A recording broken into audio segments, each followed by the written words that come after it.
this shit.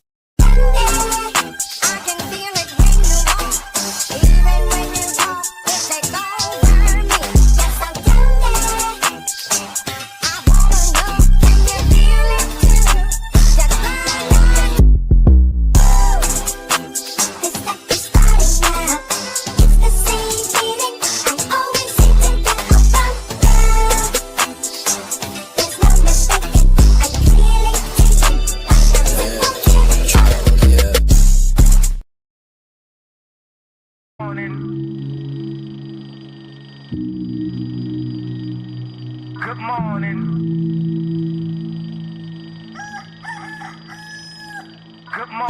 Wake up, Mr. Rest, Mr. Rest, Mr. Rest, Mr. By himself, he's so impressed. Good morning. Wake up, Mr. Rest, Mr. Rest, Mr. Rest, Mr. By himself, he's so impressed. Good morning. Wake up, Mr. Rest, Mr. Rest, Mr. Rest, Mr. By himself, he's so impressed. Good morning. Wake up, Mr. Rest, Mr. Rest, Mr. Rest, Mr. By himself, he's so impressed. Good morning. Good morning. Good morning. Good morning.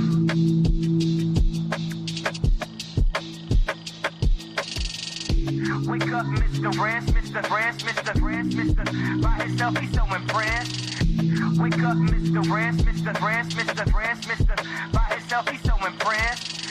Wake up, Mr. Rest, Mr. Rest, Mr. Rest, Mr. By himself, he's so impressed. Wake up, Mr. Rest, Mr. Rest, Mr. Rest, Mr. By himself, he's so impressed. Good morning. Hello, hello, hello. Hopefully you all can hear me. Happy Saturday to you, folks. I see we got some people in the building. Thrive and Glow with Joe. Hey, Joe, welcome in. Low key, thank you for coming through. As you all come in, please hit the like button for me if you wouldn't mind. I'm bringing you a special presentation today, or a joint stream, if you will. And I have a special guest with me today, Mr. SBK Media of Texas. Let me go ahead and bring him up. Excuse me. Oh, what's happening with the voice now? Let me go ahead and bring him on board. Hello, sir. Hello, ma'am. How are you? How are you? I am wonderful. How are you? I'm doing great, doing well. I'm excited to be on the show.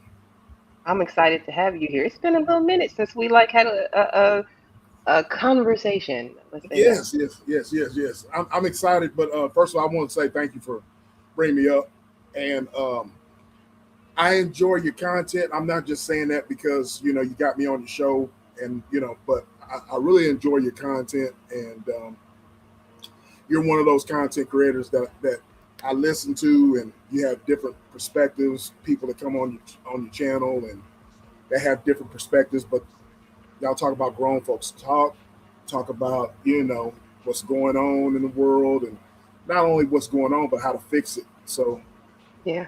I'm a big time supporter. So keep doing what you're doing. I appreciate that. I really do. I try to have meaningful conversations. I feel like we got enough fluff and stuff in this space. We got Yep. enough gender war. We got enough relationship. We got enough all of the things that Black YouTube loves so much. We got enough of that. So I try and bring a little bit of different, a little razzle dazzle, if you will, a little Yeah. razzle dazzle. Yeah.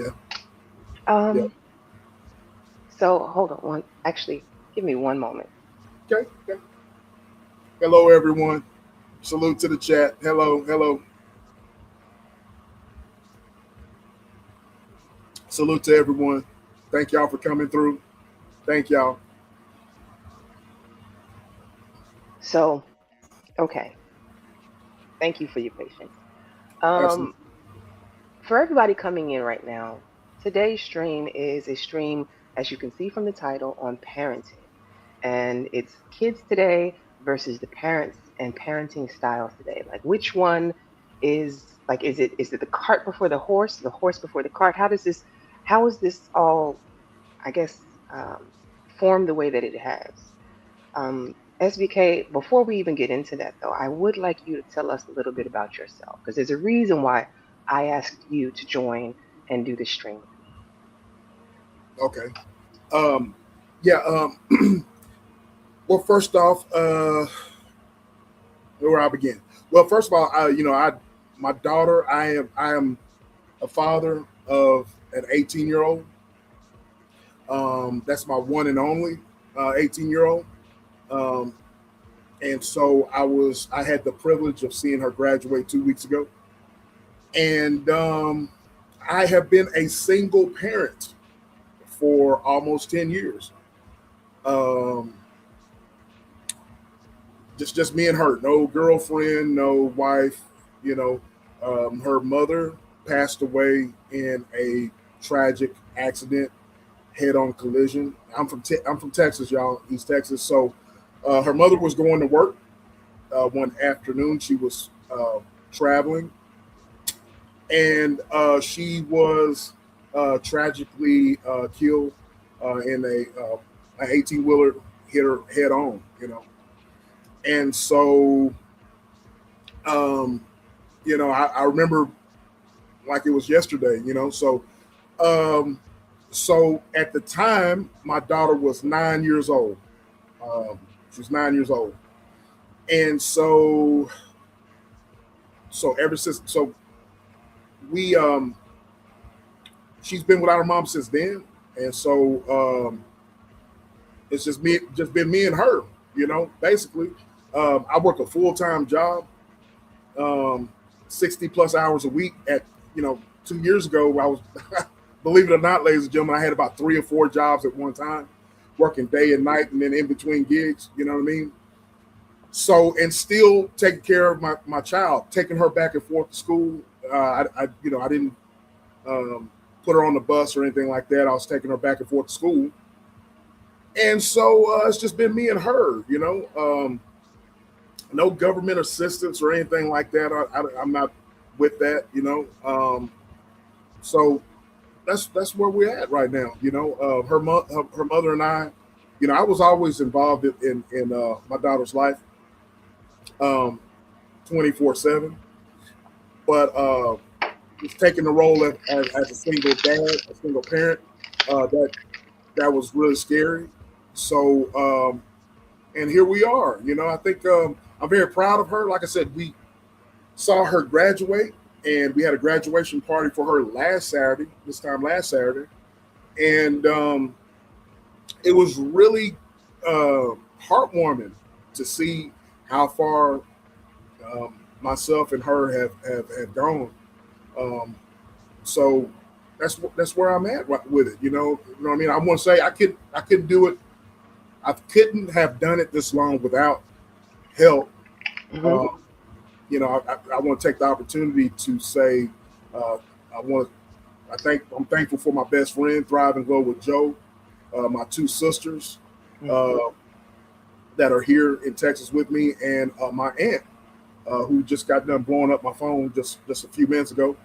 If it wasn't for those ladies, those four ladies, then I wouldn't be able to uh, be the father that I need to be, because those four ladies helped my daughter look to them as examples as to how a woman should conduct themselves. They've taught her through example of how women should act and present themselves. So I want to say shout out to those ladies right there, man. I love them to death. They know what time it is.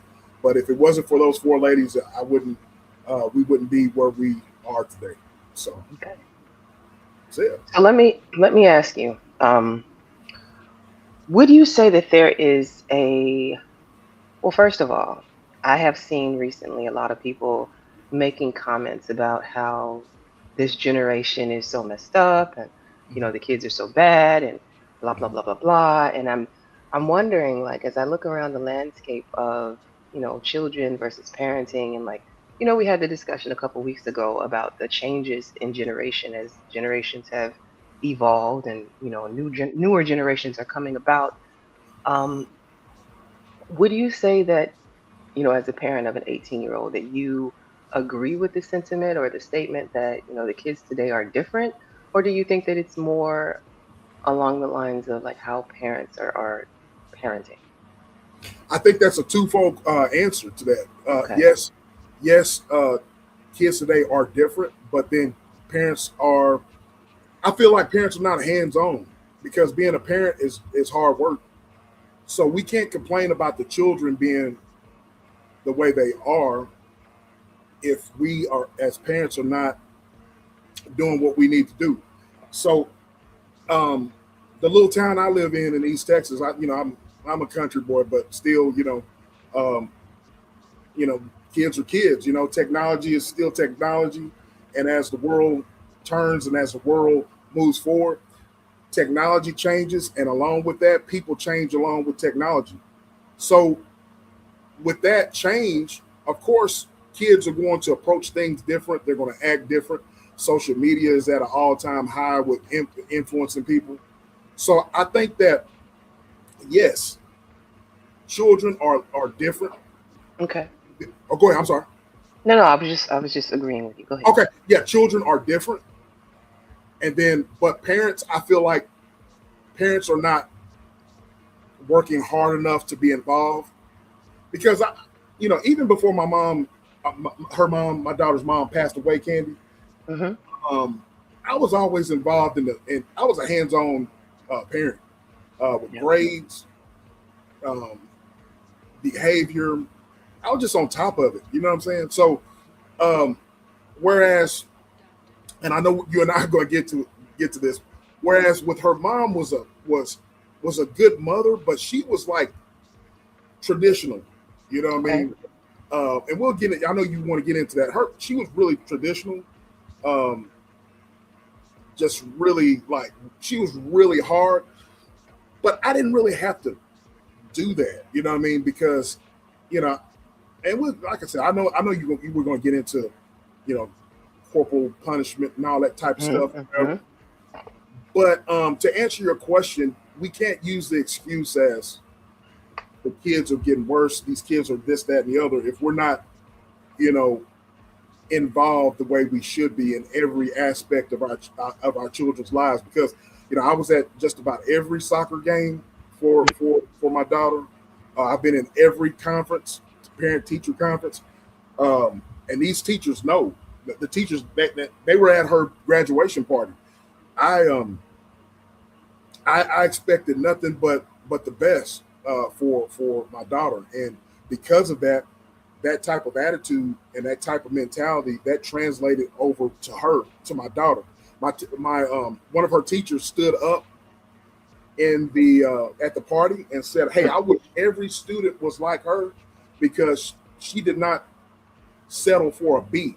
If she got a B on a grade, she was upset with herself. You know what I mean? She wanted to have an A. You know what I mean? And so, and I'm not bragging on myself or anything like that.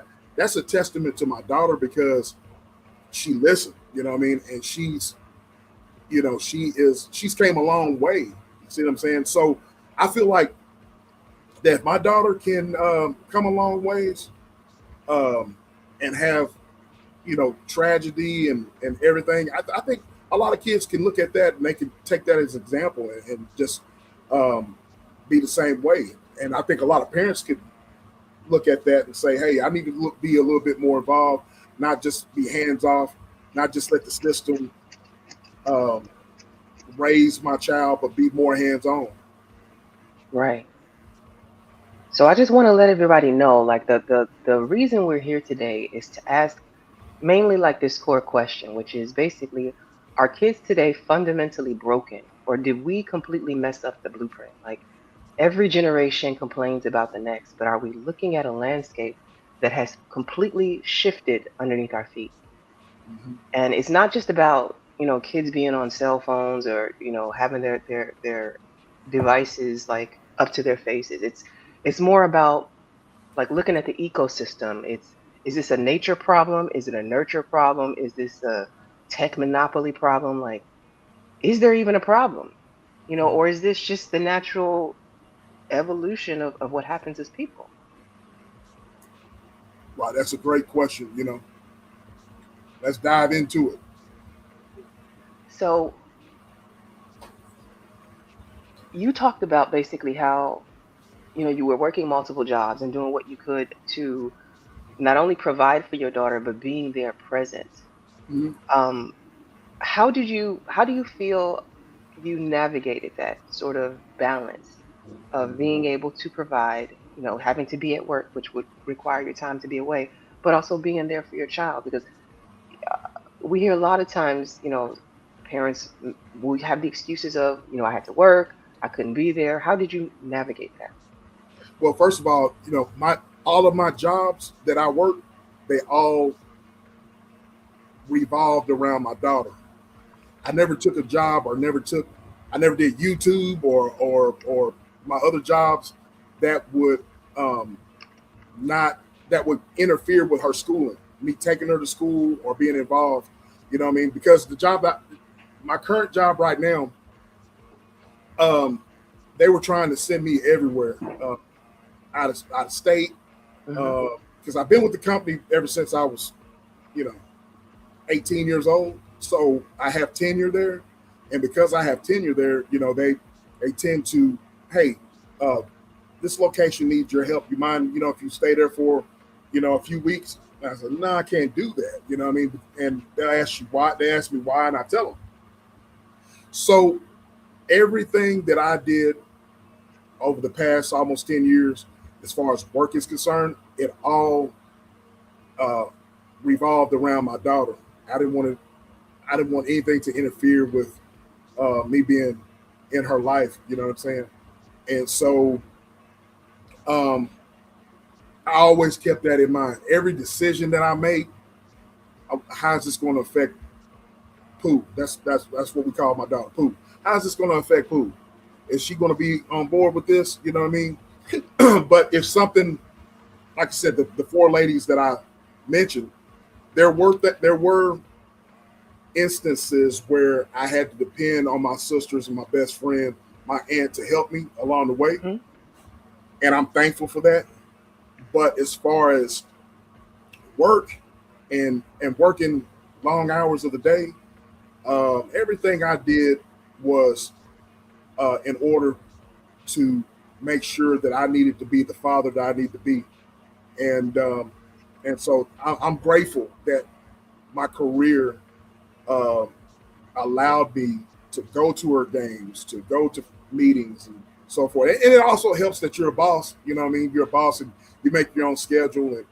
But still, the people that work underneath you, you know, and the company you work for, it's understood. Hey, that dude's a single dad. He's not going to be doing that. He needs to take care of his daughter. We need to find somebody else to do that. You see what I'm saying? I like that answer. Yeah, It sounds to me like you put your daughter at the forefront. Like with everything that you did, your life revolved around making sure that you could parent her versus fitting her into your life. I brought that absolutely. up because I did, like, I know personally of a situation where there was a father who was the primary care parent, Mhm. and it seemed to me as though he was intentionally taking jobs that would clash with his daughter's hours. Like he would take um, jobs instead of like trying to work while she's at school so he could be home. He would take off hour jobs, which would delay the responsibility of parenting onto other family members. Right, And right. so I'm hearing you say that that's not the route that you took. And, I think most parents' primary focus is their children, but sometimes I think in the process of them, surviving day to day, like the best decisions aren't always made. You said that you walked into the jobs and you told them, no, I got a kid I have to take care of. My schedule needs to be there. My schedule needs to match my ability to take care of my child. Like it needs to coexist versus you taking a job and then being like, well, let me figure out what I'm going to do. I recognize everybody doesn't have that option. So I'm glad that you brought that up. And part of being a good parent is making sure that you effectively choose your children, you know. Yep, yep. I wanted to add in something on that, Candy. I recently, this past Tuesday and Wednesday, I had a leadership meeting to go to, and it was a meeting with every director in my company, and some of my old supervisors were speaking, and one of the questions they did around the world question around the room to get everybody to be acquainted with each other and so forth. And they asked, what is a fun fact about yourself? And so it got to me, and I just said, hey, a fun fact. I said, I'm just gonna be simple. The fun fact of me was seeing my daughter graduate. You know what I mean? I said, now I'm broke. You know, afterwards, but they all started laughing. You know what I'm saying? And so one of my district managers, uh, an older fellow, you know, I look up to him a lot. He's a mentor, actually. He's actually the reason why I'm where I am in the company today. He actually pulled me to the side and said, "Hey, I'm proud of you. I remember whenever I was leading that district, and I'm so proud of you and your daughter. And that you graduated. I know how hard you worked. You worked to make sure that she was at the forefront." And he got kind of teary eyed, you know what I mean? And he gave me a hug, and so Wow. that was a that was like a that kind of lifted me up this week, you know what I mean? But and this is an older fellow who's been with the company for years, you know what I mean? And so very well respected, you know what I'm saying? And so when he said that to me, I was like, wow, you know what I mean? And like I said, I was just being honest. It was a question that was thrown out there.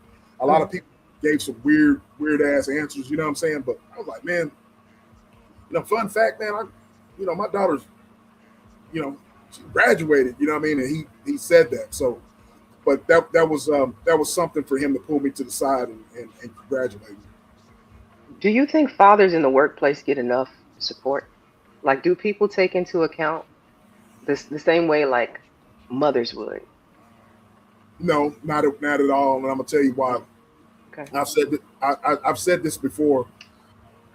Uh, they don't get the respect because sometimes we live in a day like this month is mental health. Men's Uh, mental health month? Yes. right, right.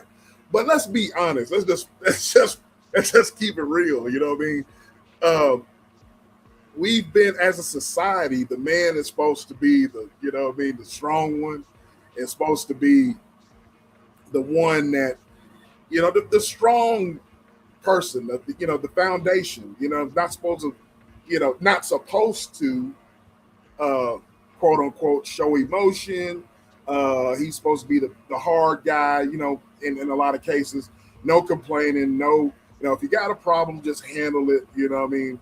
So as fathers, as a hands-on father, as a father that's involved, no, you're not gonna get uh near as much credit as the ladies. Now don't get me wrong, like last night, or not last night, Thursday, I was on a panel with Alice, Miss Alice, blessed child of Hmm. God, and I was saying that, and you were in the chat, and I was Yes. saying that how I have a profound respect for mothers in general, not just single mothers, but mothers in general, because mothers who are hands on and who are in relationships or married, they are at home and basically taking all of the brunt of the problems of the children, taking them to doctor's visits, taking them to their soccer games, taking them shopping, they're cooking while the husband is out, you know, bringing home the bacon, so to speak, right? So it's I'm not saying that I'm the only man out there that's the single father, but I am saying that it's kind of far and few between with the Hmm. guys that are we're out there, but a lot of men like to push their children off on on somebody. But um, if you are a father, it's hard mentally. It's very much hard, and so we don't get that same recognition, and that's expected. You know what I mean? And I'm not saying that we should, as a society, we should have folks feel sorry for the men or whatever. That's not what I'm saying. I'm just saying, in reality, it's not a light shown on fathers as much as it is mothers. And like I said, I think we all have should have put ourselves in each other's shoes Hmm. and just kind of think for a moment before we we judge or we do whatever, because it's like, like I said, I have a profound respect for mothers. You know what I mean? Mothers in general. But I think mothers should put themselves in the father's shoes and say, "Hey, that dude's working all the time and providing for us." I'm sure he has a lot on his plate. Fellas, same thing with our women. We need to put ourselves in their mindset. Man, she's about to pull her hair out with all these children. You know what I mean? And I'm out here working, and she's helping me out. You know what I mean? So it's a matter of just putting yourself in each other's shoes. So I think that would help out as far as people getting recognition, or however you want to call that. Hmm. Okay. Well, let me see. What do you think? Okay, I know this question has come up. This question has come up about kids and like, do you think right now today parents have as much of an influence as, like, say, social media, their peer groups, the outside world, or is it only up until a certain point? I What's your think I think it's up to a certain point, and let me explain to that. Explain. We're not around our kids 24/7, ladies and gentlemen. You know what I mean? So our little Oswald, that we, yes ma'am, no ma'am. You know what I mean? And then, yes sir, no sir. They'll do anything you ask them to do. But once they get out of the house, you know what I mean, or they can look at whatever they want to on their phone, or what I mean, they hang around and certain people at school or whatever, and they're going to be themselves, right? They're just going to be themselves. So you have, as a parent, you have influence only within your vicinity of what you can control, right? You can control what's going on in your house. But this thing of social media is real. You know what I mean? It's real. You know what I mean? There's some stuff that my daughter has showed me or whatever. Like, where in the hell did you get that from?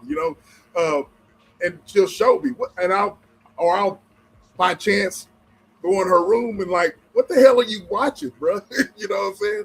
So it's one of those things where we can influence, as parents, we can influence our children, point them in the right direction and all that. But the age of social media, the peer pressure, um, it's very much real. You know what I mean? So you can control what's in your vicinity, you can control what you can control when it's in front of you.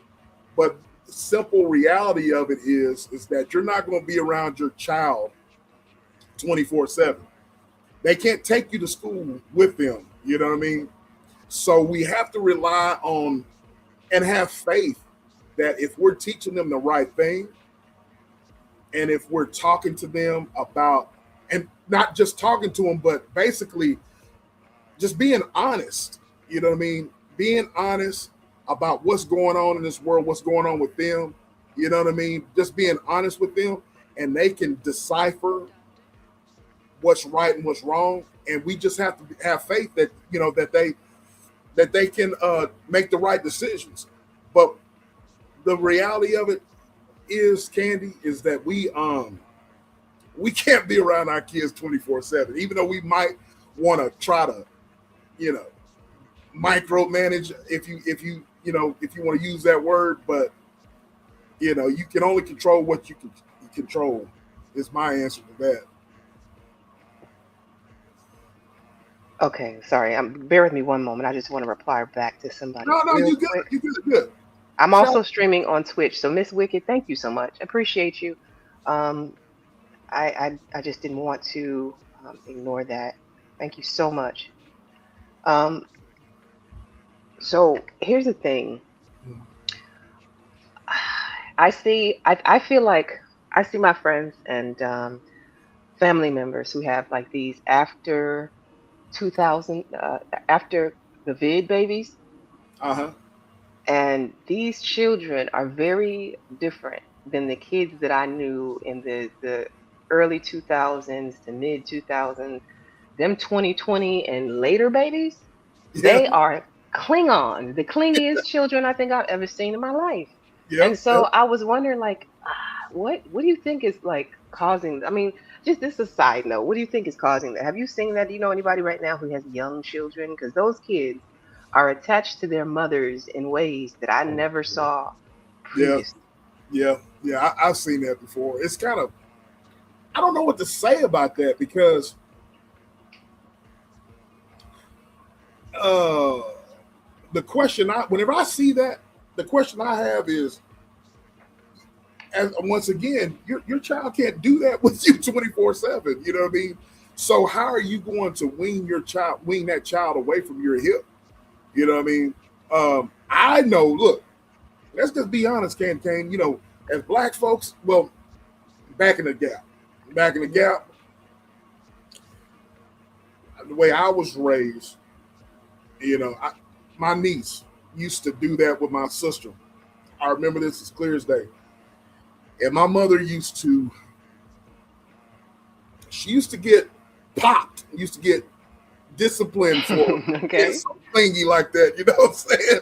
So, um, I see it very. I'm like you. I see it often nowadays. I just see it often to where it's like it's almost a norm. You know what I mean? But um, my question to the parents is how long are you gonna let that go on? You know what I mean? Without you, you know, you know, So it looks like I landed right on the right comment. Lou Jenkins says, too much nurturing, not enough discipline. Do yep, you concur? I concur. Shout out to Lou. Shout out to you, bro. You took the words. That's exactly. There needs to be a healthy balance. You know what I mean? You loving on your child so much or whatever that you don't want to discipline, and that's what causes that. You can't be your kid's friend. You know what I mean? You can't be your kid's friend 24/7. There needs to be some type of there has to be a balance there. You know what I mean? It's okay to love on mama. It's okay to hug on mama and be a nurturing mother, being a nurturing dad. You know what I mean? But damn, you know what I mean? that you got there has to be a balance, and there has to be some discipline going on. So yeah, shout out to you, Lou. That's great. I concur. I concur, brother. And Japal made a very good point here. Because children are at home more versus outside, I don't even think these kids know what outside is.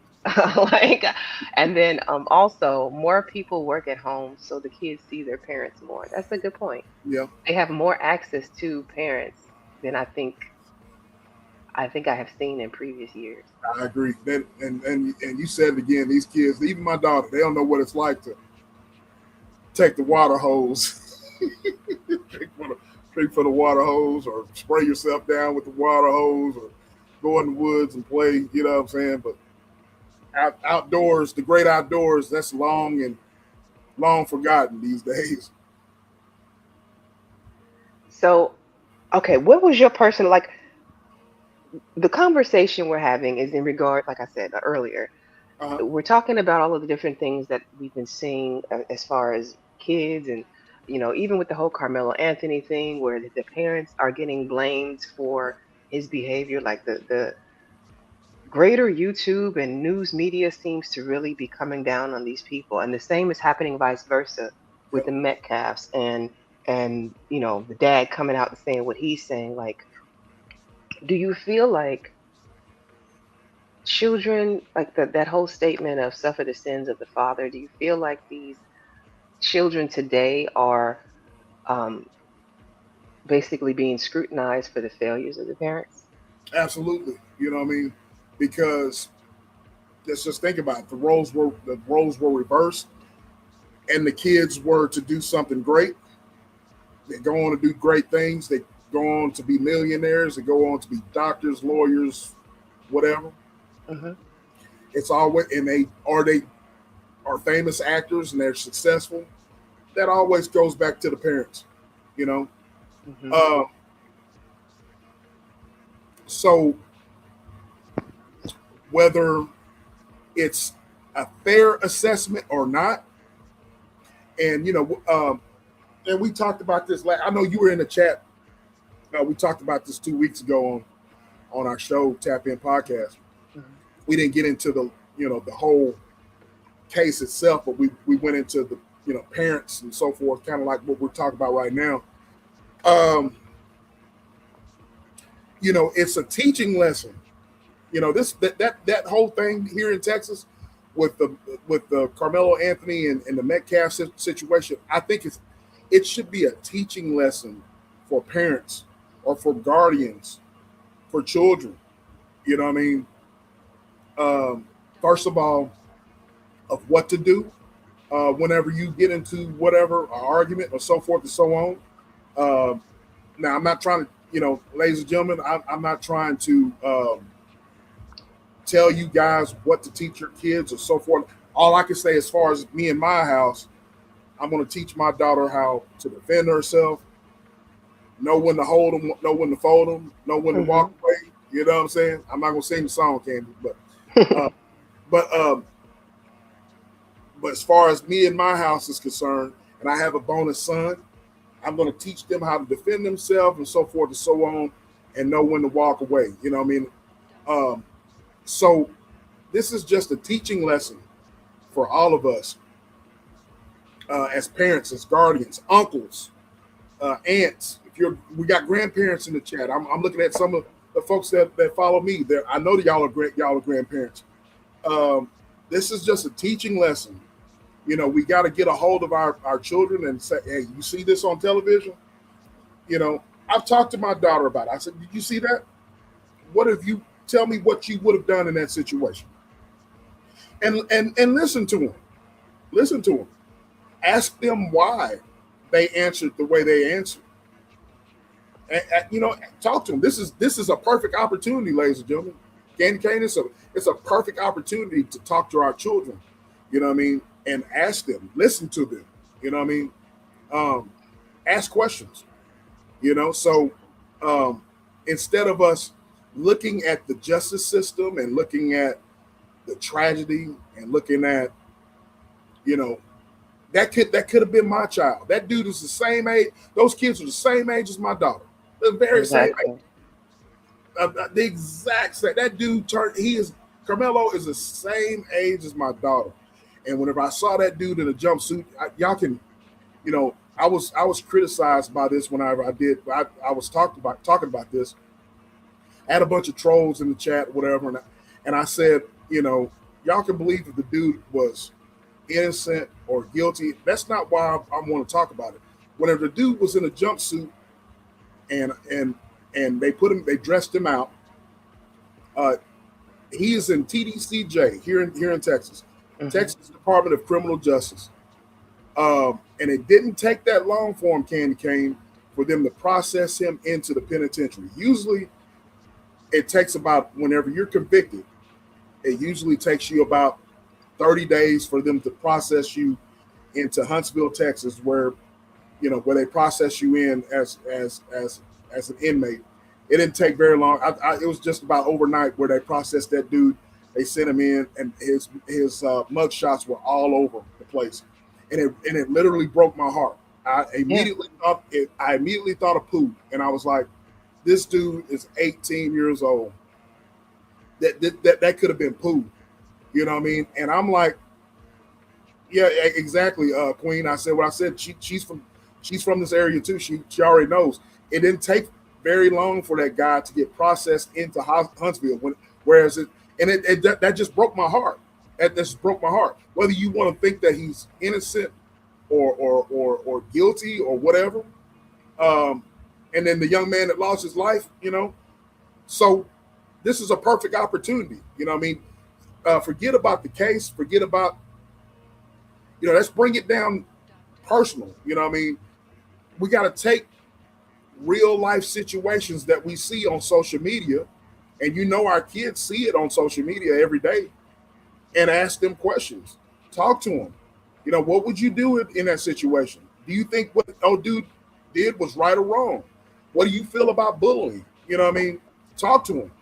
The You know? the thing for me was the fact that it's like so many people, the conversations that were had were so black and white, Yes, yes, literally and figuratively. And it's absolutely. like people didn't realize, or they forgot what it was like to be a kid and to like get into fights That or scrapes. Because I remember being a teenager, I definitely got into fights back in those days. And like imagine if any of uh, those fights had turned out where somebody died. We didn't think about that. no, That not at wasn't all. like a concern. It's just like, I'm gonna beat her, blah blah blah today. You know what I mean? And Exactly. so to see how this turned out, like it was sad on both ends, regardless of the Metcalf dad being racist or whatever people are saying about him. At the end of the day, a teenage boy died. That's right. And then another teenage boy is about to spend double his life right now in jail paying for ending that boy's life. That's right. So there's no winner in this At situation, all. even though, he got 35 years and they might feel like it's justice. At the end of the day, both of these boys lost. Both of Absolutely. them. Very well said. Very well said. And like I said, there's both of them lost their life.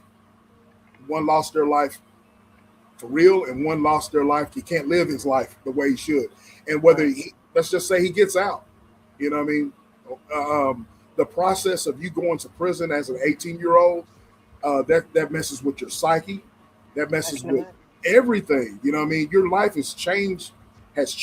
You know what I mean? And so this is a great conversation because of the simple fact we're bringing it down personal because we're talking about our children. You know what I mean? And so I encourage everybody, man. I'm preaching to myself as well because I have young people that look to me, and I have young people that work for me. Um, you know, we've got to leave that line of communication to where our young people can come and talk to us. You know what I mean? Not be afraid of us, but to talk to us. Don't let them express their opinions. You know what I mean? Not just necessarily just say that their opinions is wrong, but get them to understand that if their way of thinking is wrong, show them a better way of thinking. You know what I mean? And it does help, ladies and gentlemen, for us as parents to practice what we preach. You know what I mean? Hmm. I remember, my dad, my dad. I wish I miss him. I think of him every day. My dad, he was, I look at myself in the mirror and I look exactly like him. You know what I mean? But my dad used to get on to us or whatever and just, you know, I don't care what I do. Don't do what I do. Just listen Hmm. to what I say. You know what I mean? Oh no, not to do as I do, not do as I say, not as I do. No. so, so I'm sitting here. I remember a quick story. I remember my brother is listening in. He's a pastor. He's listening in right now, and he remembers the story. I remember us going over to some relatives' house. To make a long story short, we were playing ball, and the men were behind the house smoking that funky stuff, right? Hmm. So my brother, I look at this as clear as day. My brother looks at him, and he's getting ready to smoke it. You know what I mean? And my dad just gets all over him. He's like, "Don't be looking in my mouth." You know what I mean? Go Oh somewhere. no. No, but see, okay, so let's get into that then. Let's Okay, get into the parenting styles, okay? Because okay, I did kind of want to talk about like the different styles of parenting, like hover, what's it called? Hover parenting, and then what was I looking at?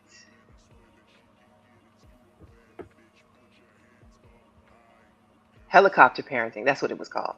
okay. Helicopter parenting versus like being like a complete authoritarian. Like, what was your parenting style, and what do you think has been the most effective part of it? Like, and in fact, before we get into that, Okay. before I go there, I do want to show. I put up a meme somebody showed in a Discord, Hmm. and I thought it was an interesting meme for the discussion we're having today. Hmm. And then later on, if you are okay with it, I would like to open the panel and get some of the other parents' Sure, perspectives sure, on some of these absolutely. conversations. Sure, sure, sure. Okay, let me find it.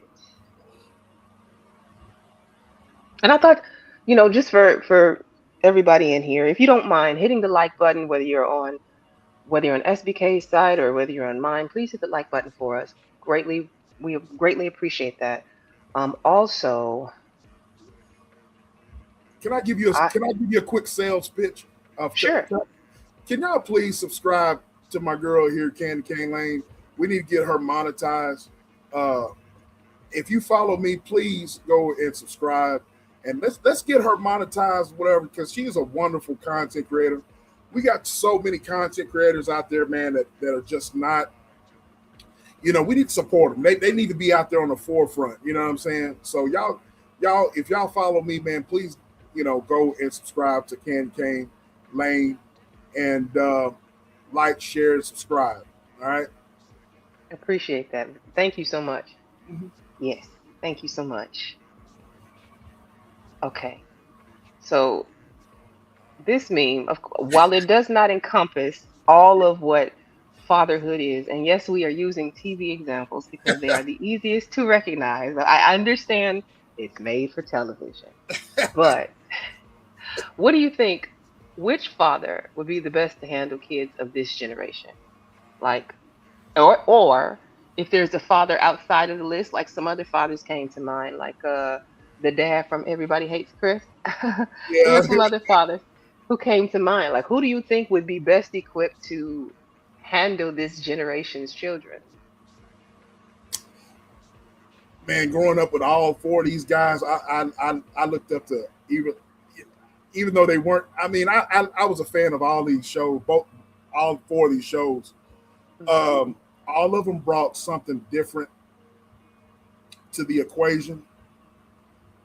I would say there's a little bit of me in all four of these. Uncle Phil, Mhm. Huxtable, Winslow, uh, James. You know what I'm saying?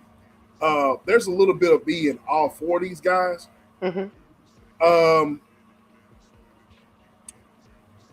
I which would be better equipped for this generation? Um, And then I want you to not just think about the good kids, but think about even the ones that they're calling YNs right now. right The now, YNs and YBs, or however you want to look at it. Like, well, I'm going to say James. If okay, you remember that one episode where JJ got shot, do you remember that where JJ got shot? yes, Are you okay? I was Uh, I was definitely a Good Times fan. So yeah, yes. yeah. James was about it. You know what I mean?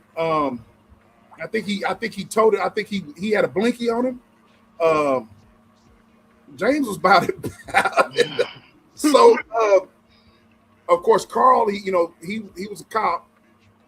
So I would say more equipped for this generation would be Carl and James, especially James because James reminded me of my dad.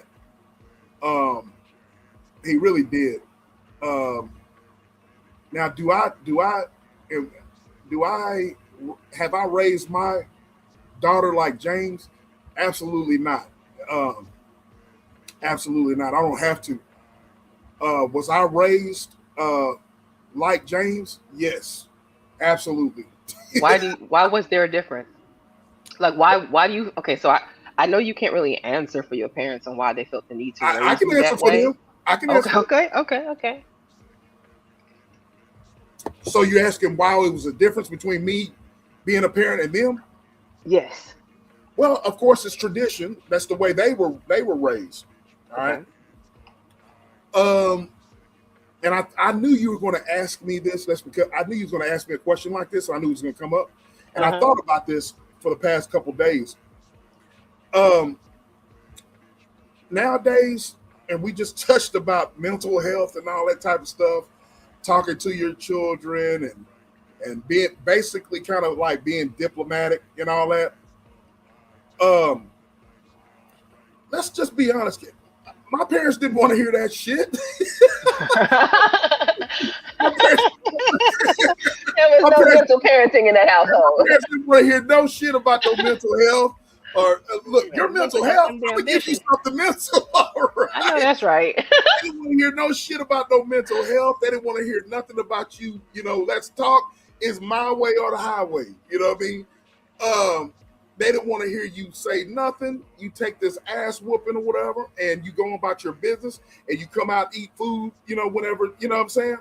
So they didn't want to hear no shit about no mental health. They didn't want to hear nothing about spare the rod and all that shit. They're not sparing shit. You know what I mean? I know that's right. They're going to whoop your ass. You know what I mean? And so, and there's not going to be any questions asked later. If you ask questions later, you're going to get another ass whooping. You know what I mean? So the difference between, and look, I'm very grateful for my parents because that's, I love my parents, my mom and dad. And so that's tradition. You know what I mean? That came down from there. You know, my grandfather my dad's dad, he was the aunt that I was referring to. That's my dad's sister, their dad. That he was, man, that dude there was he believed in putting hands on you. You know what I'm saying? On the dudes, on the boys, putting hands on you. You know what I'm saying? So Let me ask you before you finish that thought. go Do ahead. you feel like that's something that's missing today? Then is that why the kids have such a bad reputation or a negative stereotype around them? I don't Is think that. because they don't have enough males like disciplining. I think you can discipline without that candy cane. Let me Okay. explain. The young men that you're referring to that are the YNs, I've had them work for me. Okay. I get YNs work for me all the time. And one of the greatest compliments I've ever had was from a YN, and he's doing well for himself, actually. He thugged out. I mean, gang banging, all that type of stuff. But when he came to work, um, I had to have hard conversations with him. You know what I mean? He was raised by a single mother. Um, I had to plenty of times in my office. Hey, sit down here. Let me explain to you about something. All right, no yelling. Uh, I'm like, look, I would give him the skinny, so to speak. I would tell him the truth. Like the way that you're headed, man. I said, I'm not yelling at you. I want you to understand, breaking it all the way down to him so he can understand. You know what I Hmm. mean? I saw him not too long ago. He has a family. He's settled down, doing well for himself.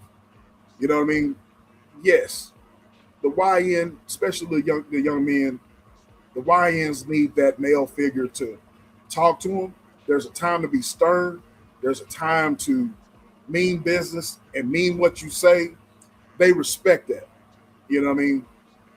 Um, You think they respect it because they respect you and you know how to relate to them? Because I have a feeling like most of these kids today aren't just going to take advice from any old body, especially if they look at you and feel like you don't know their struggle, you can't relate to them.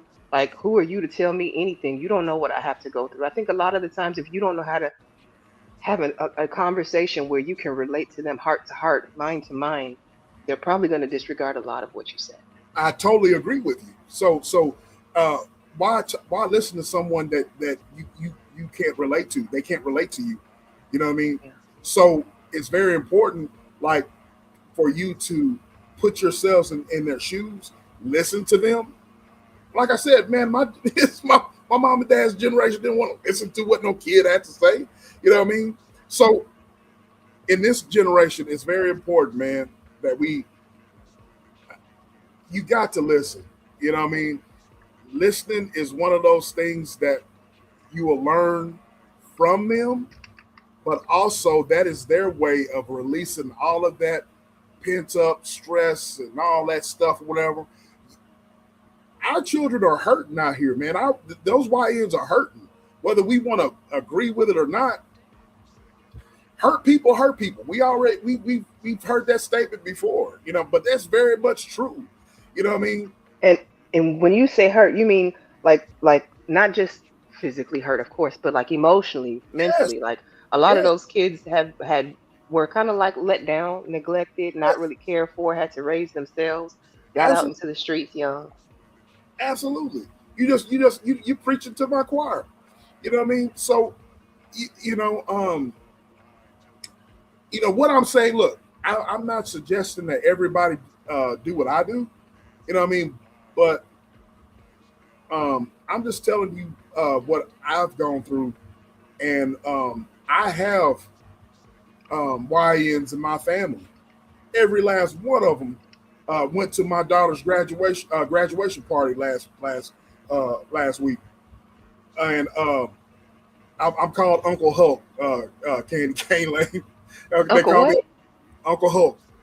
Uncle Hulk. I can see that. I can see that. They That's call me Uncle funny. Hulk. So every last one of them just gave me a big old hug or whatever. It's out of respect for me, but you know they have a long way. They have a ways to go to grow up. You know what I Okay. mean? And hopefully they do. And a couple of them will. But it's one of those things where, man, they're I know their fathers are gone. They passed on, and they don't have father figures. So I'm not trying to be their father, or I'm not trying to be a father figure, but they talk to me. You know what I mean? If they leave that line of communication to where they want to talk to me, you know what I mean? A couple of those dudes, they've been to jail before. You know what I mean? And nobody from the family comes to visit them. I done put money on their books and stuff like that. And here in Texas, you can put money on their books or whatever, and they know where it comes from. And you know, and one of them, I did that too. And he's like, he was thankful. He's like, hey, hey, Unc, I got my driver's license, so I could go out and I got my license, so I go out and get a job. I'm going out next week to get it. That meant the world to me. You know what I mean? So um, when you plant a seed of encouragement, candy cane, it's going to sprout. You got to be patient. You got to keep watering it. You got to give it the sunlight it needs. You know what I mean? But you got to be patient. You know what I mean? And sometimes that rose will, as Tupac would say, as that poem, sometimes that rose will rise from the concrete. You know what I mean? All the obstacles that come up against you or whatever, you can sprout from difficult situations. You know what I mean? So let me ask you a question. Okay. I hear a lot of people criticize, especially black conservatives, the MAGA group, talking about, these kids today and they're criminals and they're degenerates and they're this and that and the other. And while you said a lot of the kids don't like they criticize the single mothers and how they raise their children, and I know you said that you aren't trying to be the father figure for the kids who have gravitated towards you, who have been in your orbit, but do you think that if we had more of a community, an actual community mindset where these people are so quick to critique, why not volunteer to try and help out? Like if you're so concerned about the community and where these young people are headed, and especially if you feel like your kids can't play with my kids because your kids are bad type of thing. Right. I Right. guess my question, like to kind of shorten this up, is why don't more men, especially the hypercritical men, step up to not necessarily be fathers? Because I know, ooh, the dreaded stepdaddy, ooh, that's the boogeyman in black Right. community. Don't be a simp.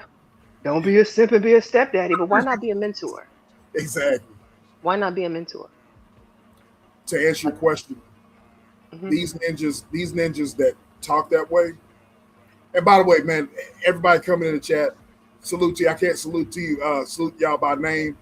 One love to y'all, man. I see y'all coming in, supporting. I appreciate y'all coming in. Uh, what you sipping on?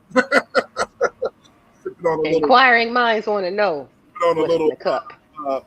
Paul Masson. See, she knew. She knew. She was tapped in. Go ahead, Mo Perspective.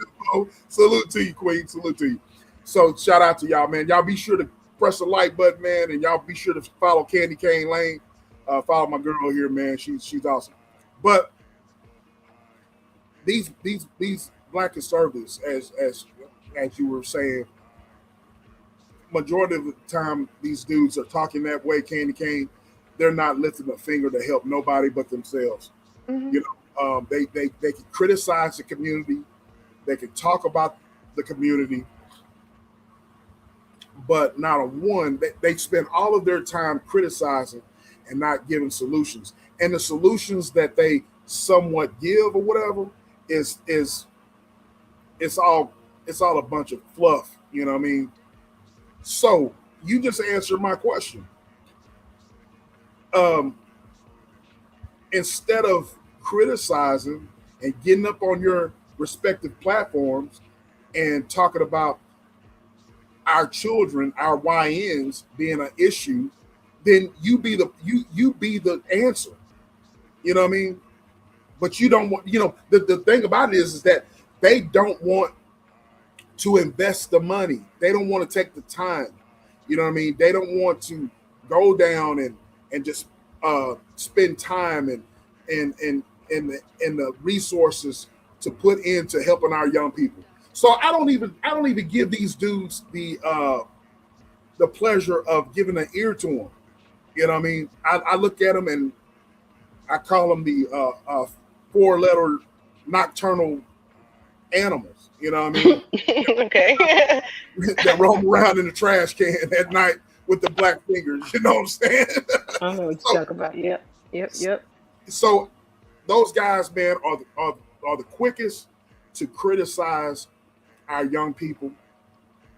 And whenever our young people, when there's tragedy in the hood or in society to where there's violence, they say, "Oh, it's the music." If they would, blah blah blah blah blah. They look for all kinds of ways to um, justify their talking points, um, but they're not coming up with any kind of solutions. You know what I'm saying? So, And that's the uh, part that bothers me because I feel like a lot of them set themselves aside as the better Negroes. We're the good Negroes. We're the yep, better Negroes. We are the blah blah blah. Insert whatever adjective. But here's the problem. You're so, in my opinion, and this is solely my opinion, not the opinion of my guest. In my opinion, you're so high on your horse, yep, patting yourself on the back for doing such a good job. Like at the end of the day, it really won't matter if we're all quote unquote a community. yep, Like you're only as strong as your weakest link. yep, So while you looking down your nose and he's a murderer, he's a this, he's a that. Like I'm outside of Carmelo, of course. I'm talking about even the kids in the street because like I've been around some YNs, right? Like I know I've they're still people, and a lot of times we don't even look at them or treat them like that. Like yep, yep, it's sometimes I've seen us be harder on our youth, especially the urban youth or the ones that we feel are yep. lower on the totem pole. We're harder on them than even the quote unquote whites, and that's Exactly. crazy to me. The thing about it is that I see a lot of people in the chat. I'm looking at my boy Angelo. He's in the chat. Shout out to my boy Angelo and Lou. We're in the same spaces. Hmm. A certain um, you know uh, sectors in YouTube.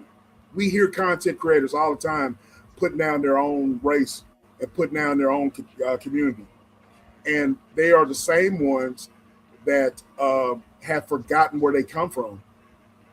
You would think that these same content creators that got it from the mud, so to speak, right? They got it The from the mud.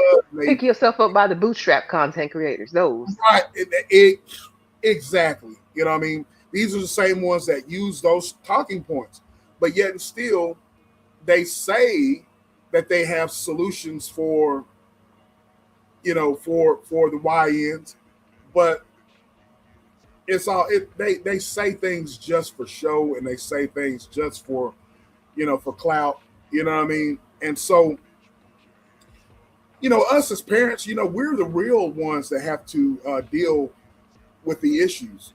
You know what I mean? We're the real ones that that have to come out as heroes. Not saying that Hmm. we try to be heroes, but we're the real ones that have to put boots on the ground, so to speak. Put boots on the ground, get involved, you know, keep in contact with the teachers, coaches and so forth and so on, Hmm. and the YNs on the street or whatever. You know, they, you know, you can't just condemn them, but give them a way. No matter, I don't care what that way is as far as how you feel like you should help them out, but you know, just don't criticize your community and not give any feedback on that. A lot of what I see in those kids is nobody cares. Like L Boogie pointed out, and I think Ty Pro pointed out, or no, or was L Boogie and Sugar Bum. I think a couple other people. The problem is the kids are in the streets because their fathers were in the streets, and we create a cycle of like a generational curse. Yep, yep, I mean, I don't even know what to say about that because I don't have all the solutions. I don't have all the answers, and it actually is kind of heartbreaking because at the end of the day, not all of those kids are going to turn out like bad, quote unquote, just because they're in a bad situation. A lot of them will, like you said, be that concrete rose, right? yep, However, for the ones that don't or won't, like it's almost like to some extent we've thrown them away. yep, Like they've just been left to the wayside. And as a person who is the product of a two-parent household, like I think about that when I see other people and like the way that they were raised. Like growing up, growing up, I didn't understand why I had such strict parents. Like yep, I was irritated that I couldn't do a lot of the things that I wanted to do. yep, And then I saw other people in my peer group who could like get out here and just have freedom. And now look at those people today versus myself today and my siblings and how we were raised. And I understood my parents so much better. Like absolutely, while you were strict and I didn't really understand it in the moment, you had those rules in place for a reason to keep me absolutely, safe, to keep me like out of the streets or whatever. So absolutely. just as quickly as we, the middle class, or we, the whatever you want to call yourself, the people of the two parent households can look at other people and like wag your fingers. You got to remember, like it was you were one parent away from being in their shoes in a lot of Yep, cases. One yep. one parent loss away, whether it be mother or father. You're right. Absolutely. Very well said. Very well said. Very well said. They exist in a society that demonizes them, yet folks are surprised that they act like it. That's a good point. That's a really good point. Yeah. Shout out to Jen J. Shout out to you. Sugar Bum says, fatherhood doesn't seem to be a priority to black men. See, and that's why I invited SBK to come and speak, Sugar Bum, because unlike the single father narrative that we know of in this space, I have brought on another single father who's raised a girl. His daughter is 18. She just graduated high school. And he gave a bit of his story about being a present parent, about working, about taking care of her, about having a support system of women who were able to step in place and help with the feminine things that his daughter needed. So I definitely wanted to have someone like SBK speaking on this topic because I think we hear too much from the fuck them kids group. Yeah, I'd rather hear from fathers that care. yeah. Well, I want to add on to what the Shiesty Bum said. Hmm. I made a statement, and you were in the chat when Miss Alice was talking to me, Hmm. and I was talking. Well, her subject was can single male parents raise daughters successfully? And one of the points that I made was and first of all, my job is not done as a father. I don't care if she's graduated or not. You know, she still needs me. My job is not done, and so I'm always going to be steps and steps and miles ahead of my daughter because of the simple fact that I've lived my life and she's aspiring to get to where I am as far as being independent, you know, being successful, so forth and so on. So in that journey that she's trying to head in the right direction, I have to guide her in those steps. So with that being said, you know, um, I didn't do it alone. And again, I want to say shout out to the four ladies I mentioned earlier. I can't teach my daughter to be a woman. I don't know what it's like to be a woman. Don't care to know what it's like to be a woman, right? And this is not a shit. This is not a diss towards any type of folks that are living an alternative lifestyle. But I'm speaking for me. As a man, I'm wanting my daughter to be a strong woman. All right. And in being a strong woman, I am grateful that she has strong women to look to. Now, does she need a strong male figure? Absolutely. You know what I mean? Absolutely. Because of the simple fact is, you know, um, I would like to walk my daughter down the aisle one day. You know what I mean? I want to be a pawpaw one day. I would love to be a pawpaw one day. You know what I mean? One of these days, she's gonna bring some bum to my doorstep or whatever. I'm gonna have to size him up.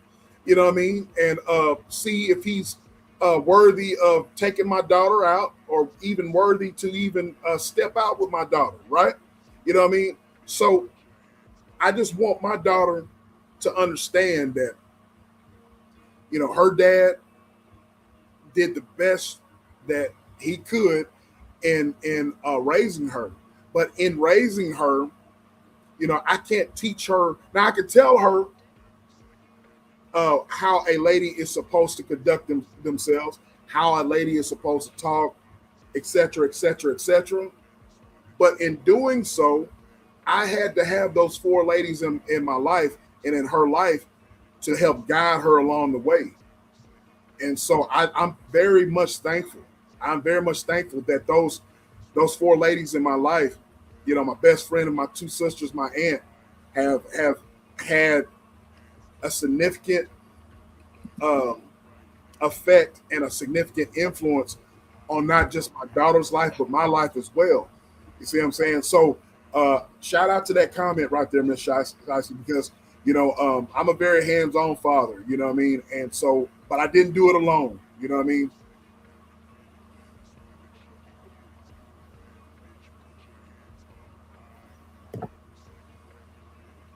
Sorry, I didn't realize I was muted as I was talking. I said, I love that. I love that you have a very well rounded view of fatherhood and parenting. And it seems like, because I think the problem is we have a loud minority, or maybe it's the majority. I don't even know how to really categorize that. There's a lot of, again, the fuck them kids, I'm out kind of dads who don't really, they're the loud minority. I mean, I prefer to hear from the men who actually are in their kids' lives, who are raising their children or have raised their children.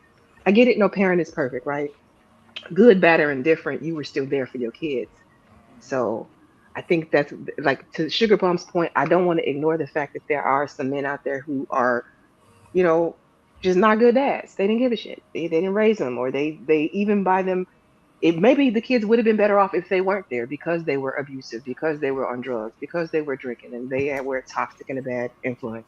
I don't know. I don't have the answers to that, but I am glad that you all are here, all of the men who are up here right now, to speak on fatherhood and parenting and to give some insight here. And I do want to welcome to the stage, we have 18th Letter who has joined us, Nidish has joined us, Coach Ferg has joined us, and also Black Dove has joined us. Hey y'all. Shout out to y'all. I feel like I know y'all. I'm always in the bushes listening to y'all. I've seen y'all, support Candy Cane Lane. Y'all, you guys are y'all. I love y'all when y'all get up on the panel and give y'all's opinion. So shout out to y'all.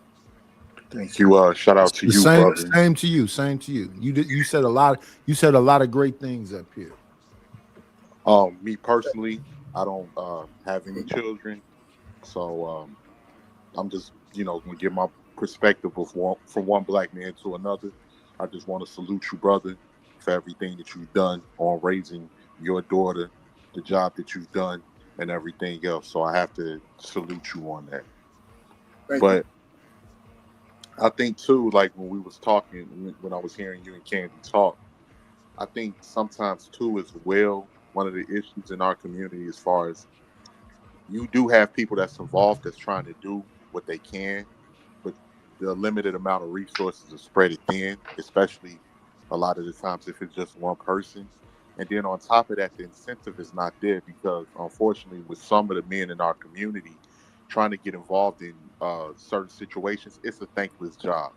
You're making a lot of sacrifices, and it's not really for some people. It's not. It doesn't show. Um, it's not a show of appreciation there when it comes to people that do try to get involved and they do try to help. And then some people, when they do try to help with the children and steer the children in the right direction, they're met with so much interference, depending on who the parents may be. That can make it, very stressful. And in some cases, it's just like you can't get through to actually steer a lot of these kids in the right direction. And as far as the men out there that's not handling their business, the ratio, as far as the kids that's being born in situations where the parents don't really care about the children or the parents don't really, you know, having like they don't want to really do anything for the child, the ratio is higher than the people that actually are having children and taking care of them. So if you got these three dudes right here and they got, let's say they got three kids apiece and they bums, they got three or four kids apiece. Then you got two brothers that only got one child apiece. That's handling their business, that's taking care, that's trying to build a family. Those two children that may be on the straight and narrow are outnumbered by the 12 other kids that's not. So it's almost like you know and if they're coming out of dysfunctional households, more than likely those children are going to be dysfunctional as well. So those kids are outnumbering the kids that's set on the right path. And a lot of the times when you are trying to help and support the community, it's almost the equivalent of like trying to throw water out the boat and somebody's still poking a hole in the ship. So that's all I want to say. I'll land right there. The What do pride you is guys keeping think the about boat that? afloat, though. The pride isn't keeping the boat afloat, though. Even while they poking holes, and the pride is in keeping the boat afloat. I mean, I yeah, really but don't think. I don't really think our. I. I think it's a minority of kids that's supposedly out of whack. But I know that I was born January 25th, 1970. Most of my family members, we all got married in our 20s. We all had kids in our 20s. And most of them kids that's in my family ain't been to jail, finished school, went to college, then traveled around the world a little bit. They ain't messed up like this. So I don't know who all these so-called bad kids are, but I think people put too much light on the so-called YNs. Most of our kids is nerds. Most of our kids is Carlton. They're not Will. And Will was just a regular kid. They try to say Will was the thug in Fresh Prince of Bel Air. No, he wasn't. He left Philadelphia so he wouldn't become a thug. He was just a regular kid. Right. I don't know why we get this stuff mixed up. Yeah, most of our kids out here is doing well. They're trying to do the right thing. They're not getting in no trouble. And hopefully they can pair bond with a significant other. No, I agree. And that's why I think that the worst thing facing our kids. So I don't have any kids either, but I do have 9 nieces and nephews. And so I have a little bit of insight, but not perfect. But I feel like the worst thing faces are facing these kids today is like the internet. And it's not just the kids, it's everybody. Like, especially in the Black community, the way that the internet cherry picks what they want to show the world, it's so damaging. Like, let's be real. Like Buddy just said, most kids are actually doing great, especially black kids. They're doing great. They're educated. They're going to school. They're not these YNs. Like, Chicago does not represent the entire United States. And then black mothers are like really damn good. Like, but the way the internet depicts them as like these ratchet baby mamas, no. How many ratchet baby mamas do you actually know? And then the same with black fathers.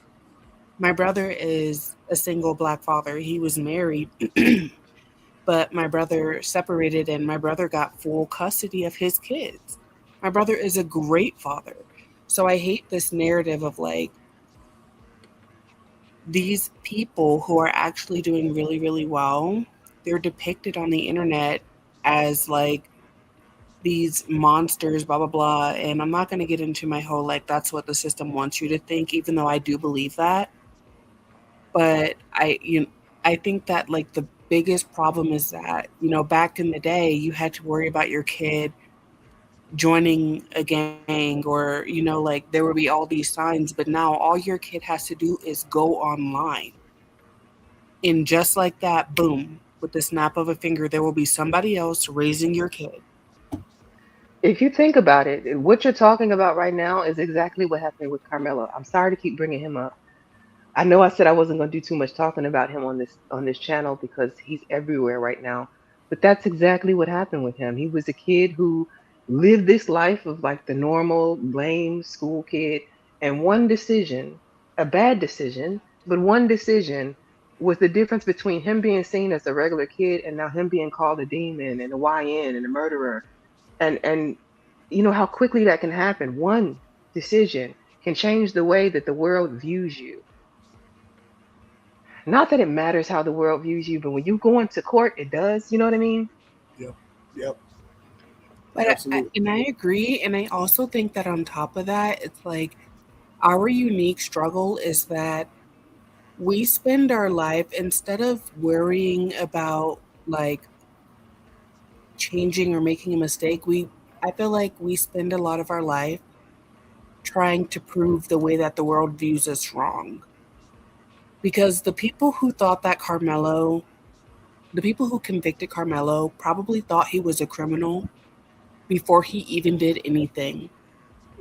And I feel like that's how we spend a lot of our lives trying to prove that we're not criminals, trying to prove that we're not lazy or bad fathers or ratchet bitch, like so it's so hard and that's why, we really do have to work twice as hard and I think that it's balancing out more now, but that's just my opinion. I think the internet is a place where like a whole bunch of people who are mediocre who have nothing to offer can come and like affirm these ideas and like poison our community specifically to try to make themselves feel better.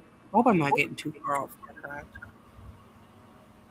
No, I understood what you're saying. What do you guys think about what she said? That's a fact. I And it's think a some damn shame you got to spend all your life trying to prove I'm not a YN, I'm not a thug, I'm not a no, no. Live life. Don't care about what other people think. I think some of that is accurate, but part of it, I mean, we see the videos, the footage is out there, and it's not like different isolated incidents. We do have a class of people that are, taking care of their responsibilities, but we really do have a major problem within our communities. Like as far as where our businesses should be, the corridors and the streets where our businesses should be lined up, the enclaves where we reside at, it's not nothing built there. And you have unfortunately, you have these kids being birthed in dysfunction. They being birthed out of situations where it was just lust. It wasn't no love, and they wasn't planned or anything like that. And what's going on the internet is what's influencing these children. Just like when I was coming up as a child, I was influenced by rap. I was influenced by Michael Jordan. I was influenced by basketball. That's what these kids are watching now. and they a lot of the times these kids are unsupervised, and they're not being attended to, and they're being, and some of them are out of control. I think we have to be honest about that, and I'm all for trying to help and do anything that's necessary to help the youth, but it can't be in vain, because I think too we do have people that want to help, but they don't want to throw away what they got going on just for things to just for them not to be appreciated, and just for them to just be looked at. Oh, that's what you're supposed to do, without Wait, having no I got a type of. And question. go ahead. When you say in vain, so I just because I know you don't have children, right? So you're Hmm. saying if you were to help, like be a mentor to other people's kids, you think it would be in vain? No, I have been, and I've tried as much as I can. Even Okay. before I was working in trucking, I've actually went to different, like, youth centers and stuff like that, the YMCA, and speak to children, play basketball with them, and everything. I've done that in the past in my younger years, but it's only so much I can do because I don't have the resources. I bought kids sneakers and different things, bought them clothes, take them to go get haircuts, and I did as much as I could for some of those kids.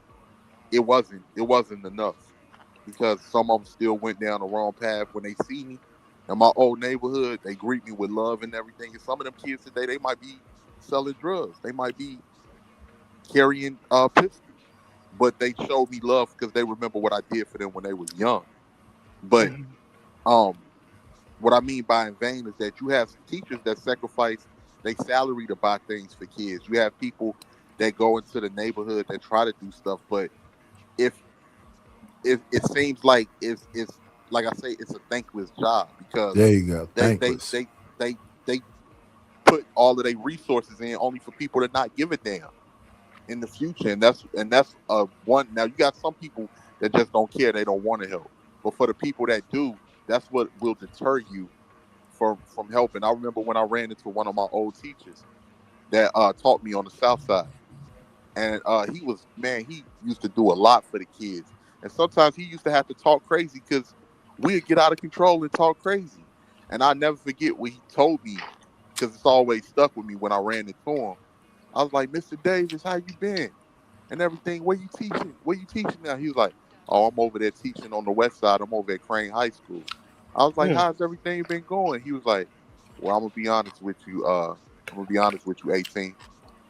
Teaching black kids is teaching black kids, Say that again. Say and the last part. Teaching black kids teaching is what? teaching black kids is, teaching black kids." Oh. And that's something that always stuck with me, because when you're young, you don't even realize how much of a nuisance and a terror you can be to some of these teachers, because we just got out of control behavior, we wilding out. And when I was in school, that was in 03, 04, and it was the issue then.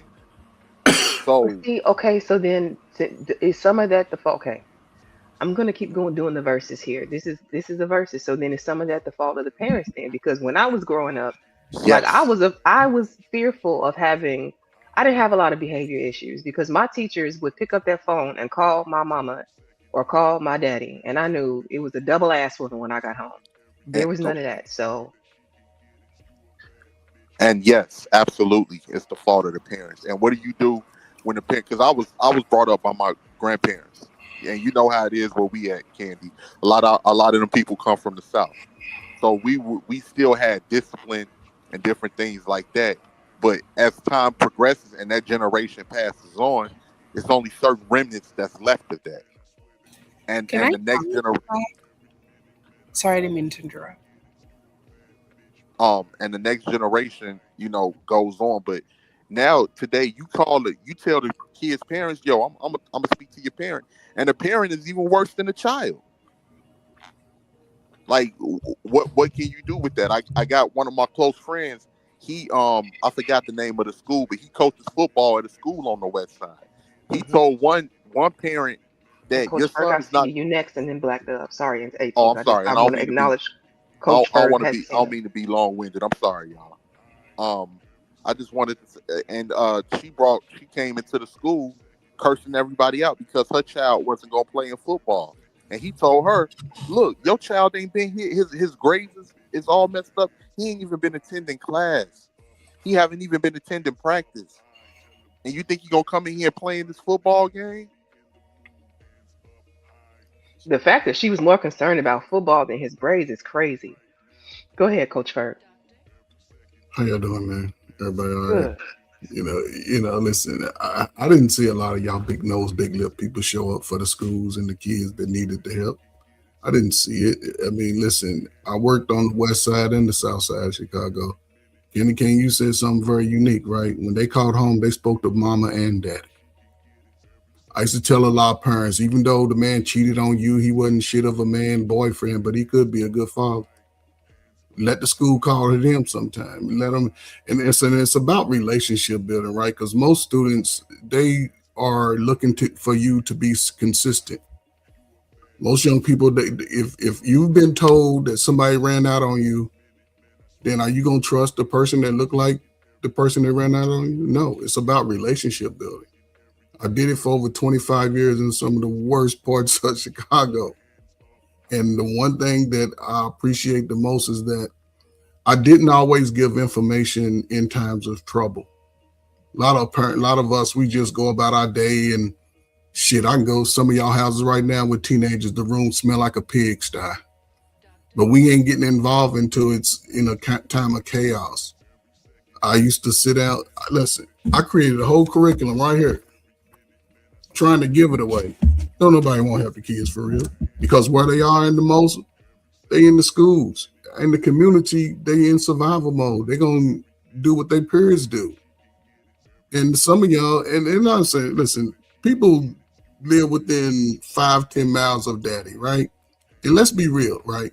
If you Gen X, y'all was fucking as teenagers since y'all been able to fuck. Let's be real.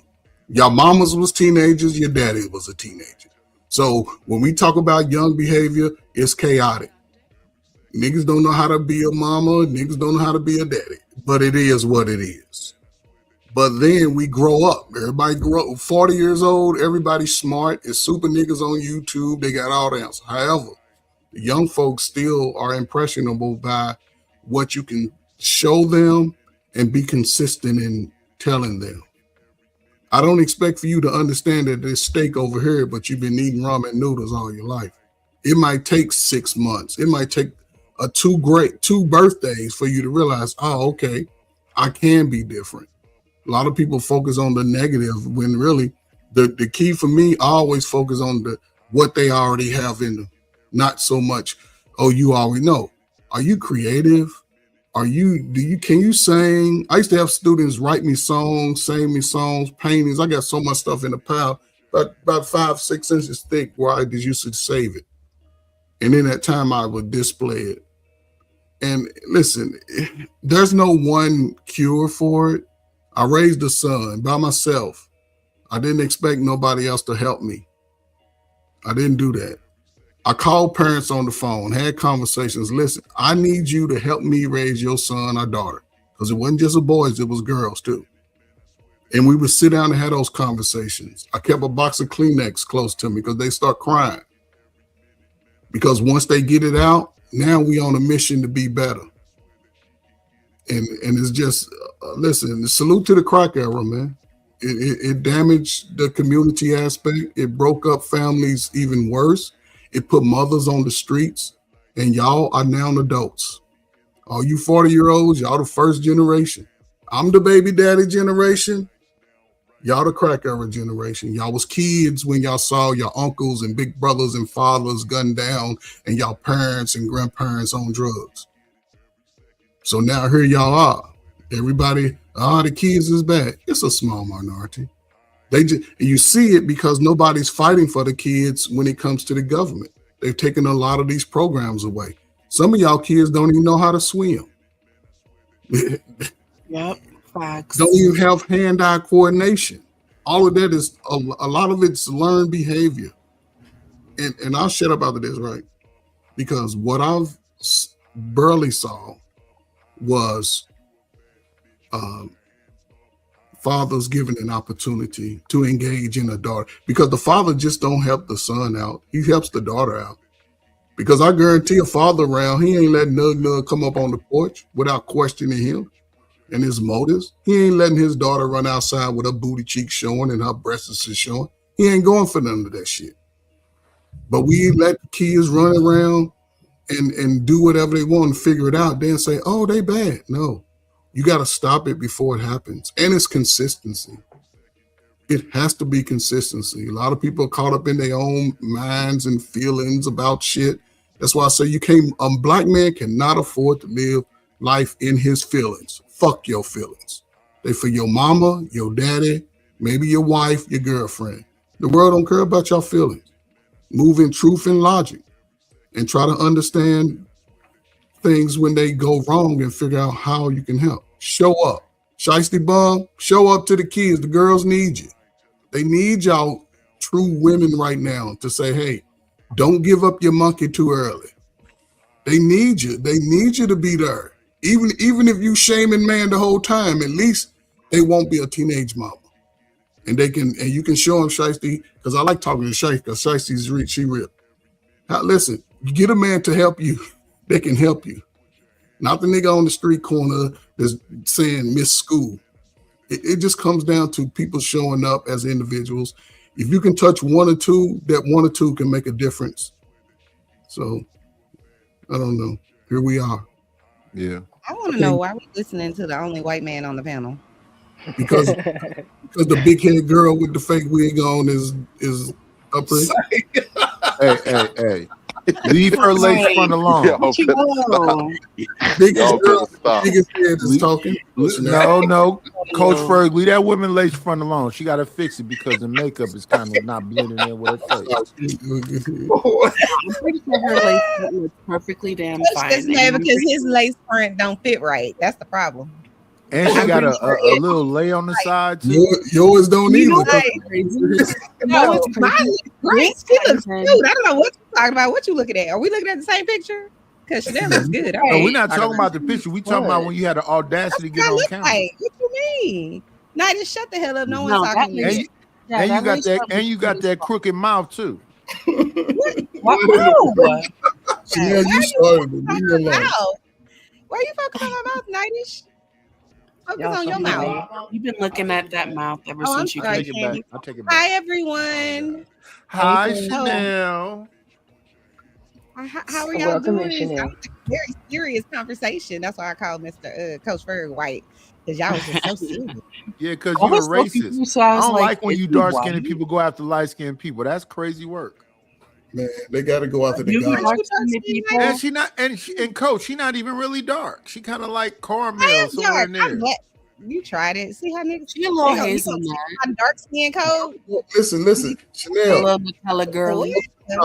Go to the topic because go to the topic. No, I have you passing for dark skin. You passing for dark skin. I have someone to say on this topic. First of all, let's be real. Like, I don't mean to be a contrarian, which I just learned that word like a couple months ago, so I'm gonna use it all the time. It's the word of the month. I don't mean to be a contrarian, but I don't think that it's like a lot of the parents. As a matter of fact, I feel like it's quite the opposite, and people need to give parents way more credit. Because let's be real, most parents are trying their fucking hardest. They are trying so hard. Mothers be trying hard. Fathers be trying hard. When I'm watching... Not at all. No, okay, but like, just hear me out, and then, but like, I'll be the first one to tell you, when I was a kid, I was a fucking monster. Like, I was a monster when I was a kid. And that's why I spent my whole life... Was you the only child? No, I'm the youngest of 4. But that's why I spent my entire, 28 and 29 on a full-blown apology tour to my mom, because I would look back and I'd be like, oh my God, why would I act? It was cringy. And now I'm watching it with my brother. It's almost like my brother's kids hate him for doing what the fuck he got to do to raise those fucking kids. Oh, Daddy, you're not home enough. Yeah, because I have to work to pay the bills to take care of you motherfuckers. Oh, Daddy, you never want to go out and blah, blah, blah. Yeah, because I'm tired. Because I'm raising you motherfuckers. And I feel like a lot of times we put the blame on parents, but when you actually look at a situation, usually these parents are trying the best that they can. And we need to give them credit. And back in the day, like I said, it was way easier before the internet and, access to the world started perverting these kids' minds. It was way easier to like keep reins on your kid. But let me ask you something.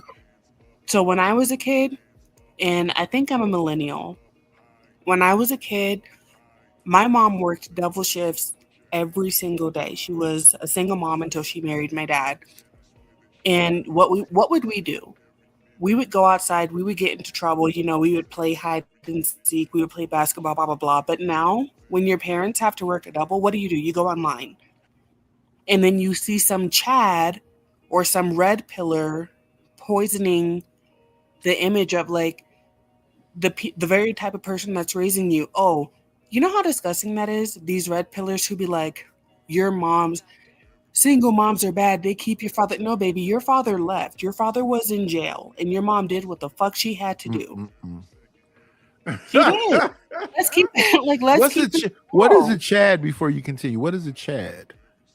Just a stereotypical white boy who's probably a little bit racist in private, but like in public, not really. Can we be honest? It's a lot more difficult. It was a lot more difficult then because when you went outside, your parents didn't know where you were. They didn't know whose house you was over. Today, we have the option to be able to track our slow, and I'm being facetious when I say this because I work and love children. Your parents didn't know where you were. We're not. They did not know where you. Well, Chanel, listen, you couldn't go off the pitch without a helmet. So I get. I'm sorry, Coach Ferg. I'm going to interrupt you just a second. You do not open this door for nobody, not even me. Anybody that come and can knock on this door that needs to be in here has a key. So yeah, they knew exactly where you were. Yeah, unless we understand they was cracking out there in the streets, maybe they didn't know because that was a whole different scenario. But for the parents that care, not hate, but I'm really disgusted by like this new wave of men who are just like blaming baby mom, single mom, single mom, single mom. Like, babe, why do you hate the parent who didn't leave you?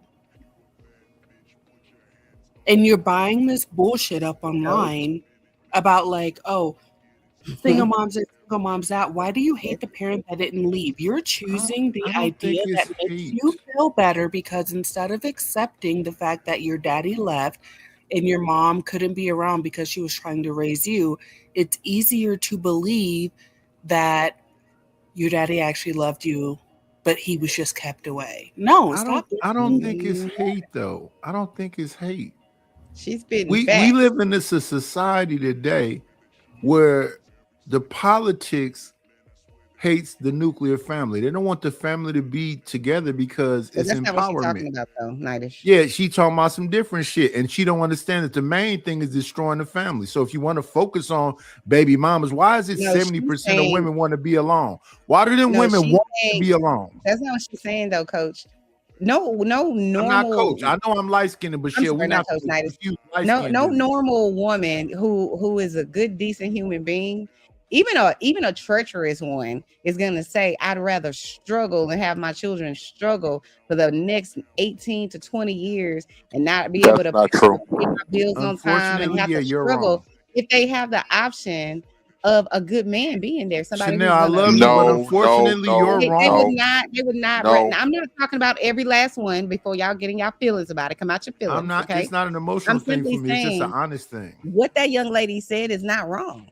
It's is easier to blame the parent that's there because they're the ones that have to provide discipline. They're the ones that have to, they're the ones that have to get up and go to work and make sure you're provided for. It's easy. She's talking about the people online who are bashing the people shit. And if you're saying the same thing, you full of shit too. That's not the truth. That's what she's talking about. Y'all trying to move it to can I say something real quick? This and that. That's not what she's saying. She's talking about the people online who repetitively day in and day out bash the actual parent that's taking care of the child rather than saying something about the parent that's absent and ain't doing shit for the child. Wait. Hold on. Before you go. One second. Let me say this right quick. One second. Here's the thing. I hear what you're saying, but y'all keep most of the things we talk about online as content creators. I want everybody to understand that this is a minority of people. The guys that are incels, got big thumbs and peanut allergies and socially awkward, can't talk to. That's a minority of guys. That's not all of the guys. Like the It's not majority. the minority of the people who are talking about this No, nastiness. they'd allow squeaky wheel, but they're a minority. It's not a bunch of them. There are millions of Let's people be real. listening to The that. majority of incels That's all. are exactly those guys. They're angry because the way whatever the internet taught them about how relationships can be isn't working out for them. And so it's so much easier to be like angry and hateful than it is to be disciplined and put in the work to understand the world. So Okay, it's before definitely the majority. Okay, so excuse me. This is what I want to say. More men would be Hi, they black would want man. to more men would want to help Hi, black the man. children. If what's going on? Oh, good afternoon, good evening to everyone. And Hi, respectfully, Black the Moon. I moon. just want to make I sure. just wanted to say, Hold on. Let I, me just confirm. Are you Lou from the chat? yeah, it's me. Okay, I just want to make sure because Yeah, yeah. I knew Lou was asking for the link, and I just wanted to make sure that was you that got it. Yeah, Oh, We're good. Go yes, ahead. ma'am. that's him. So what I was gonna say was, more men would be willing to help the children if the parents were more cooperative. The problem is the parents don't want you saying anything to their children. They don't want you verbally disciplining their children. They don't want you to say anything about how they've been raised. So it Okay, makes but it uncomfortable. Wait, hold on. It I'm makes sorry. men uncomfortable. It makes men uncomfortable to try to help the children if the parents are not cooperative. I was a teacher, so I'm only speaking from experience. Mm-hmm. When you try to correct their children, they get upset, they get mad. Don't be talking to my kid like that. And this you're trying to help the child, and then you're fighting with the child, and then the parent comes and try to fight you for helping the child. You're fighting. You're fighting the extra fight. So it's like men don't want to go out of their way because it feels like they're going out of their way to help children that don't want help, or not the children, but the parent that don't want the child to get help. I agree with Now, that. Brother Moon, before you continue, I want to ask you a specific question, a very specific question. Was that a bunch of black dads coming up there confronting you? No. Okay. No, Chanel, don't laugh. This is a serious conversation. Let's not make it, a joke. So I want to ask a realistic question. God. No, but he Are makes we a good able? point. I agree with him. My mom was Are a we teacher. able to have a conversation about parenting and raising children where it doesn't turn into gender war? Is that possible? Where we Right? can talk about raising kids without blaming either men or women? Probably I not. hope so, Wait, Candy. Yeah, probably not. well, Because yes. even though Only we love, 1 second, y'all, let's do one at a time. And I love Candy Cane. She's one of my favorites. I don't ever want to make it a gender thing, but if most kids are born out of wedlock and they supposedly oops babies, and they saying that the person that stayed is the one who had them, then there's a responsibility to the ones that stayed and who had them.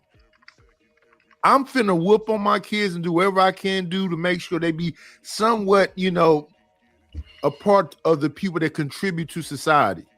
The only thing I didn't want to do, the only way I'd have felt I was a failure when it comes to society, if I didn't make my kids people that are contributors. A lot of people teach their kids to be takers.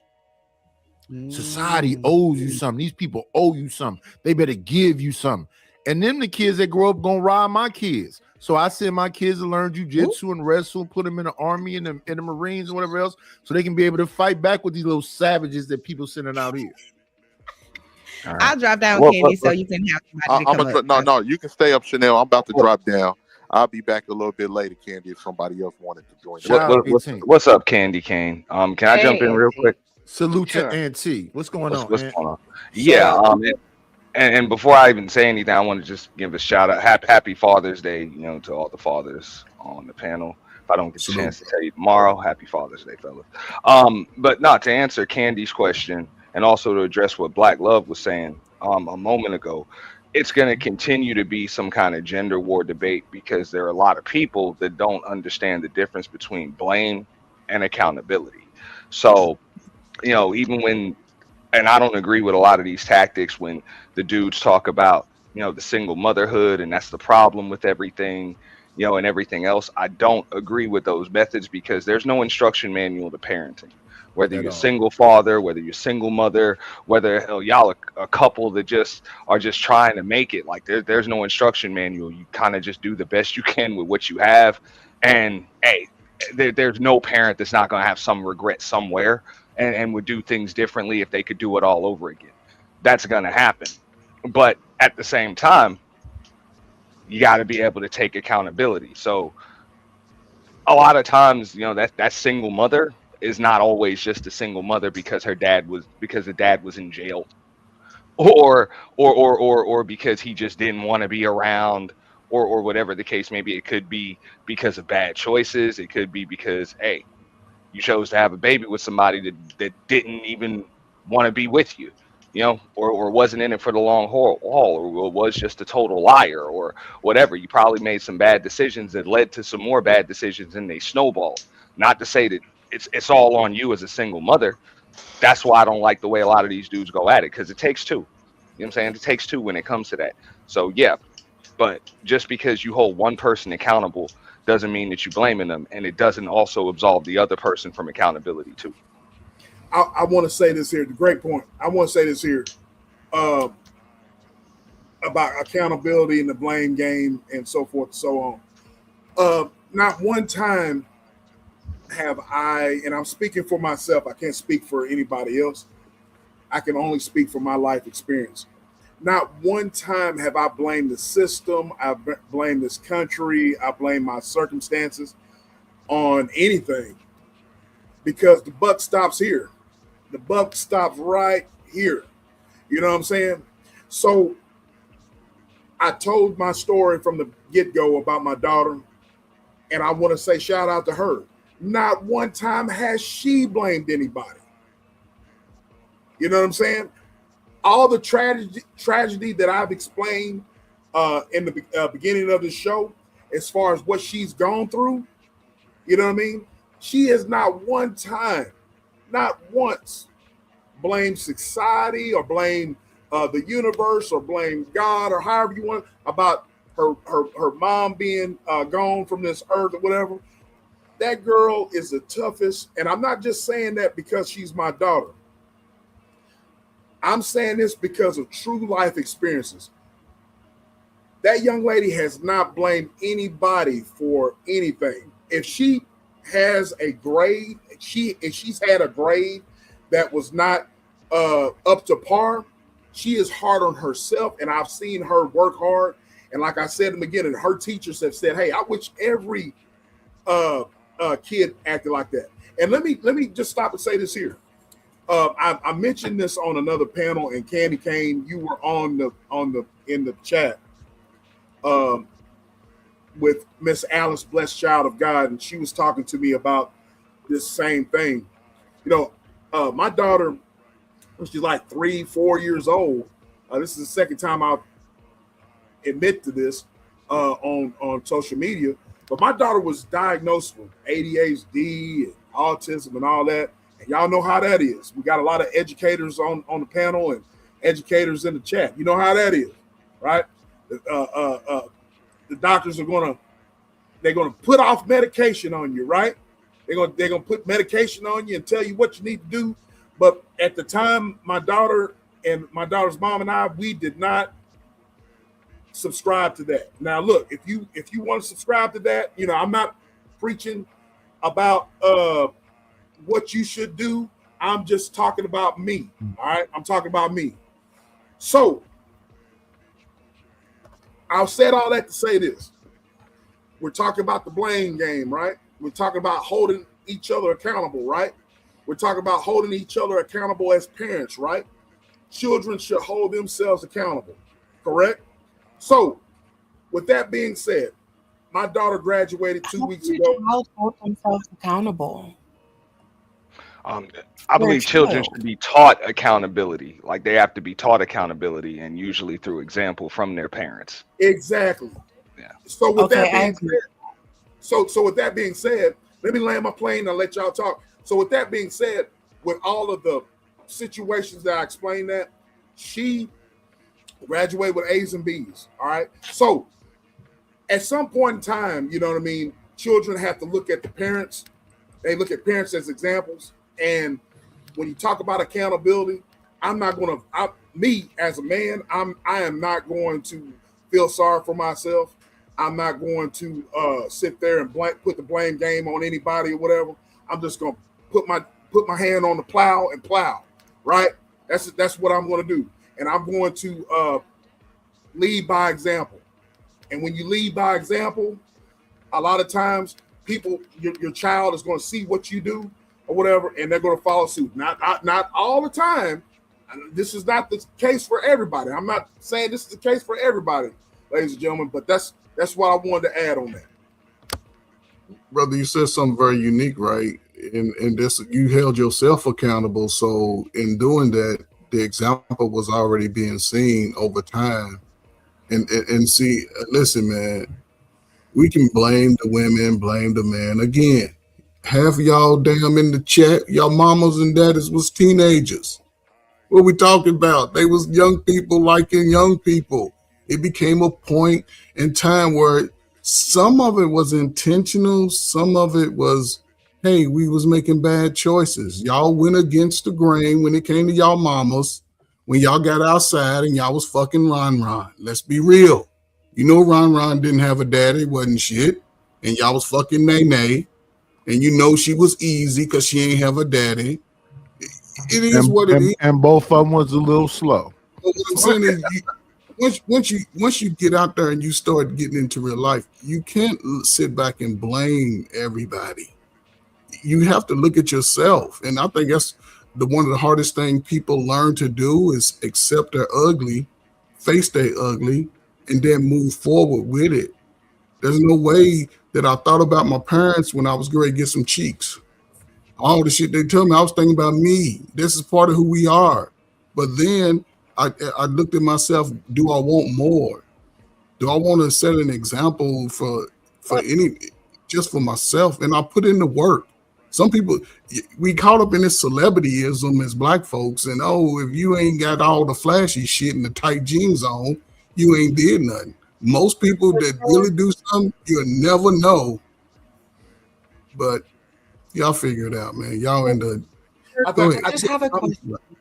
I have a question for Ferg. Like Ferg, and I agree with a lot of what you're saying, but my question is, that's a lot of pressure to put on a child, and I feel like with certain children, they are expected to have the wisdom, moral development, intellectual development, and discipline of a grown ass man or woman when they're just kids. And as I'm listening, slow down. You go too fast. You going. What pressure? What's a lot of pressure for a kid?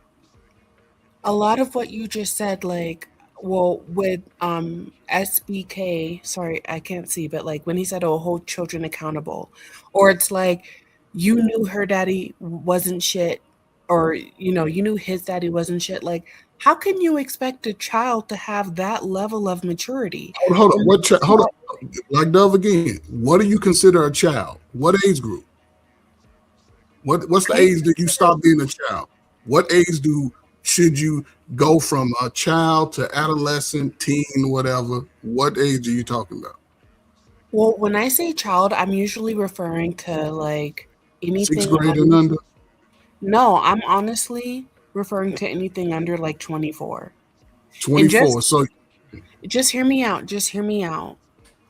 The reason why I'm challenging this idea is because I grew up in an all-white state, and other people, like, we're sitting up here pressuring our children to not play the blame game when other cultures don't do that. Other cultures have no problem recognizing the issues in the society that set their child back, and you know what they do? They lobby to fix it. These kids have it so much easier. Like, a 16-year-old YT male does not have to worry about half of the things that we are trying to encourage these Black children to worry about, because their parents know, like, their child, they're stupid. Like, I know, at least for me, I didn't even know how to function. I didn't have my first apartment by myself until I was 27. Like, it takes a long time to mature, and I just want to know, like, just my question to Ferg, and I'm not trying to frustrate you. I'm No, sorry. you don't. He not frustrated. He deal with this stuff all the time.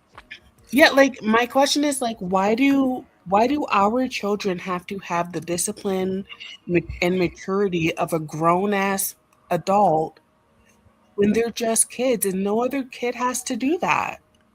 Let me say something before Coach Ferg respond.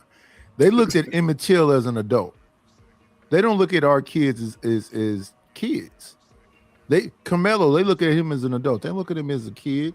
They don't look at his track record of being a good kid in school, great grades, didn't do nothing. But here's the thing. So since they don't look at them as children, they don't look at black kids as adults. I mean, as children. No, they don't see us as children. So that means we shouldn't. We can, but us looking at our kids as children is a lie if they facing society. I cannot send my kids outside. My kid was 13 years old and was a giant. So I can't send him outside and go, oh, they don't know you 13. No, they're going to look at him as a grown man. So I don't want to send him out there because I love him and he's a baby to me. He's not a baby to them. But I have a question for Black Duck because she said she before you ask it, can Berg answer the first question? Yeah, but I want to see. I was interrupted by Tiff, but I want to ask this one question. What age are white kids when they have bar mitzvahs? Jewish kids, I think. That's what I was about to say. That's a small percentage of white kids. Yeah, so those people look at those kids. They're coming into adulthood at that young age. Yeah, but go ahead, come on, Coach let's be real. Like, just quickly, and then I'll shut up. Like, yeah, you have a bar mitzvah at 13, but let's be real. It doesn't mean it's an adult to them. Like, let's be real. It's a ceremony. It's like a quinceañera, but I've never ever, like, if a Jewish child does some childlike shit because they're just a kid, that Jewish parent is going to be like, instead of spending their energy being like, you need this, you need that, that Jewish parent is going to spend all their energy being like, they're just a kid, bar mitzvah or not. And that's all I'm saying. I'm not trying to like cause problems, but it's like, I just feel like our community, we have adopted this idea that our kids are obligated to like mature faster, be more disciplined, to appease the society, when in reality they are just kids. All kids are stupid. So Black Dove. Okay, so the reality of all of wait, hold on. Y'all can't talk over Coach Ferg. I'm sorry, I had stepped away. Y'all can't talk over each other though. You gotta let Coach Ferg go, and then Moon, you got it after that. Black. Listen, put the time on me. Put the time on me. I don't like to go over 2 minutes. Listen, it comes down to this, right? A lot of us know who our children are. Do we sit down and play the little kitty games with them? We act like we ain't never been. Some of y'all still got 2 left feet. Your kid could be a hell of a agility athlete. Some of y'all rap and do all that dumb shit, but your kid could learn how to write something. We don't spend enough time teaching at an early infant stage, 0 to 3 to 5. We don't spend enough time. Some of y'all kids don't know what a playground is. Let's go. Listen, I learned this. My brother spoke on medication of a child. You know what they tell the white parents? Sign your slow kid up for soccer. Sign them up for some shit that they go run outside all day, every day. Might not score a goal all year. And they out there, they get sitting in the sun. We don't want to put our kids in position so they can absorb the world beyond our funky ass living room with the cigarette smoke in it. We don't want to let our kids see what life is about, just living as a kid free from, oh, I'm scared that they might shoot in my neighborhood. We don't do that. It's like we always behind the 8 ball. We don't get out in front of it because now what's different from today than back then? All the information, you can Google that shit while I'm talking. They have a whole list of shit you can do to your kid. I ain't got time for that because I'm either got to get on YouTube or I got to go to work, but I don't want people to say nothing to my baby. So I don't like my daddy, his girlfriend. So I ain't going to let the baby grow up and see both sides of the apple. I appreciate my parents. I have 5 sisters. None of them was pregnant before high school. Why? Because my parents set an expectation and they had conversation constantly. Y'all don't, We got to ask questions. What do you think? Not what you feel. That's what I'm saying. Ask the kid, what do you think about this? All this shit with Carmelo, how many of y'all sat down when y'all teenagers and said, listen, there's nothing more exciting than me when I was young to bust a white boy's nose. You push me, I'm going to bust your nose. But I'm not going to say, tell my son, go overextend it, bust his fucking nose, and we can deal with the video and suspension in school. You can stay home with me for a week. I need some shit to done around the house. Matter of fact, your room is dirty. We're going to get all the trash on. See, people are not as detailed with that shit. And it only takes a short time to get them into that schedule. By the time your kid's a teenager, they should be self-sufficient. Only thing you should do is wash your little clothes, take them a little shopping. And what I mean by self-sufficient, you should know how to wash your own damn clothes, clean up your room, dust the house. You should be able to cut the grass. You should be able to do something on a kid level. Yeah, you can't wash them sheets and that comforter once a week at least. Practice. And if you want to cry, my parents used to tell me, your mama say, your ass want to cry, take your ass in your room and cry on your pillow. Because when you get through with your emotions, you still got to take care of business. And this is where people, I'm sorry. Go ahead. Go ahead. And I was just gonna add to that. I was just gonna say that we have to live in reality. As Black people, Native people, whatever you are, a person of color or whatever, you have to teach your children. You have to teach your children real life. You know what I'm saying? Like, we don't have that. We don't have that luxury to not teach our children the truth, because when they step outside our doors and our four walls, they have to deal with reality. So it's our responsibility to teach our kids while they're young. And then regardless to how we feel about it, we have to teach our children this. No, and I agree. And a lot of the reason why a lot of this is going on is because they weren't prepared to deal with the world when they went outside. We have something different going on than every other culture in the world. Facts. And we just have to accept that. No, and here's the thing, like, I agree, and I'm grateful that, like, there are Black men who play that role. Like, trust me, I'm not disagreeing. All I'm saying is that, like, for me as a woman, like, anything that comes from my womb will be Black, right? So, like, and I'm grateful for you Black men being, like, like, how you are, because it's true. But I'm just saying that what makes me more upset is not like Emmett Till, for example. What makes me more upset about that situation is that the world saw a child as a grown man. I'm not upset that, like, he didn't know how to be a grown man. And I feel like Black kids, that's how they're treated. They're treated, this is what you guys all know, like, my dad who adopted me is white.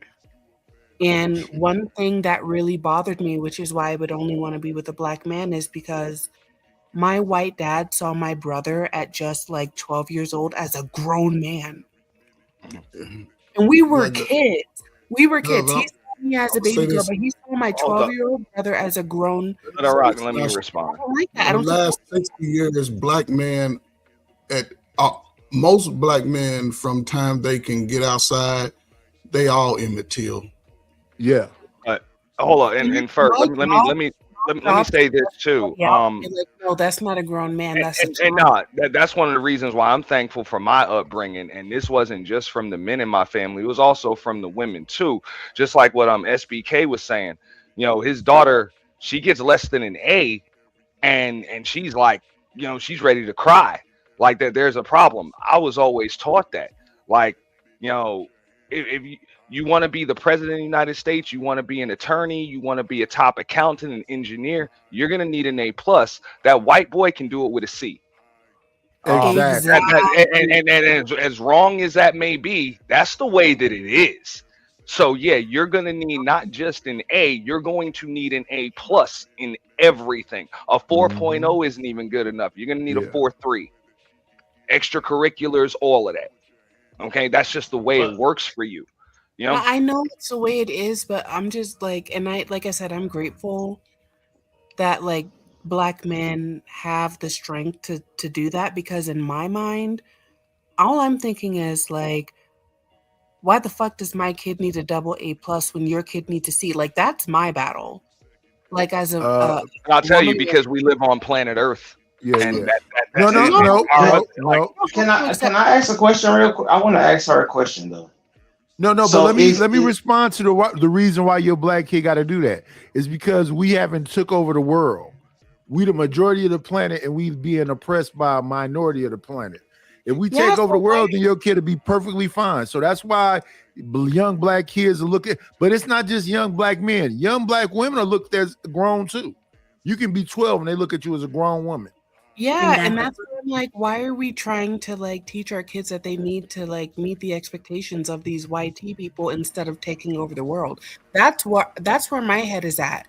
Okay, like, and my mom. Let me jump in on that. Like, and I think putting the weight of the world on our children, like that's even worse. I mean, as parents, it's our job to teach our children how to maneuver through the world. Like, it's our job to prepare them to be adults, not to take over the world.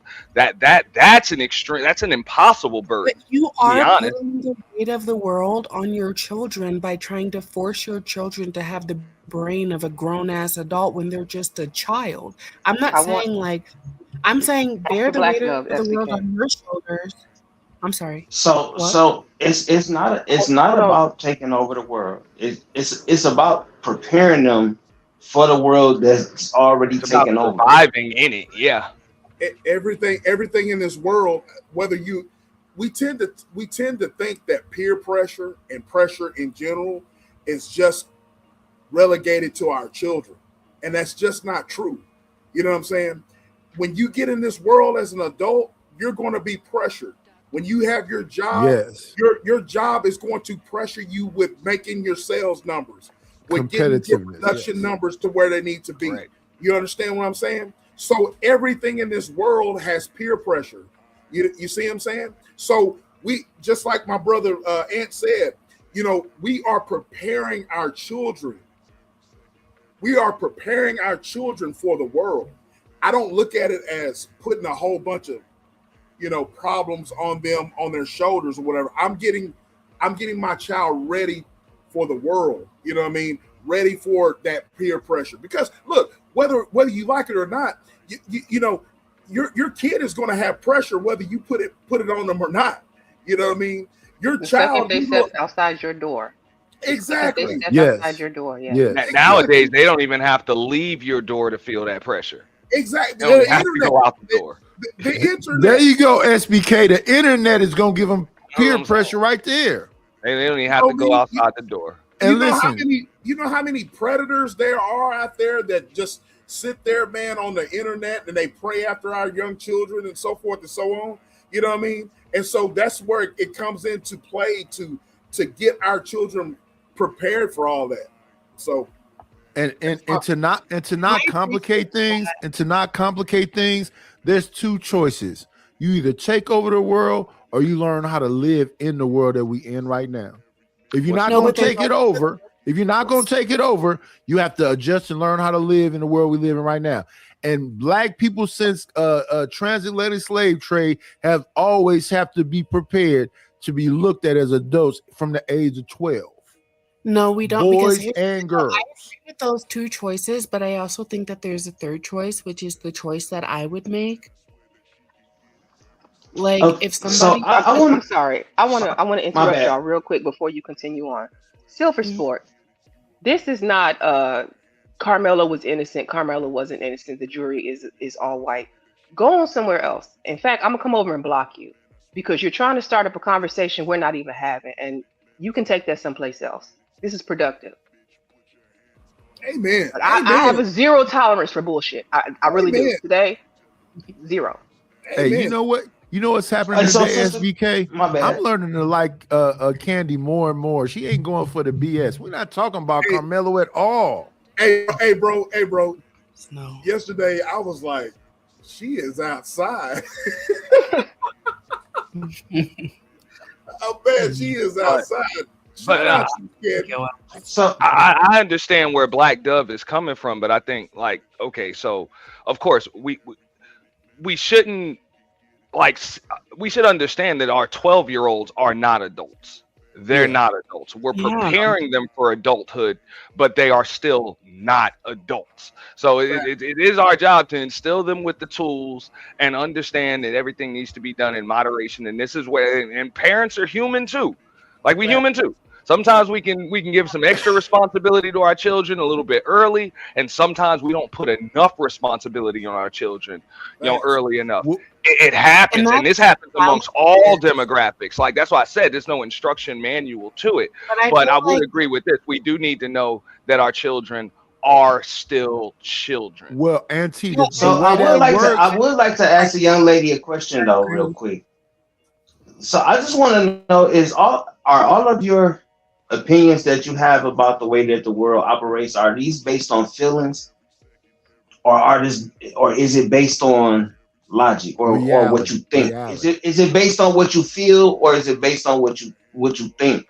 Because it is a difference, because you can feel one thing and your feelings are not going to make it true or a reality.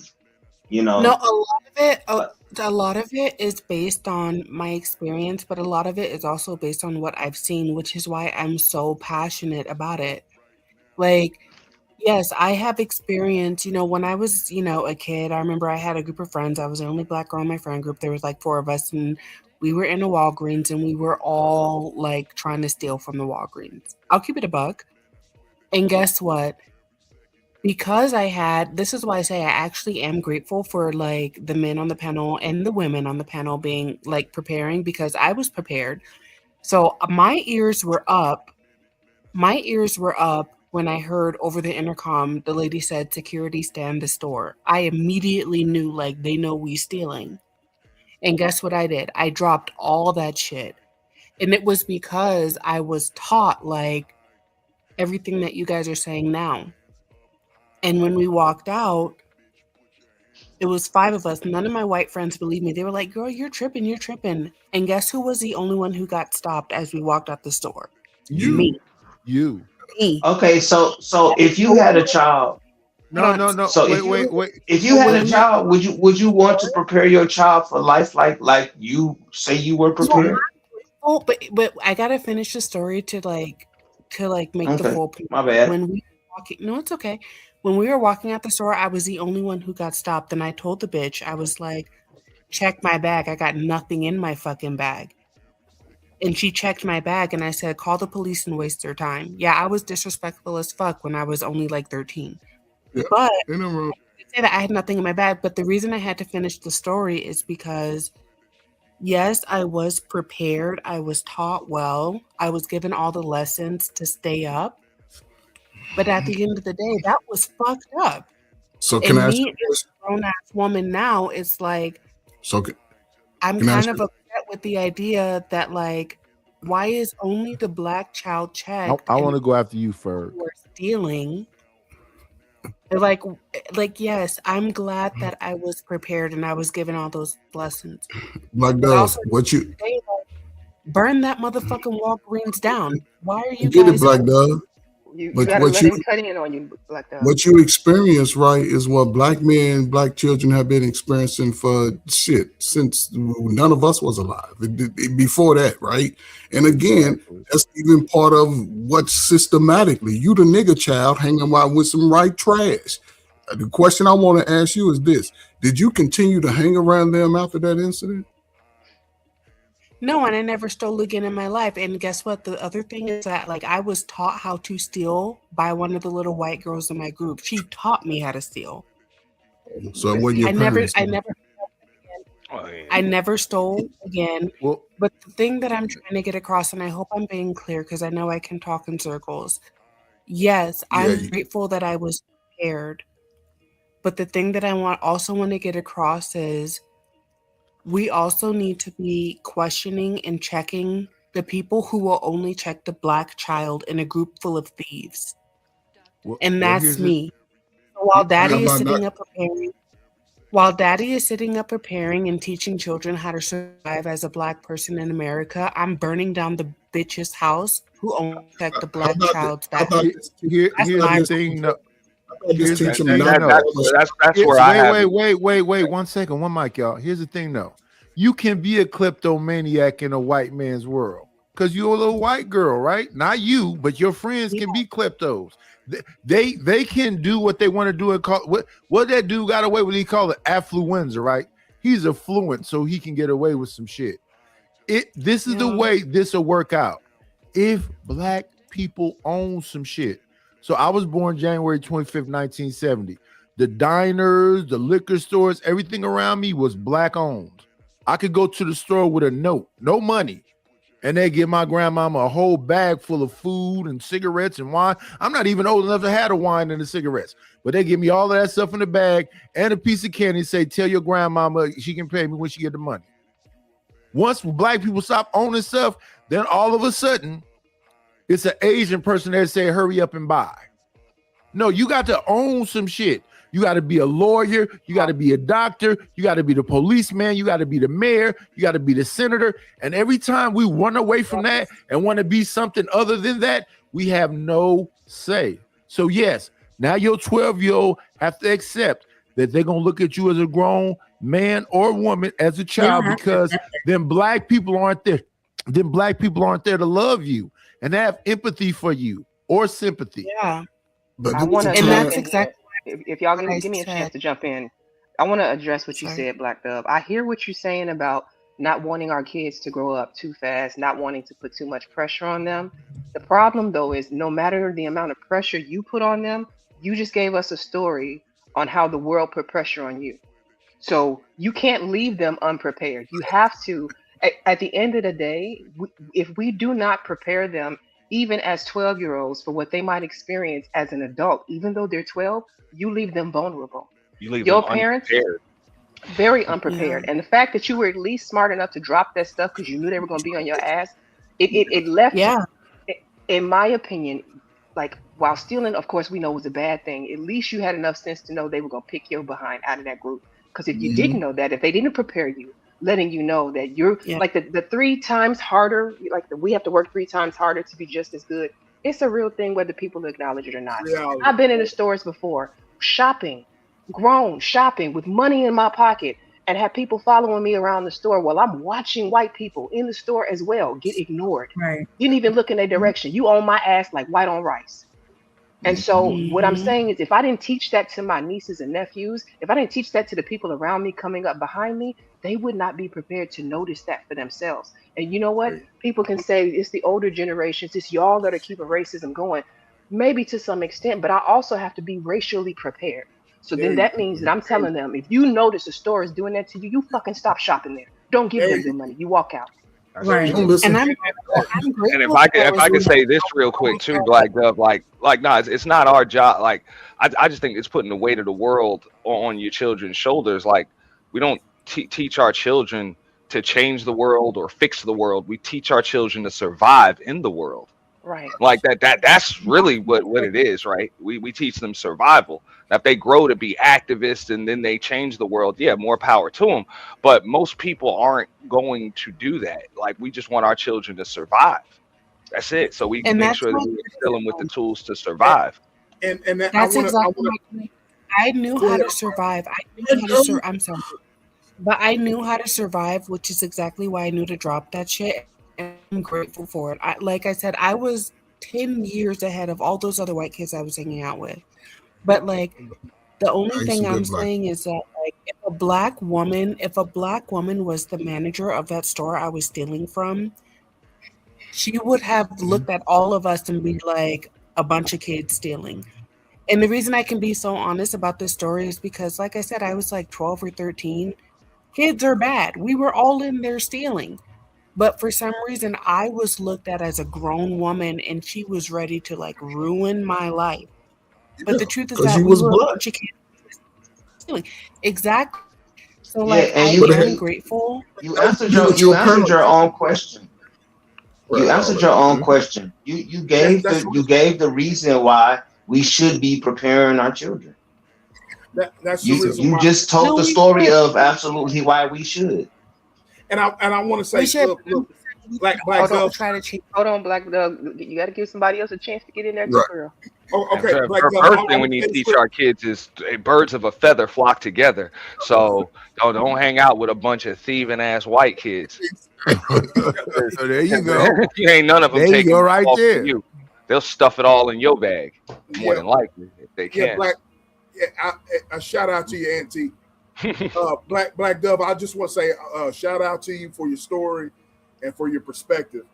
But as Candy Cane and I, when we started out the show, we were talking about the Carmelo Anthony story, but we were talking about how we can kind of like relate it to real life. You know what I mean?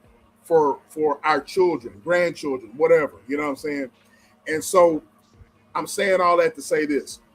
What you were explaining to us and to social media about your story or whatnot, it's all a teaching lesson. You know what I'm saying? It's a teaching lesson. You know what I mean? And so hopefully people can take your story, take what we're talking about, and it's all a teaching lesson. I don't really look at things, and I don't really look at life as it pertains to me teaching my daughter teaching lessons. I don't really look at it as pressure. I don't really look at it as, that's nothing that I want to tell my daughter, blah, blah, blah, because she's going to learn these life lessons whether I teach it or not. You see what I'm saying? You know what I mean? Because life has a way of whooping your ass. Yeah. You know what I'm saying? Either you get my dad used to say, look, you take this ass whooping right here in the house. Yes, sir. Or you get an ass whipping out there in the world.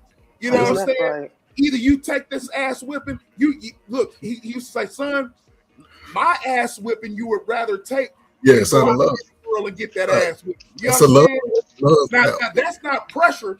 As I look back on it now, that's reality, bro. You know what I mean? That is fucking reality. You know what I mean? In reality, life is hard. Life is tough. Life is not fair. And that's the reality of everything. You see what I'm saying? Like Dove, you talk about the pressure, right? Because none of that pressure was put on you by your parents. That's a difference, though. He just spoke. Listen, somebody in the community was gonna hold you accountable. And the fact that you were me, I'll put me. I'm you at 12 and 13.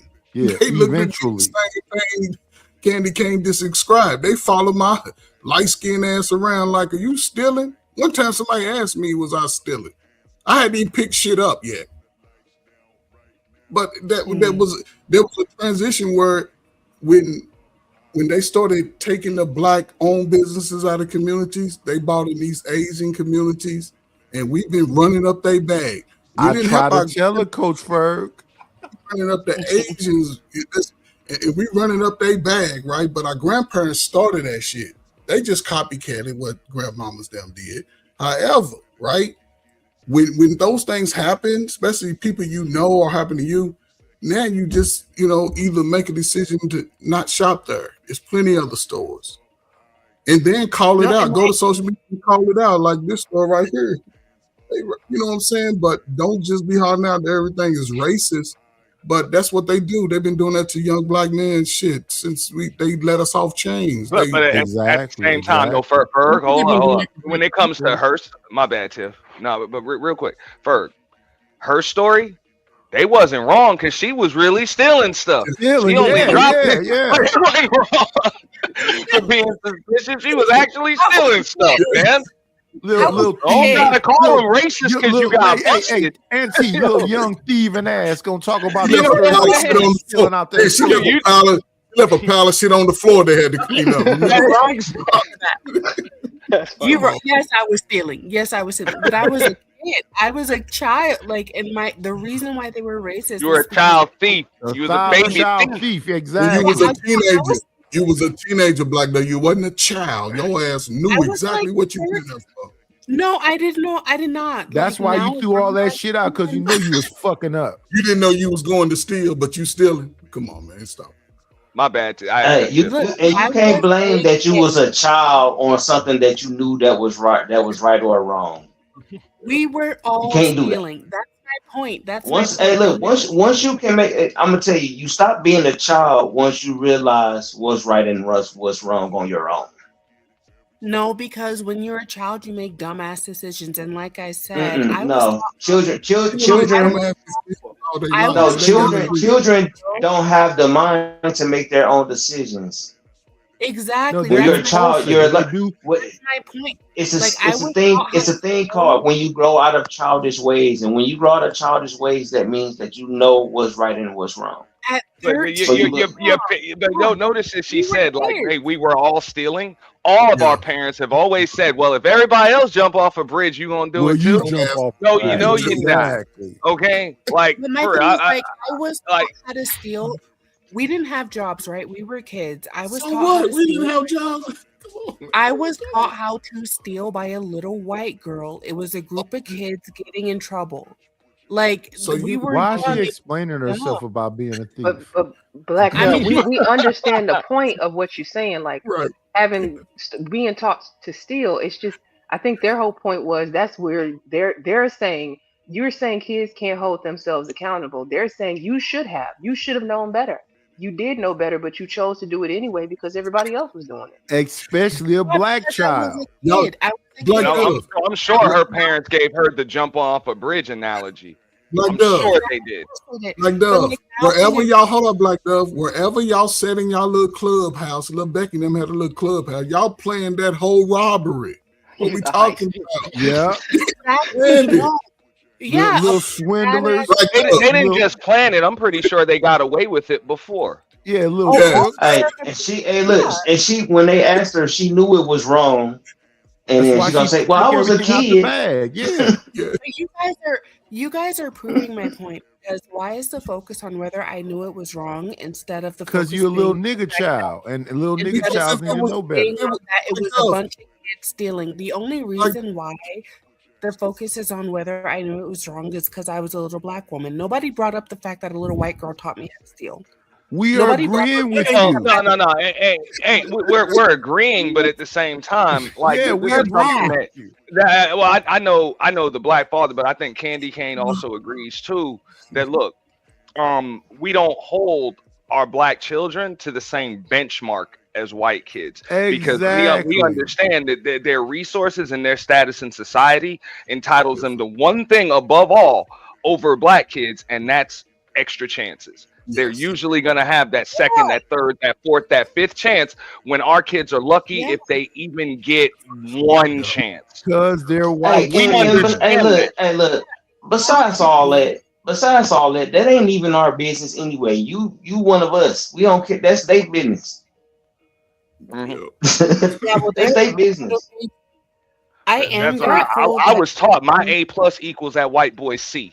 I think I Man, understand Exactly. Black Dove. Okay, let me see if I can give an analogy to make this all come together for Black Dove. Black Dove, you're saying, although you know some police are racist and will racially profile and will target black people and they'll do the pat you down, what stopping, what is it called? Frisk, stop and Stop frisk. and frisk, they'll do all of this. Your idea is that while we have learned to teach our children that these things could occur and what to do in those situations, your idea is instead to go and burn down the police system that allows them to racially profile, correct? yes, yes, What I'm burn it saying down. to you is that is a That's concept that is easier said than done because if it could Exactly. have been, Thank you. we would have been.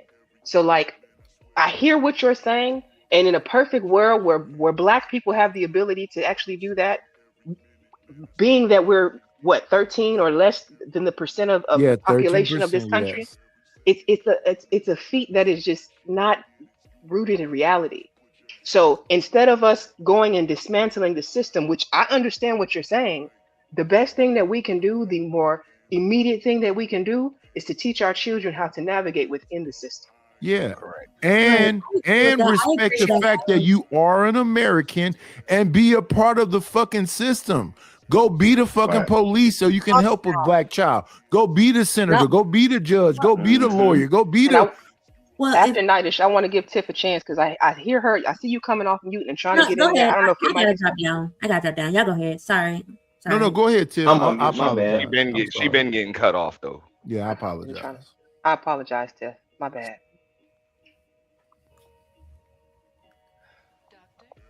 One thing I want to keep in mind, y'all, I know we're passionate about the conversation, but y'all got to give each other the chance to actually speak. I mean, like, I don't want anybody to leave here feeling like they were unheard after hitting the panel. That just doesn't do anything good for any of us. Yeah, I apologize, Yes. Tiff. I'm multitasking. I'm doing a whole nother thing in the back. I wasn't even looking at the screen. But I apologize. Yeah, my bad too. Yeah, I ain't trying to cut nobody out. I can even tell Black Dove from the perspective of a father. These are arguments I used to have with my son's mother when he was in school. He would act a fool, in school, get in trouble, and she go up one time. She had the principal in tears, cussed the principal out, cussed the teachers out, cussed everybody out. And I'm in here like, okay, just tell me what's going on, and I'll handle my son accordingly. When we get home, and hey. I got to I'm getting cussed out. Whose side are you on and everything else? Look, I'm on our son's side. It's easier for me to correct my son's behavior than it is to correct the whole damn school system. But if you think school is that, did you go up there in the moo in the I bonnet? will also say this: if you think this, no, not at all. But if you think the school is that bad, we can just remove him from the school and pick a new school. We can do that. Yeah. She didn't want to do that. She just wanted to cuss the school out. And I'm like, that's counterproductive. It would take, like, he would have graduated. He'd been aged out. He'd be in his damn 20s by the time we change the whole school system. Our only thing we can correct is our children. Like that. That's what we're focused on as parents, not changing the system. Takes longer. Even if the system takes longer, we can correct it. Yes. And I agree. Like, okay, I get it now. Like, yes, I'm grateful that I knew better. But I still have some resentment for the fact, because like I said, if that woman, the manager of that Walgreens, if she was a Black woman, she would have been like, get y'all little badasses out of here, because she would have seen us all as kids. But because it was a white woman, she saw the rest of them as kids, and she saw me as a grown-ass thief. I was like 12 or 13, and I don't like that type of shit. Okay, So, yeah, Black Dove. You'll get over it. You're talking about something that I would. Okay, so just in those 20 years, right, since that incident, where have you gone to the young Black girl and said, hey, they could accuse you of stealing? Have you put in that type of work? And you know what I'm saying? Have you stepped outside of yourself and said, hey, young Black people or whatever, they might say you were stealing. So where have you sort of sent from that incident? Because I don't know how old you are. Y'all motherfucker Avatar, and 31. So you like. So the fact that she old as fuck, Coach Ferg. She not yeah.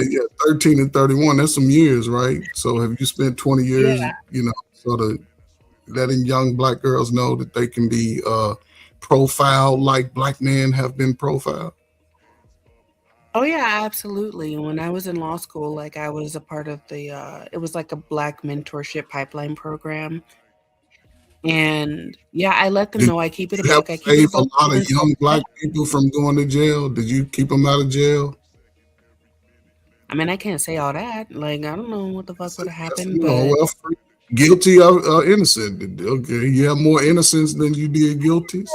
Anybody out of jail? I can't say I kept anybody out of jail, but you had guilties.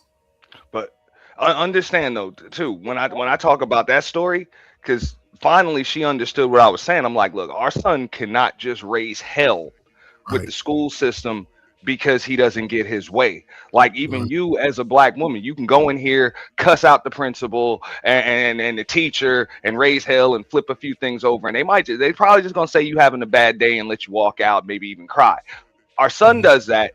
They're gonna pick him up, drop him, drag him out of here in cuffs. Right.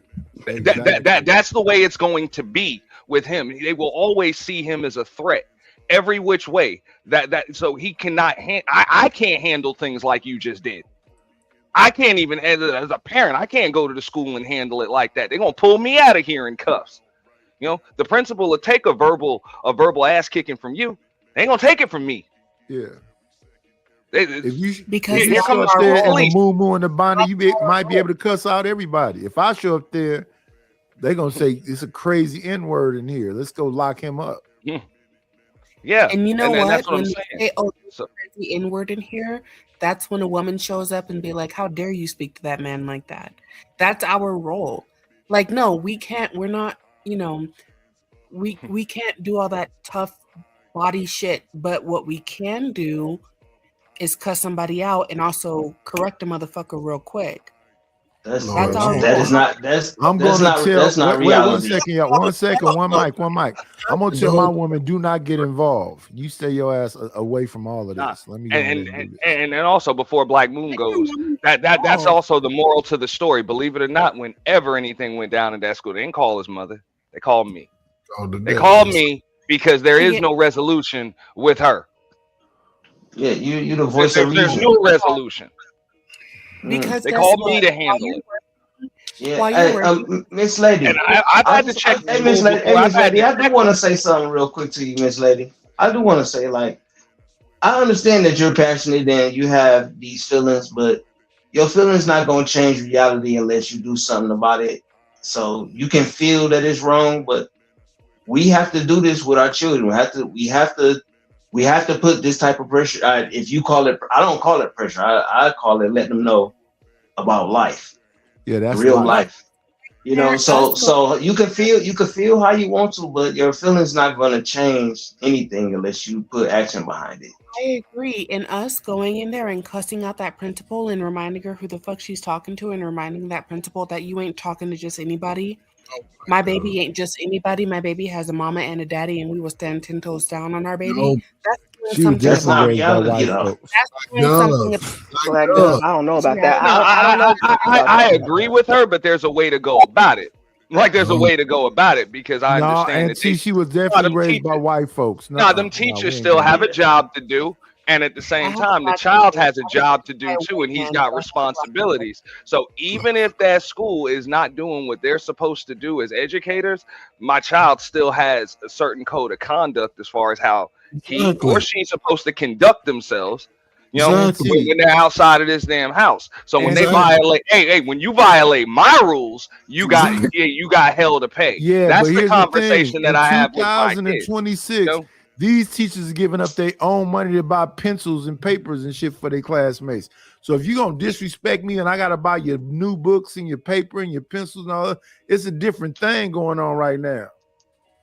Facts. yep. I bought my own supplies, and I was an art teacher. So let me So ask you, Black Dove, why do you immediately assume that you have to cuss out the teachers and the principals and everything? Have you like my thing is when my niece was here, I didn't have to do all of that. I wrote letters and I went to talk to them and I sat in their face and it was me direct with them versus like I don't believe in coming in guns blazing if you don't have to. Now Yeah, if you try going the route of the appropriate or the way that we're quote unquote supposed to, and you're ignored, then I can see coming in hot. But immediately coming in off the bat, I don't think that does any justice for your kids. And on top of that, is teaching your children. I don't think that's the best way to teach them how to go about handling things that are kind of with Yeah. outside of their control that they want to be able to control. I hope I'm saying that right. I yeah. think it shows I am like because the first thing is as a black woman coming in that office, we already got the angry black woman There stereotype you on go. our Yep. shoulders, and I don't want to walk in there and have emotions and anger be the thing that preceded me in the office before you actually are listening to what the fuck I got to say. so like well, I get exactly what you're saying, and and you're the gonna end reason why up in cuffs more than likely if you come in there cussing Like like that. they go treat the black woman just like they would the nah, black man. You I come up told you, and nah, hey, nah. The principal just start hold up. crying, bro. Like it's bad. they're Hey, not Was it a you white gonna It's hey bad. principal you all Like I gonna done black? seen it look, too many times, bro. they're not Was it gonna a treat white you gonna leave out that you gonna leave out there in some handcuffs if you a go in white there principal? cussing and being too loud. Trust me. and here's the thing, like the beauty about being a black woman is that like you don't have to Jesus. cuss them out and get ratchet and get like violent to get your point across. As a matter of Yeah. fact, you can put a bitch in her place without even using a single cuss word. That's the magic about us. When they look a grown ass black woman in the eyes, they know that this woman means business. And I think that the reason why we have to do that and the reason why I'm not afraid to do that is because it's one thing to look at and judge a black child, but it's one thing to stand face to face, shoulder to shoulder with a grown ass black person, whether it's a man or a woman. When you're Listen, standing face to face, eye to eye with a grown black person, they don't have the same power that they have over a child. okay, so Black Dove, let's take if Becky's in that damn office, she's calling the police on your black ass. See, And sister, she'll understand. But listen, I don't know. See, a lot of y'all no kid left behind educated. Y'all don't get it. Y'all wasn't bust. I went to school with all my teachers were black, right? And some people were slow, but they make their ass sit in a reading circle. And they know how to read by the end of the school year. The teacher would call your mama, and the mama would address you because she might see the teacher in the community. Once they let Becky start teaching y'all, that's when y'all got slower and fatter and lazy and all that bullshit. The medicated. This is just a time shift, right? So you can't come up in no white principal school with a white assistants at the secretariats. You know what? They gonna call the police soon as you start as soon as you get 3 curse words in, security's all up your neck. Usually, school police is sitting in that office with their hand on their belt anyway, ready for That's action. true. Waiting on you. That's true. Okay, ready for action. Like I said, Y'all, I just want to cut in real quick. I'm a former retired teacher, so I felt it appropriate that I should come up here. Auntie, I got flashbacks when you talked about how your child's mother comes into school and cussing and doing all that stuff. I had flashbacks. I taught at-risk kids, and unfortunately, a lot of them didn't have active fathers. So I was stuck with one parent, which is a crazy, belligerent mother. And what I found, particularly with this at-risk people, is that a lot of times these women were under pressure financially. They're working 2 jobs and this and that. And so it's not actually personal towards the teacher. A lot of it is I'm taking all I can take. The weight of the world is on my shoulders. I got these 3 kids. I'm living in a hotel. I'm from paycheck to paycheck. And what I don't need is one more problem.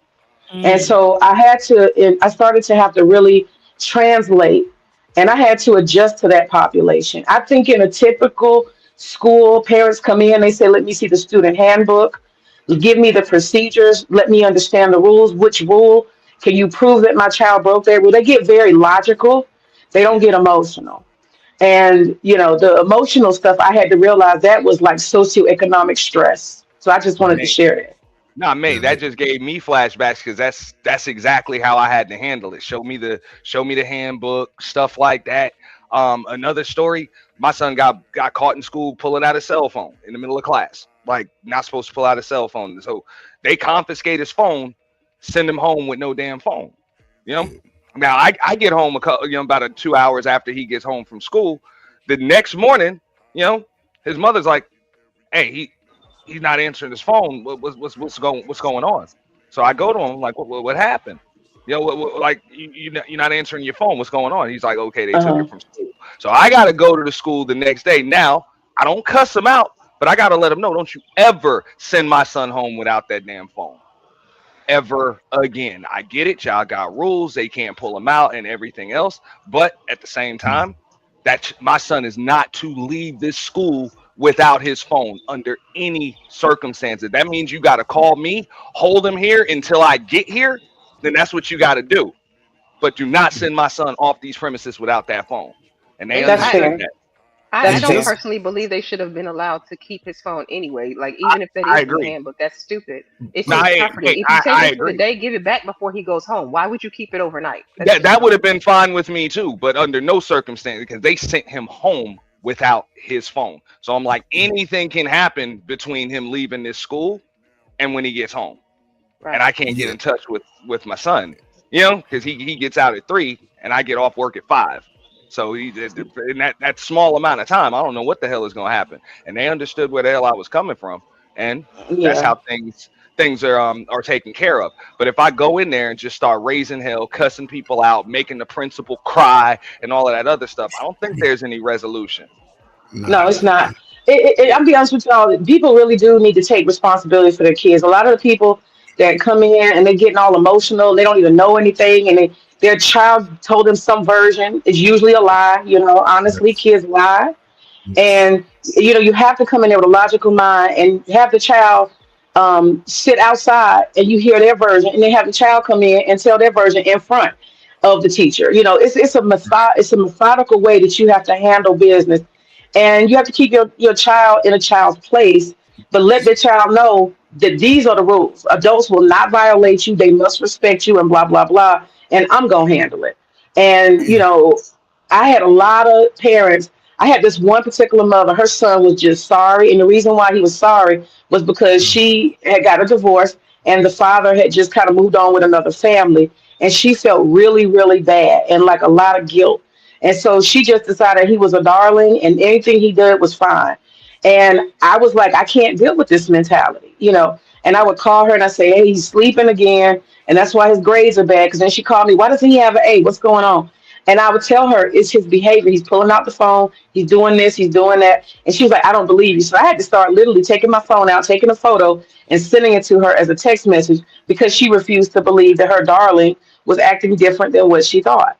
And so I You had to think come up she with a really lot of didn't different believe methods. it, May? You think she really didn't believe it, or you think she was in denial and She overcompensating was for the in fact that they had denial. that divorce? Denial and overcompensation. Absolutely. And it's Which unique is the about same thing. She didn't believe it. She didn't yeah, believe but it, or see what refused to believe it. Really, just like listen, Candy said, that's denial. It's yeah, refused. and listen, y'all can't tell me y'all don't know y'all slow ass kids in school. Y'all can't tell me that. Y'all know what they gonna do, right? And again I say it out of love, man. I love I know kids, you man. do, but it's always funny when you say it. Go But ahead. we know our kids, right? And again, a lot of it is when kids understand that the parents ain't together, they do attention seeking behaviors. They seeking attention, and the fact that he understood he could break the rules because again, you have to set that expectation. And this is just, I'm gonna say this because you know we own the fact that young people, and we've seen how a young man in an instant his whole life was taken away. No telling what his future could have been. He already had a survival. It's like when you do something to save somebody's life, some of y'all wouldn't even give people mouth to mouth. And this boy done saved a life, and one incident his life is taken. And when it comes to certain things, when it comes to anything your child is involved in, take the time and read that shit. Permission slip, student handbook, whatever they say. And matter of fact, you don't read it. You make your slow kid read it out loud so you can find out they got a reading deficiency, and y'all need to take 30 minutes a day to teach them how to read. Because those are nuances of things. Even if you want to play sports, well, damn it, you got to be able to make sure your basketball stuff is together. You got to be able to make that. We gonna read even the rule book to learn how to play basketball. It's information stage, and and the ones that can, and listen, kids gonna make dumb mistakes around other kids because you got your mom and daddy. I ain't got mine. You ain't got your daddy either. Me either. My daddy ain't shit. My daddy ain't shit either. Instead of allowing both of those dynamics to play a role. Listen, if the father ain't there, he don't want to be there. Y'all got some slow ass brothers. Y'all got some brothers don't do nothing. Hey man, come and get them on the weekend. Show them how to put some clothes on. You know what I'm saying? Show him how to do man stuff. Stand next to the toilet because every time he pee on the fucking toilet seat. This basic stuff that can transcend into being a man. I love my parents because my parents kept it real for me from day one. If I got in trouble in school, my daddy came to the school. And by the 7th grade, I ain't have no problems. Played sports. Didn't have no problem. Believe it or not, I used to be handsome back in the day. I ain't had no problem with no girls my age. I ain't no problem. You know, it is what it is, man. I mean, we at Hey, a time where that's that balance. That's that balance of the mother kids, and father in the life for our sure. kids can be smarter than us. They got so much information ahead, and oh man, back in bad. Kids only listen. Y'all all look like y'all daddies and act just like y'all mamas. Now shut Well, up. It's not about just having the mom and the dad in your life. It's about having a responsible, accountable mom and dad. Because There you you could go. have, one parent Yes, that's responsible and accountable and come up a yes, lot better than having two yes, dysfunctional ass parents, man. yes. That's 100,000%. Like for real, two dysfunctional parents will do a lot more damage than one Yes, functional parent would. and we Trust see me. that, and we see yeah, that because boys, that's the case. I they don't have. wasn't just being in general. I was just saying just in general, not directly. You know what I'm saying? I know what you're saying. It's just giving a little context. That's it. But you see the dysfunction in young people's lack of motivation. That's what it is. You want to know how a person's family is? It's in the children. The children are unmotivated, so you can see it. But who's willing to? I mean, transcend from it? And I know what Black, what was that, Black Dove that was up here earlier, and then as opposed to what Coach Ferg was saying. Yeah, we make sure our kids have certain responsibilities at a younger age. It was a little bit more built into your generation, Ferg, the Gen Xers and everything. It's a little bit more built in, but just those responsibilities. Make sure that, like, I should never have to tell you to take the trash out. Make sure your laundry's done by a certain time. Show you how to do it one time, and boom, you should be able to have it on your own. Make sure your room is clean. Make sure your area is clean. Make sure your clothes are pressed for the entire week. All of those different things. And keeping them in sport, keeping them in some kind of extracurricular something, so that way they don't have time to get into trouble. As soon as you take those things away, you'd be amazed how much more trouble and how many other influences come from the outside on those children. That's when your kids start being taught by, whether it be white kids in the neighborhood or other kids in the neighborhood, how to steal and how to do other things. So that's why it's important to make sure that those things are there. Oh shit! I made my kid. Oh, my bad. Sorry. In regards to the statement because I think this is what Tiff was trying to get to on the panel. Is grace something that's given to children only by the mothers, or do the fathers give grace too? Do fathers see a need to give grace? I hear a lot of tough love. Make sure they're prepared. Do y'all Okay, give so grace? my experience is that I'm tougher on my boys. I'm a little bit lenient with my girls, but not too lenient. But more lenient on my girls than my boys. Candy Cane, listen, and my man, what's his name? What's your name, brother, with the cap on, man? SBK. I think he can probably relate to it, right? And listen, fathers always give daughters grace. But when it's sons, that's why I love my father so much, right? Around the house, around the neighborhood, you get around the house, you take care of your responsibility, you get all the grace you need to do. When your ass is in school, in church, places of respect, you better respect that place. Don't let an old lady tell my father that I didn't say hi back to her. He's coming to me. Don't let him say, "Hey, boy, take out that trash. Trash day is tomorrow." I missed that shit. I got to deal with that. He may not listen. He might not. Like I said, by the 7th grade, my father never put his hands on me again. The time that he did, I was on some dumb shit, girl.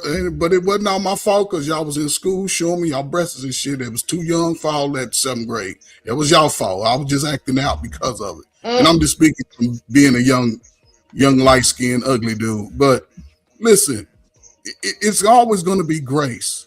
2 or 3 times, you still telling your kids something 5 and 6 times and they 14, 15, it's something you doing wrong. It's the communication that they don't have a relationship with you. But again, but we know white people ain't gonna give y'all kids no grace. The first time they fuck up, they trying to send them down the river. And what you gonna do? Go in there? My dad had the motherfucking look. He had that look. All you had to do was look at you, and you already knew what it was. It wasn't no talking. I will say this here to Coach Ferg. I totally agree with you. Lou, you know what time it is, bro. I totally agree with you as well. I can look at my daughter one time. If she's fucking up, I can look at her one time. And folks in the chat, I got folks in the chat that knows my daughter personally. I can look at my daughter one time or whatever, and she knows that she done fucked up. I ain't got to raise my voice. You know what I'm saying? I ain't got to do shit.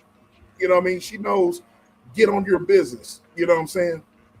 You know what I mean? If something's not legible, I like this shit here. You know what I mean? Oh, my bad, Dad. You know what I'm saying?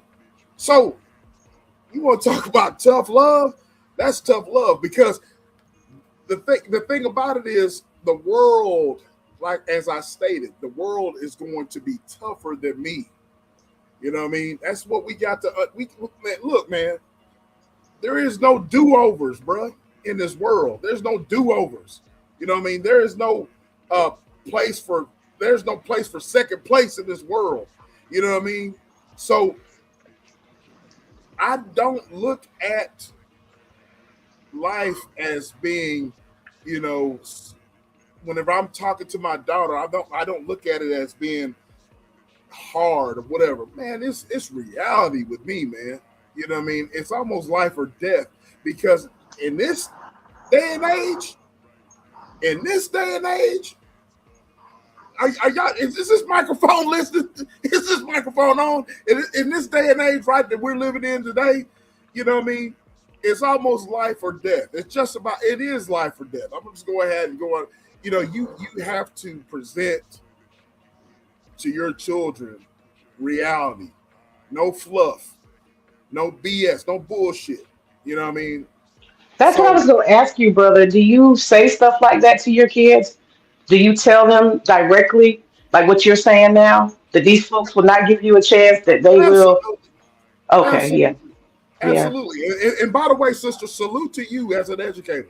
Salute to you because the things that you were saying, I can absolutely concur to. You know what I mean? Because you sound like my child's teachers and so forth and so on. You sound exactly like them. You know what I mean? You guys, you teachers and you educators, you know what I mean? Uh, God bless you, man. My hat salute to you, man. I appreciate that. I appreciate that. Yeah, You I too, spent brother. almost, I So, spent almost 20 years. Yeah, I appreciate that. and y'all are under, in my opinion, y'all are underpaid. Y'all are underappreciated. Uh, Yes, we uh, goddamn, man. Goddamn. yes You we know what I mean? That's all Yeah, I Yeah. got to shout out say. to the You know what I teachers mean? for sure. I will say this here. Yes, that's made. I present the information that I just said. I present it exactly the way that I just said it to my daughter. And you know, look, my job as a parent is not done. I don't give a damn. She just she graduated 2 weeks ago. It is not done at all. You know what I mean? Life doesn't stop at graduation. All right, you're going to be a parent. Look, it you never stop learning. You know what I mean? Even I'm still learning. You know what I that's it mean? right there. Never stop. Absolutely. I never stop learning. I ain't got this shit figured out. You know what I mean? So once you got figured out, then that means you're a damn fool. You know what I mean? So look, um, man, shout out to all of y'all, man. Man, shout out to all of y'all, all you educators out there, man, that's listening. You know, to the sound of our Yeah, voice, man. Shout out to y'all, man. You know what I mean? All of y'all that's working with our young people, man. It's easy to have an opinion or whatever, but you out there in the trenches, you out there in the trenches, bro. You know what I mean? These motherfuckers, excuse my French, man. These motherfuckers out here, man, talking all this shit or whatever about what we should do and what we are not doing, and you guys are out there doing it. You know what I no mean? bullshit. Shout out to y'all, man. You know what I mean? Y'all, like I said, y'all are underpaid, y'all are underappreciated, and the light needs to shine on y'all. That's Yeah, A fact. I appreciate it. And I have to say something. As a teacher, it's not just you're part parent in a way because a lot of the stuff that parents do, enforcing standards and values and stuff like that, that's something that has to be reinforced at school. It's not just the kids sit down at the desk and that's the end of it. You just teach some stuff and walk away.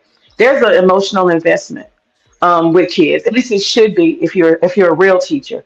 You should care that they actually do well, and you should care about their family dynamics and that they're healthy and they come into school and they have a positive attitude, that their self-esteem is up. All of this has to do with teaching because a student can't learn if they don't have certain things in place. They just can't be successful. And so, one of the things I'll say this is y'all should look out for. If you have teachers, I would hope that they tell you how much they appreciate your child. I had to learn to disarm parents as a method, because a lot of parents would come in hot, they frustrated, they got all kind of stuff going on, And so the first thing that I would do as a teacher is to establish that I care. And I think that's really, really important that teachers do that. Let them know that you see their child as an individual. Not everybody, not some stereotype, but Mhm.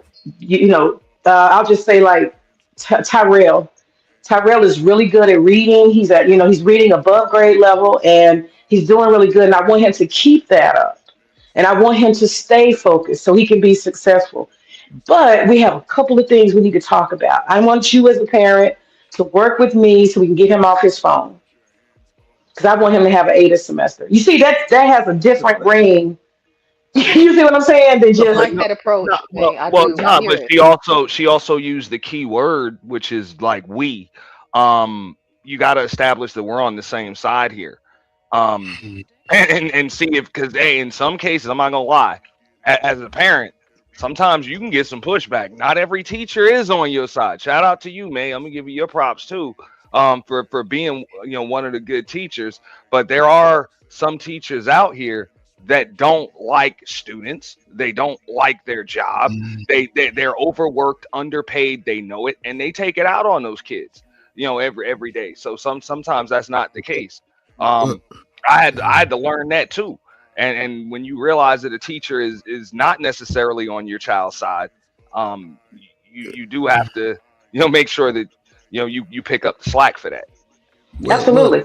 And that's why I'm sharing what I'm saying. If you're not hearing stuff like that coming from a teacher, you might have a problem. You got. And I would tell parents if you don't trust that I'm on your child's side, no disrespect, but I want you to put them in the class that you feel the most comfortable. And I just tell them I am a teacher who has structure, and every student in my class will succeed. I'm not going to allow students to sleep. I'm not going to allow them to fail because if they fail, I fail. And if you just really don't mind your son sleeping and you want him to just do whatever he want to do, I'm just the wrong teacher for your son. I'm sorry. I And want to most say, of the parents, 95% of the time, they'll be like, no, no, no, I want him in here. You know. I want to say shout out to you, Miss May and Coach Ferg. Listening to y'all on the panel, if my child was in y'all's vicinity, I would want my child to listen to y'all because y'all are giving it raw and uncut. You know what I'm saying? And so that's what we need. We need parents to back y'all. You understand what I'm saying? We need parents to not. We talked about earlier today about feeling sorry for yourself and all this type of stuff or whatever. And what I'm gathering from y'all too, you know what I'm saying? Um, that's what we need. They're asking for solutions. You guys are giving the real cold hard facts right now. You understand? But unfortunately, our people, our people, sometimes the cold hard facts does not resonate.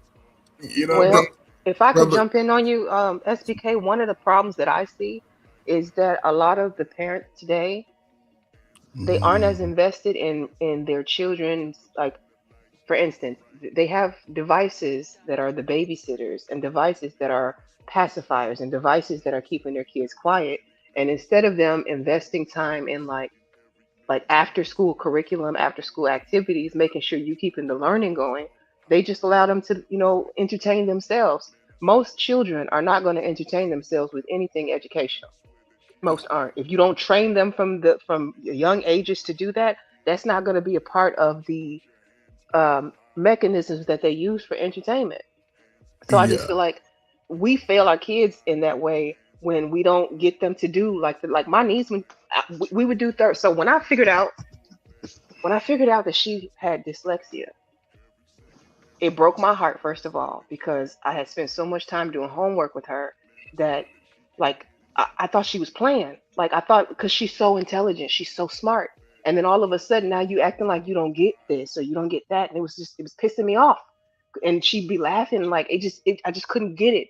And then one day I don't even remember how the puzzle piece fell into play for me, but all of a sudden, boom, I woke up in the middle of the night. I said, I think that baby got dyslexia, and I cried. I remember getting emotional about it because then I felt guilty for like coming down on her so hard for what she did not know or what was not connecting.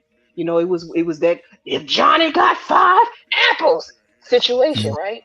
And I didn't have to do that. I didn't have to. So once I figured it out, the first thing that I went and did was contact all our teachers. And But so can I'm what you're saying, right?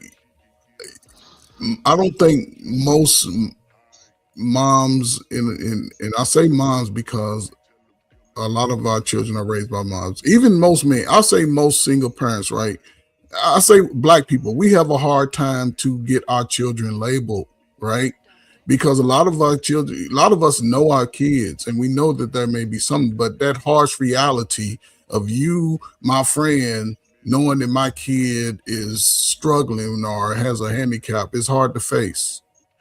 Well, see, for me, once I figured it out, then I knew Yes. what to do. I went to the teachers to ask them, okay, I see that Yeah. she has this struggle. I understand there's a problem.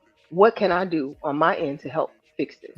But Tell me, give me the homework to do but so that I can make sure she's equipped. so there's a solution for single mothers and fathers who may not be the best educated person themselves. Just because your ass barely made it out of high school don't mean your kid can't graduate with honors, right? Because it's about the engagement and being an educator and not in a concerned adult about the loved one. You took it outside of yourself and went to Mhm. professionals, and that's and what they do, and because it gets misconstrued about how a kid may be struggling that way. When the white people diagnose your kid, they're gonna say your kid got ADHD. They ain't gonna say your kid got ADHD because a child that's struggling and learning, like you just explained, may be in class fidgety, thinking about home, thinking about outside, mind all over the place. You was able to recognize it when you set them in a disciplined position, say, okay, recite what we're looking at. And they struggle. A lot of kids do that. It ain't that they can't, it's just that they're not really being put in a disciplined position by someone who's really caring about whether they're smarter than them a lot. A lot of people don't want their kids to be smarter than they are That's because sad. there's but there's no way I wouldn't want my son who's now 23 to be better than me at 25 than I was. With all of this new information, all of this, and I wasn't afraid to move in black communities across the country. That's where I'm going. I'm going to all y'all aunties clubs. Oh, show me where the big nose people at. That's where I'm at. But now it got to a point once I became an adult. Y'all seen New Jack City. It hit America at the same time. Now people are focusing on the issues that we bring to ourselves. And that to me, that's one of our biggest, and I shut up about this because we everything about us is smart. Y'all figure shit out when half of y'all still don't read instructions. So what we talking about? Y'all niggas ain't read instructions to none of y'all. That's why, you know what I'm saying? Listen, if you don't read it, the kid is in a mindset of learning. Make they slow ass read all the instructions while you put it together. And if you got a teenage boy, guess what he gonna do? He gonna jump in. Mama, I got it. If you got a girl, she gonna learn how to write better, read better. Next thing you know, she writing and reading and shit. You like, damn, you smarter than me. But you got to be willing to step outside of your own guilt, your own bad decisions. Say, my future is here and this now, It because your takes kids come to investment. you. Yeah. Hey, Investment. my That's my the biggest thing, time investment and you sacrificing to make sure that you're actually active. Like I remember trying to sitting down to teach her how to read. And then she told me, "Oh no, auntie, you don't have to do that. They're going to teach me how to read at school." I said, "What?" She said, "Yeah, my teacher's going to teach me how to read." I said, "Who told you that?" I couldn't figure out which one of her parents convinced her that it was the school's job to teach her how to read. Ooh, that's cringe. I was flabbergasted. Flabber fucking gasted. I couldn't believe it. I was like, "No, a lot baby, of you're the going to sit time, down with me." a lot of the times the school is a babysitter though. A lot of times, I was a teacher at one time, so I experienced some of that too. And a lot of the parents was just dropping their kids off so they could go and work or do whatever they was doing, and it was like they didn't care, and it was like I cared more than they cared about what was going on. I It also was I'll tell you, y'all, real quick, of one of the things we have these literacy programs that are technology based that we do as drills. in most schools now. It's a research based and data based program. They call it literacy, universal literacy programs. And one of the things I did with every time I'd have a parent, and it's nothing wrong like a behavior issue, it's just parent teacher conference. One of the things I would do is ask them to make sure they bring the student with them to the parent teacher conference. And I would always have a passage on grade level, and I would have the child read in front of their parent. And what I would do is just observe the parent's face. And I could tell from the way that the child was reading whether the parent was aware that that child, most of them, because I was at risk kids, whether or not they were even aware or had ever heard their child. I would see the cringe on their face, like, oh my God, oh shit. Because the child is stuttering and mispronouncing basic words. They don't flow, they're not articulate.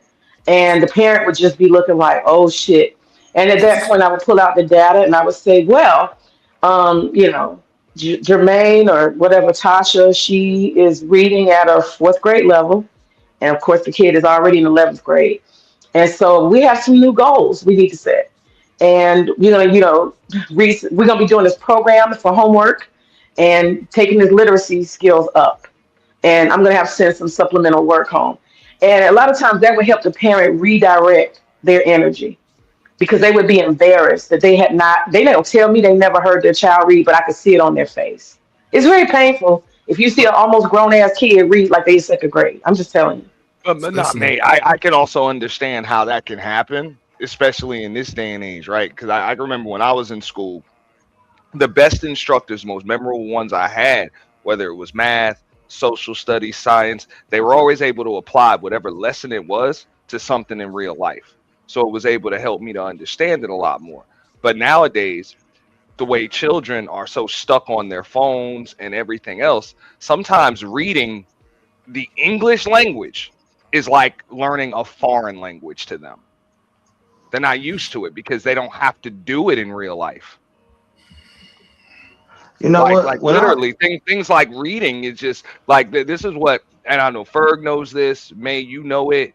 SBK Candy Cane will know it, and 18th will probably know it. I don't know what age range you're in, Black Moon, but at the same, like our generation was kind of taught that because we were taught that from the previous generation that look, you can't read, you can't write, you can't add, you can't communicate. You're going to be taken advantage of. You're never going to be able to get your point across. Like it's going to be really, really tough to be able to survive because that was something that they had to learn back then. So we were kind of brought up with those things. But these kids now, it's kind of like it's a crutch that they fall back on to operate these devices. They don't need it. Right. They can do voice record, voice translate. Yeah. I'm on your age. Yeah. So you know what I'm saying. I get it, right? Because again, the part of the language is numbers too. See, because it's a difference between playing on the device and then creating the device. It's a difference, but all of that is part of the whole project, right? You got to get the instructions, then you have to practice the instructions a few times. Some people get it once, some of us get it 2 or 3 times, but as long as it's made an option, I would say go with the foundation. So my question is how can a parent not have heard their child read? I still don't get that. But not read the but Berg is talking about read the instructions. These kids will pull up a YouTube video with the instructions now. They don't read the instructions because they don't have to. Yes, but that's what I'm saying. The evolution of it ain't sitting in the chair, ain't reading it on the paper. It's all part of it. The robotics part of it. I watched the video. Now can I listen? NT, I don't know if you built a go-kart, made one of those slingshot guns there was no instructions. There was no YouTube videos. You just did it. I don't know if you call it. I was going to say that. That's all I'm saying. The greatest teacher is the experience. You know what I'm saying? You have to physically do something to know how to do it. And parents didn't teach us.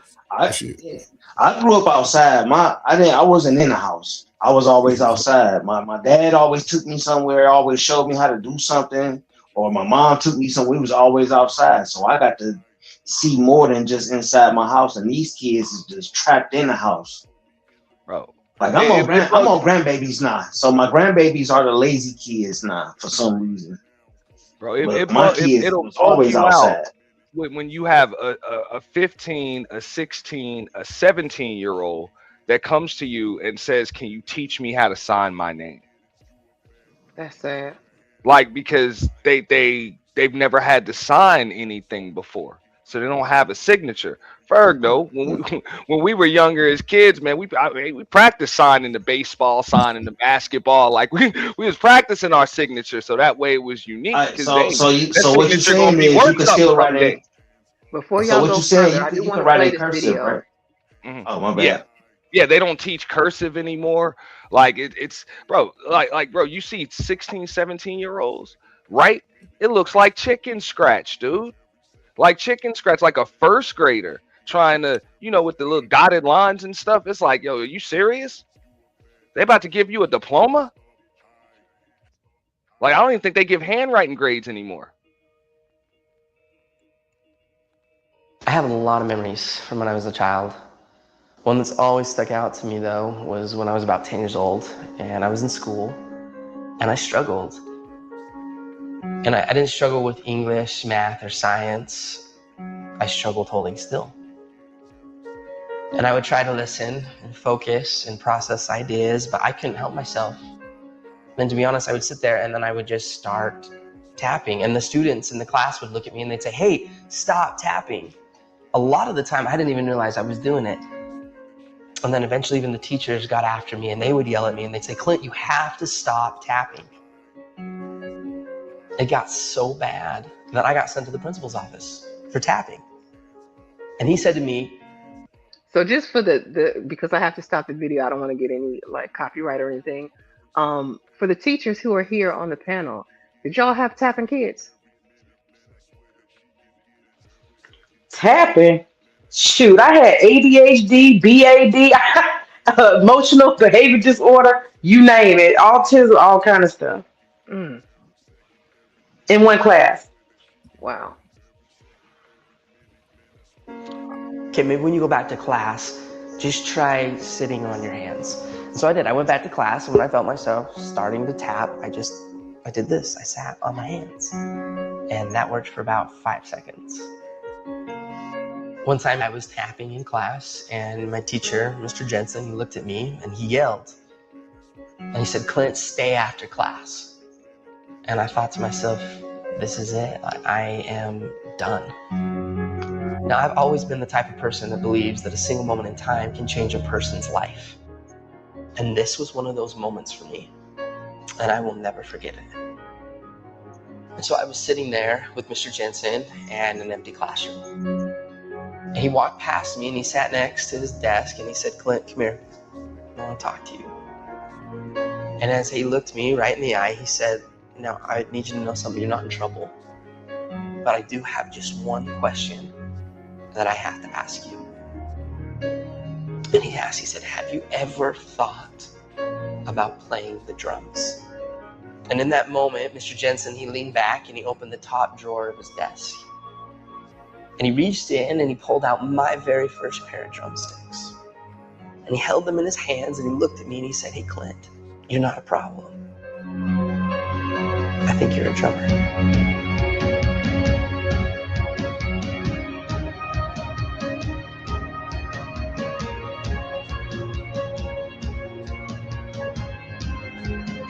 And from that moment on, I've never put those sticks down.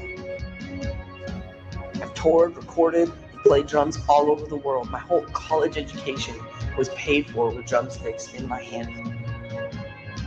Just because of a single moment in time when somebody believed in me and he saw something in me that I didn't even see within myself. And from that moment, I learned that there's a difference between being the best in the world and being the best for the world.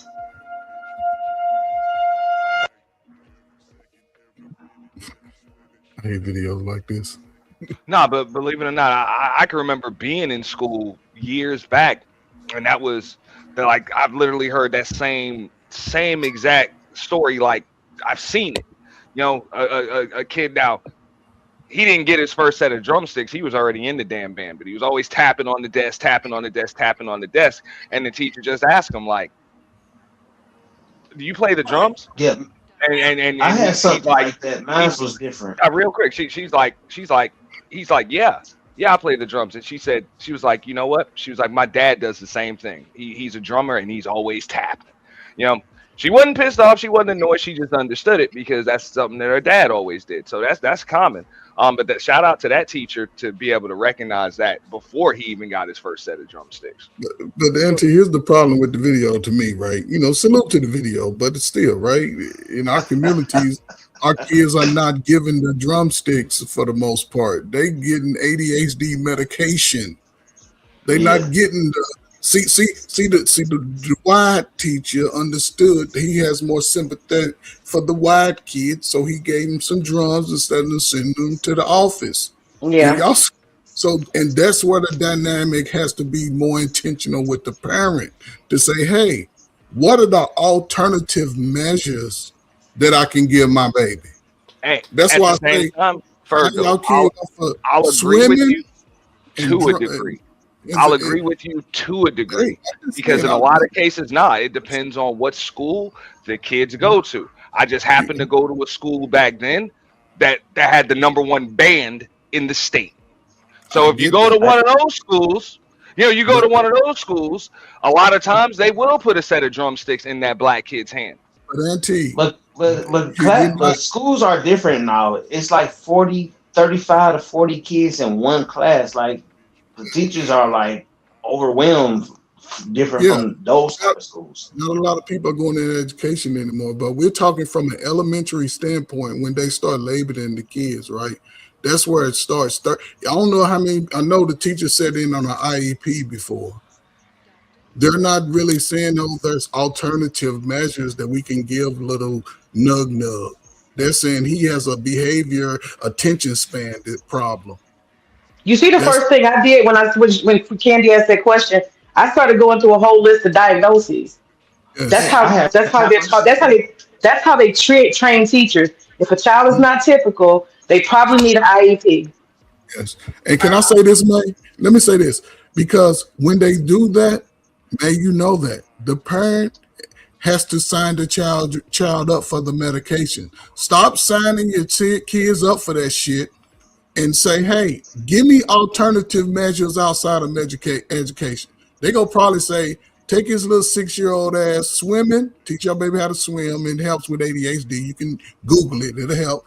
And let him go play soccer for a summer or two. He might become the next Pele, but that gets the neurons firing off. And then when you get him home, give him a bath, not this ugly shower shit. Then sit down with him and read to him out loud. Make them read it out loud. Everybody read out loud in the house. A reading circle. With you. I was one of those kids, bro. I was one of those kids. But my problem was I couldn't sit still. Like if I sat down too long, my motherfucking legs would go to sleep, and I'd be restless, and I had to get up and walk around. So in the middle of class, I would get up and just walk around. My teacher be like, "Gotta sit down." Like I can't sit down and shit. And my mom. That's funny that you say that because what they built into the schools now is those kids who have those kind of things going on. They're very fidgety. It's automatic now for the most part. You tell them to take a walk. They can go with another adult and walk around the school. Walk off the nervousness or whatever. And I wasn't nervous and nothing. I just couldn't sit still. And they took me to a doctor and tried to give me the medicine when I was getting. This was back in the 80s. And they was trying to give me medicine. My mom like, nah, ain't nothing wrong with him. He just need to walk around and shit. Like he tired of sitting still. He's just a kid. I can't. Hey, bro. To this day, if I sit too long, I had the same problem. I can't sit too long. So I was one of those kids too. You know what I'm saying? I gotta be doing something all the time. I'm one of those kids, but I think as a girl, it's a disparity. So like where you talk about like 6 years old. Like it was a whole process. I got diagnosed with ADHD when I was like 15. I didn't get diagnosed until I was 15. And my mom never forced me on the medication, but she was open to trying it if I was open to trying it. And then when I didn't want to do it no more, she didn't force me to. But like Oh For no. all of my school career, it was easily distracted, talkative, social butterfly, because I was Tapping hitting on all my shit. learn. Yeah. My grades weren't an issue because I was learning. Nah, my Like my mom told them to give me extra work to keep me busy because And see, I would that's You always gotta hold finish on, my hold on, work hold and on, be hold on, sitting there. hold on. Oh my Brownie bad. wasn't finished. Y'all gotta let her Brownie, finish. I want to hear more about what you were doing at school. what I was doing, I was just like I would be distracted. Like I would distract myself, and then I would be distracted around me. And a lot of my learning styles, because I do have ADHD, is like sometimes if you're looking at me and you're talking to me, I might be doing something, like I might be multitasking, and you might not think that I'm paying attention. Like I said, my test scores were great, so like as an adult, when I went to aesthetic school, my aesthetics instructor, she would be like, Ellie sit in the back of the class, and she looked like she ain't listening, but she knew I was listening because when she used to get them tests out, I used to be 90s and up. Like, so I'm not. Even if I appear distracted, I'm not necessarily distracted, and I had to get comfortable in that. But they didn't like in school they want you to sit down and focus on one thing. So that would bore me because I need to do something else. I need to have some type of interaction, some other type of stimulation to go along with that.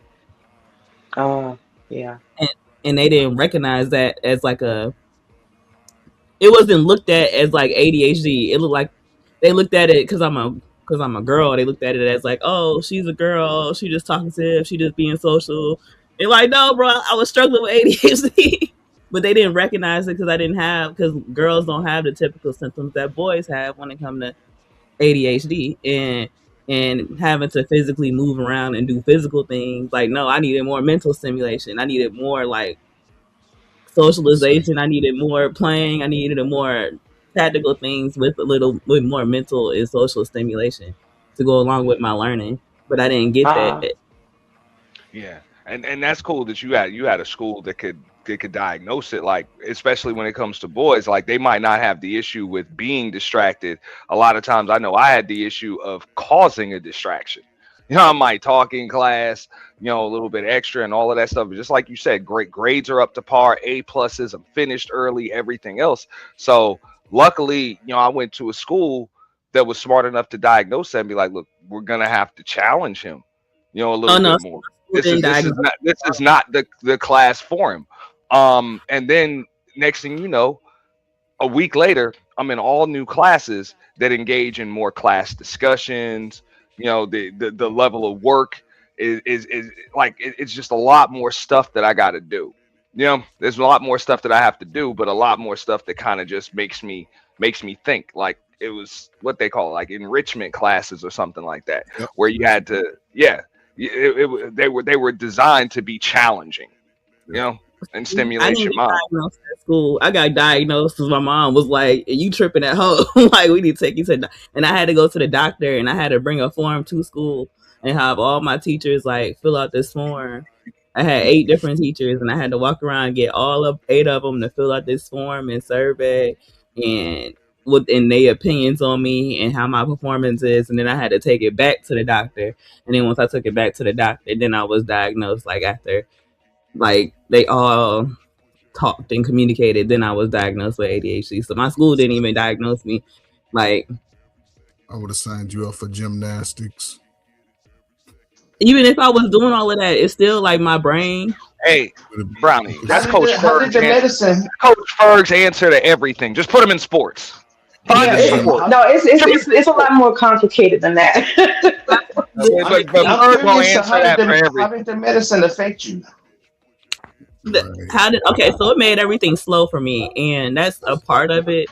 That's the part of going on. I was also very like teeny as a teenager, so when I got on it, like I had it caused me to lose weight because it suppressed my appetite, and my doctor was pretty much like, if you lose 2 more pounds, I got to take you off the medication because you're gonna be too skinny. Was your And doctor then Michael? like how you feel when you take it, and it made me feel high, and I didn't like to feel like on drugs, so I didn't want to take it. As an adult, I enjoy that shit, and I understand its purpose, and I see its Lord. purpose. When I'm consistent with it, I don't get that high of feeling anymore. I just Brownie, feel Which one get you high? Which one puts you in a more relaxed state? That ooh wee or that medication? Actually the stimulants help me be calm, help me calm down more. I get The stimulants help because it don't make my heart rush. Like how people drink Red Bull and coffee and stuff, and they like, oh yeah, like that shit. I could take a Red Bull and go to sleep, like because it don't affect your brain the same way when you got ADHD. It don't give you that same boost of energy. It levels you off to where like most people are like typically gonna be at. Hey, Brown, you did a stream at work one day and you were Hmm. playing with Play-Doh. Is that got something to do with it? Yeah, I like playing with Play-Doh. I like slime. That's why I like working in the beauty industry because that's something that interests me. That's something that like when new shit drop at work, I get dopamine rushes. I can go over there and play with a fucking perfume and get my little fix for the hour. And like so, it my job surrounds me with things that gives me those little rushes, those little enjoyment pleasures that I need to keep me going throughout the day. That's why I don't like the one size fits all approach. Like I respect where Ferg is coming from. Like yo, put them in sports. Some kids are gonna need physical stimulation. Some are gonna need mental stimulation. Some are going to need intellectual stimulation. Like what Brownie says, I think it's more of a creative stimulation or sensory stimulation. Like you like the fragrances, you like the makeup and stuff like that. Some kids are just a little more art. Like they have to get those artistic juices flowing. Or like the video that Candy Cane just showed, the boy with the drums. Like the answer to that wasn't to just put him in sports. The answer was to give him a set of drumsticks. It's more of a creative or sensory stimulation. So different kids are going to need different things. They're going to have a knack for different things. So I think that's important, even from educators and teachers to be able to train them to recognize that. That's why I say a lot of these teachers, they don't really like their jobs because they're not even trained to recognize what they're dealing with kids. They have like a one size fits all graph, and they're like, okay, well, you're reading at a third grade level, you're reading at this. Nah, he's a kid, and he's not like most other kids, but he's still just a kid, you know. Mhm. And that's what they don't understand. I used to date a woman like that. She hated her damn students. She was a teacher. She hated her students. I used to tell her, like, I don't think you understand your students, nor are you trying to. They're different. yeah. You're just looking at this level saying, oh, they're not up to par. They're not meeting this. They're not meeting that. Like you're literally handling them like you're a drill sergeant in the military. And let me just put this on record. I wouldn't say put everybody in sports. I know, listen, what I'm saying is at least have enough awareness about your child to at least get them assessed. Get them a learning assessment. It may take 2 or 3 learning assessments because everybody has a different style. And I understand, I don't know, being a boy all my life, when we get an opportunity to create something with our own hands, it builds a sense of pride. And it can be something very simple if given that task. That's why I love wood shop in middle school. We got to create stuff. Even the girls, they stuff be better looking than the boys. But they gave them that sense of building. And again, a lot of it comes with peer engagement. That's why I like the reading circle, because we all would sit around in a circle and stutter that shit for 2 weeks in the third grade.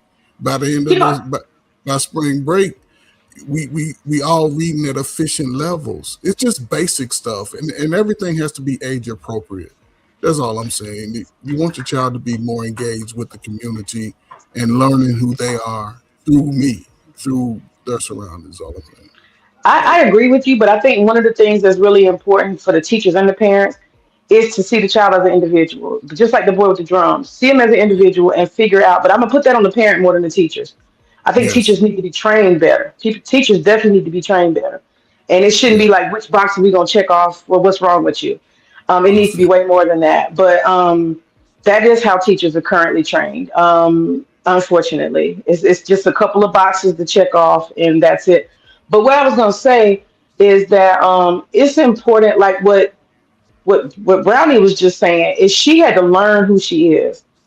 And we have to have honest conversations with our kids and say, listen, you're not typical in this way. Typical is what most people do, but you don't do what most people do. And that's okay. And we have to make sure that they're comfortable with that. And we have to teach them how to deal with their difference. You know what I'm saying? Like she is realizing that she's a tactile person. She's a stimulated. by smell and senses and stuff like that. She's a sensory person. So she's embraced it, and that made her choose a lifestyle and a career that feeds it. So it can work with you. So it's not like a what do you call it? It's not a curse. And I think so that we need to definitely have a positive attitude and help our kids or students to figure out how do we work with this? How do we improve this? Just like what Candy Kane's channel, I mean, that stream did.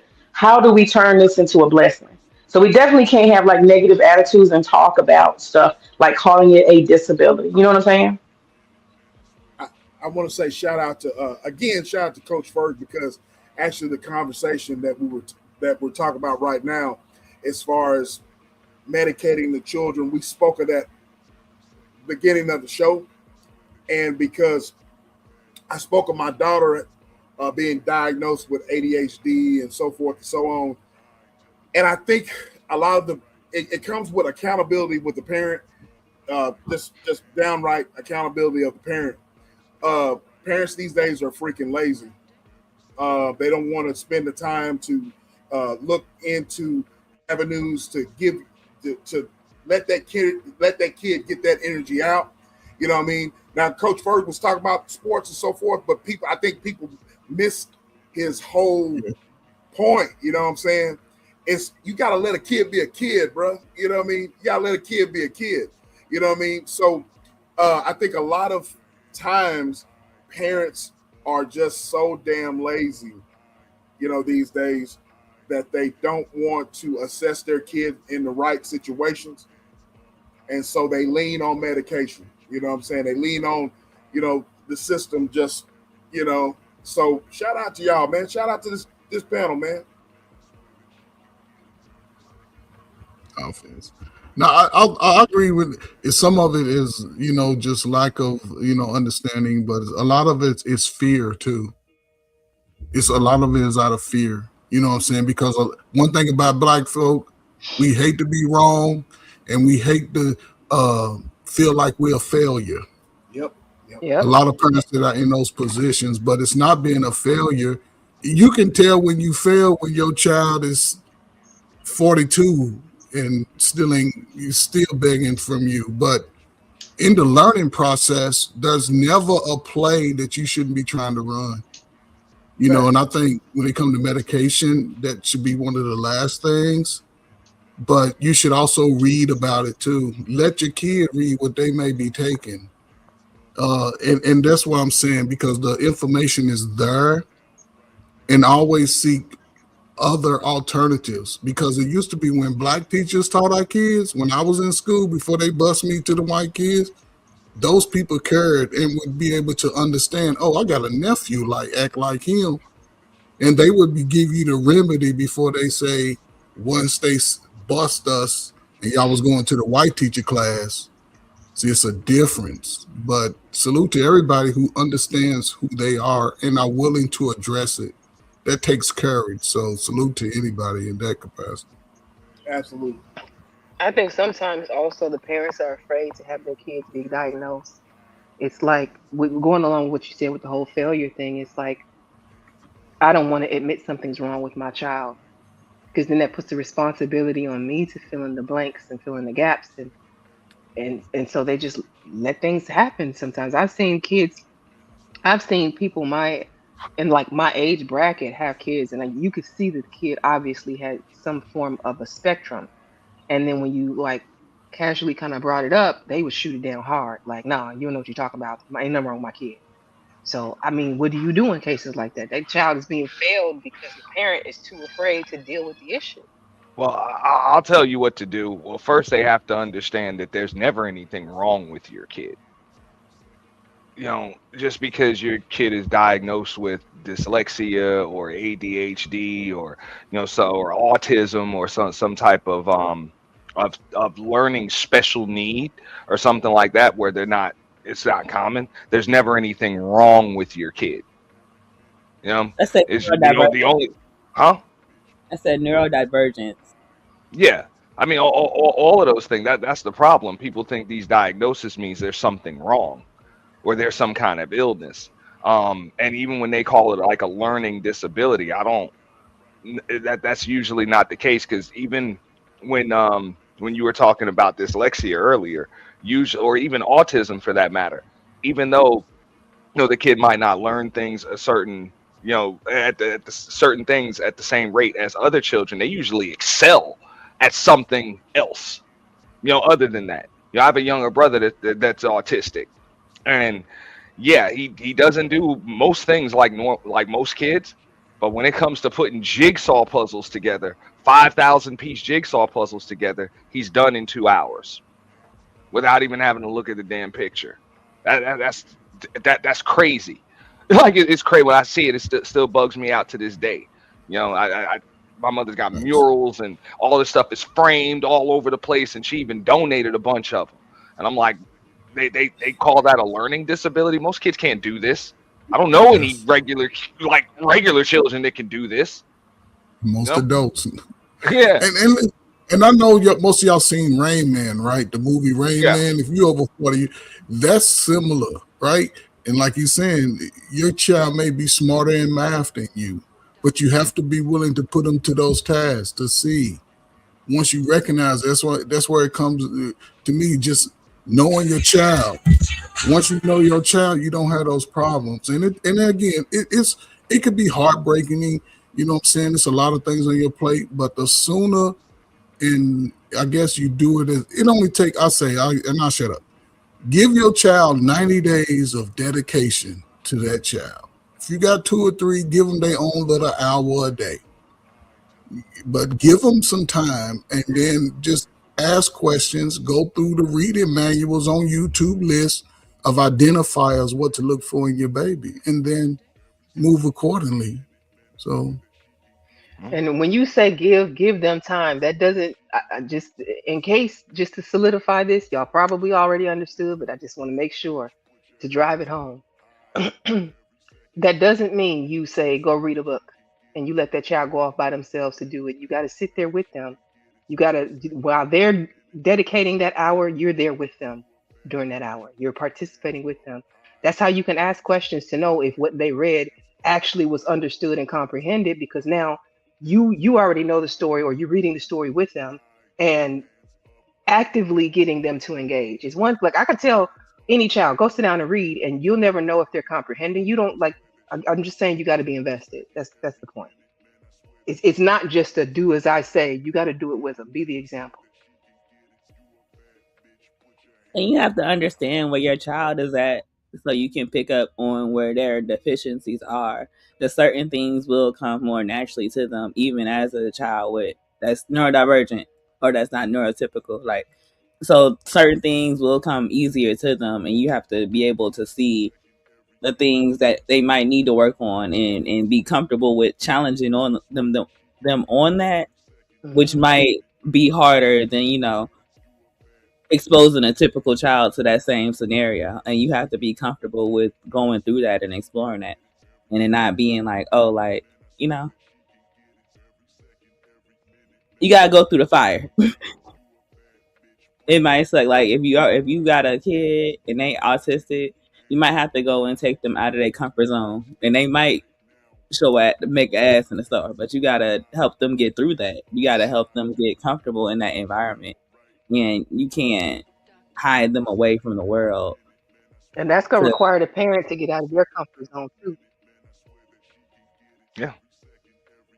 And also it helps, especially like I noticed that, like, dealing with parents and siblings, family members of other like autistic children, um that's an issue that a lot of them face because they don't know. So even when you can get with other parents, get those kids in groups and stuff like that, other parents and other families that have dealt with that stuff, they can tell you, nah, what your kid does is totally normal, and give you like suggestions and ways to deal with it. Even whether it's dyslexia or any of those different things. I'm sure Candy can kind of speak on that. Like, if you can, talk to some other people, that are all going through it, y'all can help each other a lot. mm-hmm. I watched that with my mother, because I can remember when the diagnosis came that my brother was autistic, and I heard it from all the other family members that they're crying, "Oh, I'm so sorry," and everything else. And like, we're like, hey. Like, what are y'all crying about? Like that was actually a happy day because now we got an explanation for all of this stuff, and we can go somewhere from here. Because before we didn't understand why he doesn't just play with action figures, why he just spins them, you know, or why there's certain food that he doesn't eat, or why he just stacks up water bottles, you know, 50, 60, 70 of them at a time in a perfect single file. Like, we didn't understand why. Now we got answers to that, so we can do things.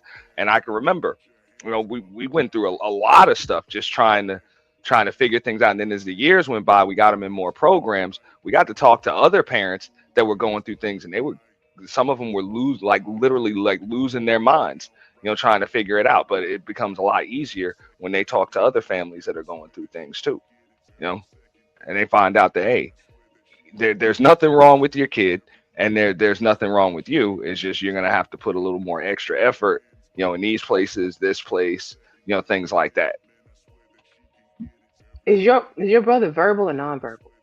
Um, he had a speech there. He's 20. He'll be 26 this year.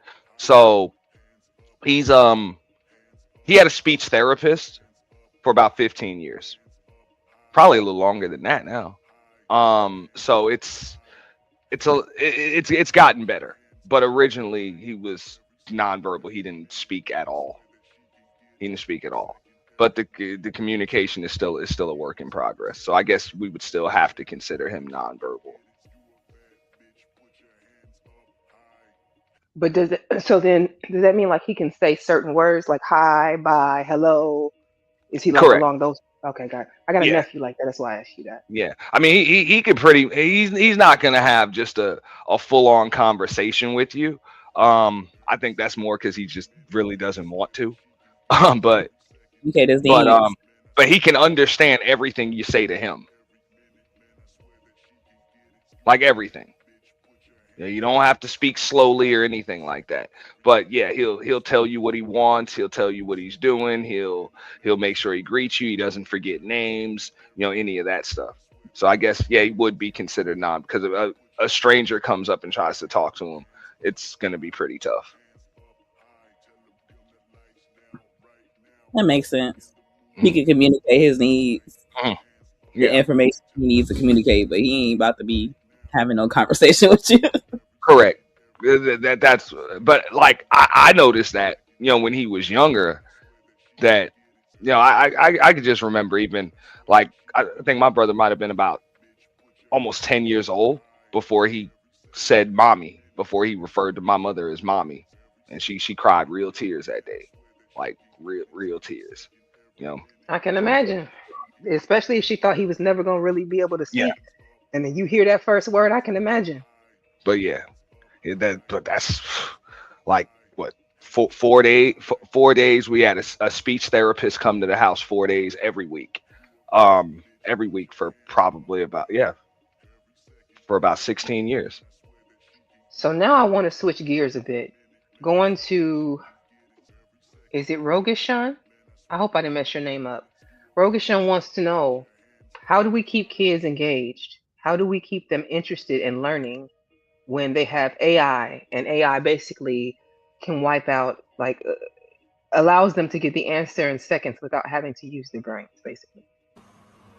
How do you keep your kids engaged enough to want to continue with their learning and not just rely on technology to do it for them?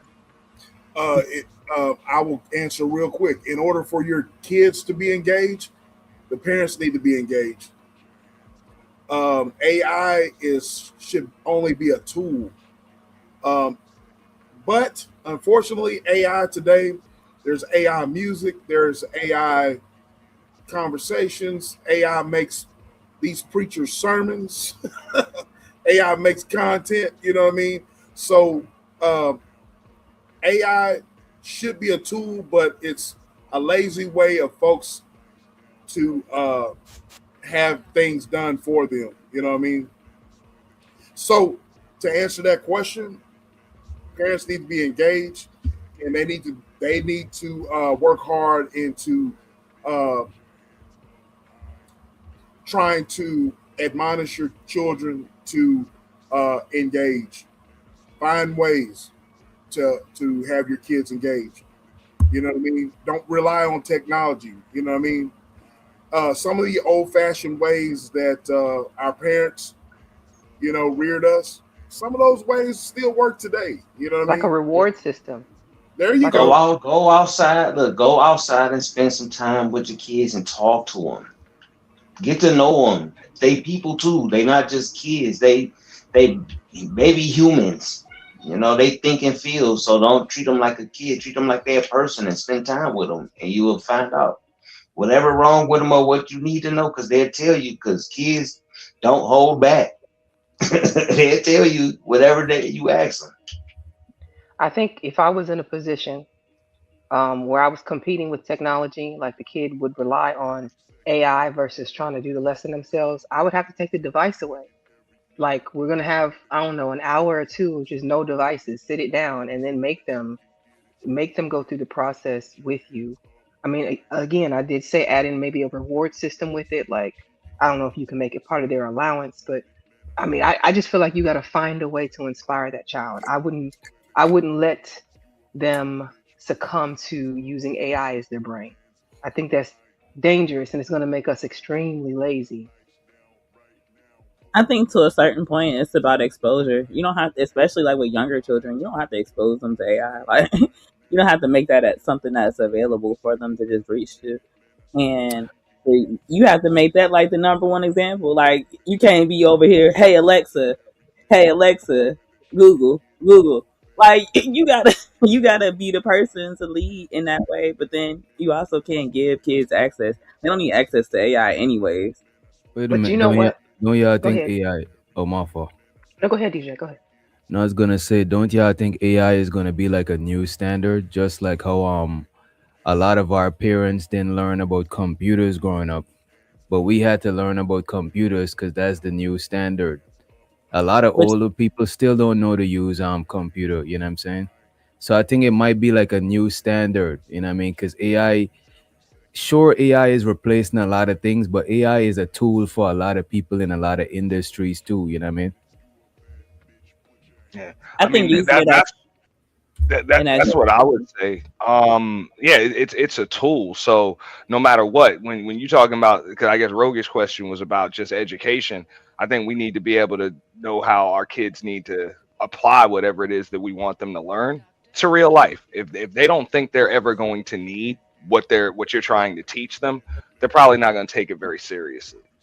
So I I can remember that when I was, studying math or science or anything like that. If an instructor couldn't explain to me how this is going to somehow apply in real life to me where I might actually need this, I really wasn't going to care much. And I don't think children have really changed much when it comes to that. I mean, I guess what I'm looking at from what Rogish's question was is when, like, say for instance, I don't even know if kids still have homework today, but if they come home with homework and it's a bunch of math problems, if they decide instead of sitting down to actually work out the math problems, I'm just gonna plug this into Google or I'm just gonna plug this into Chat GPT or whatever to get the answers, then how is that going to help your kid? Like I get that it's a tool, but it's the difference between using it as a tool versus using it as your brain. I don't think You they'll know, well, I hope they don't. I don't think they'll remove basic math skills because a lot of these basic skills like math and reading is still the foundation for AI and every other tool. Like you still, you know what I'm saying? You still got to have a base level of knowing something, you know what I'm saying?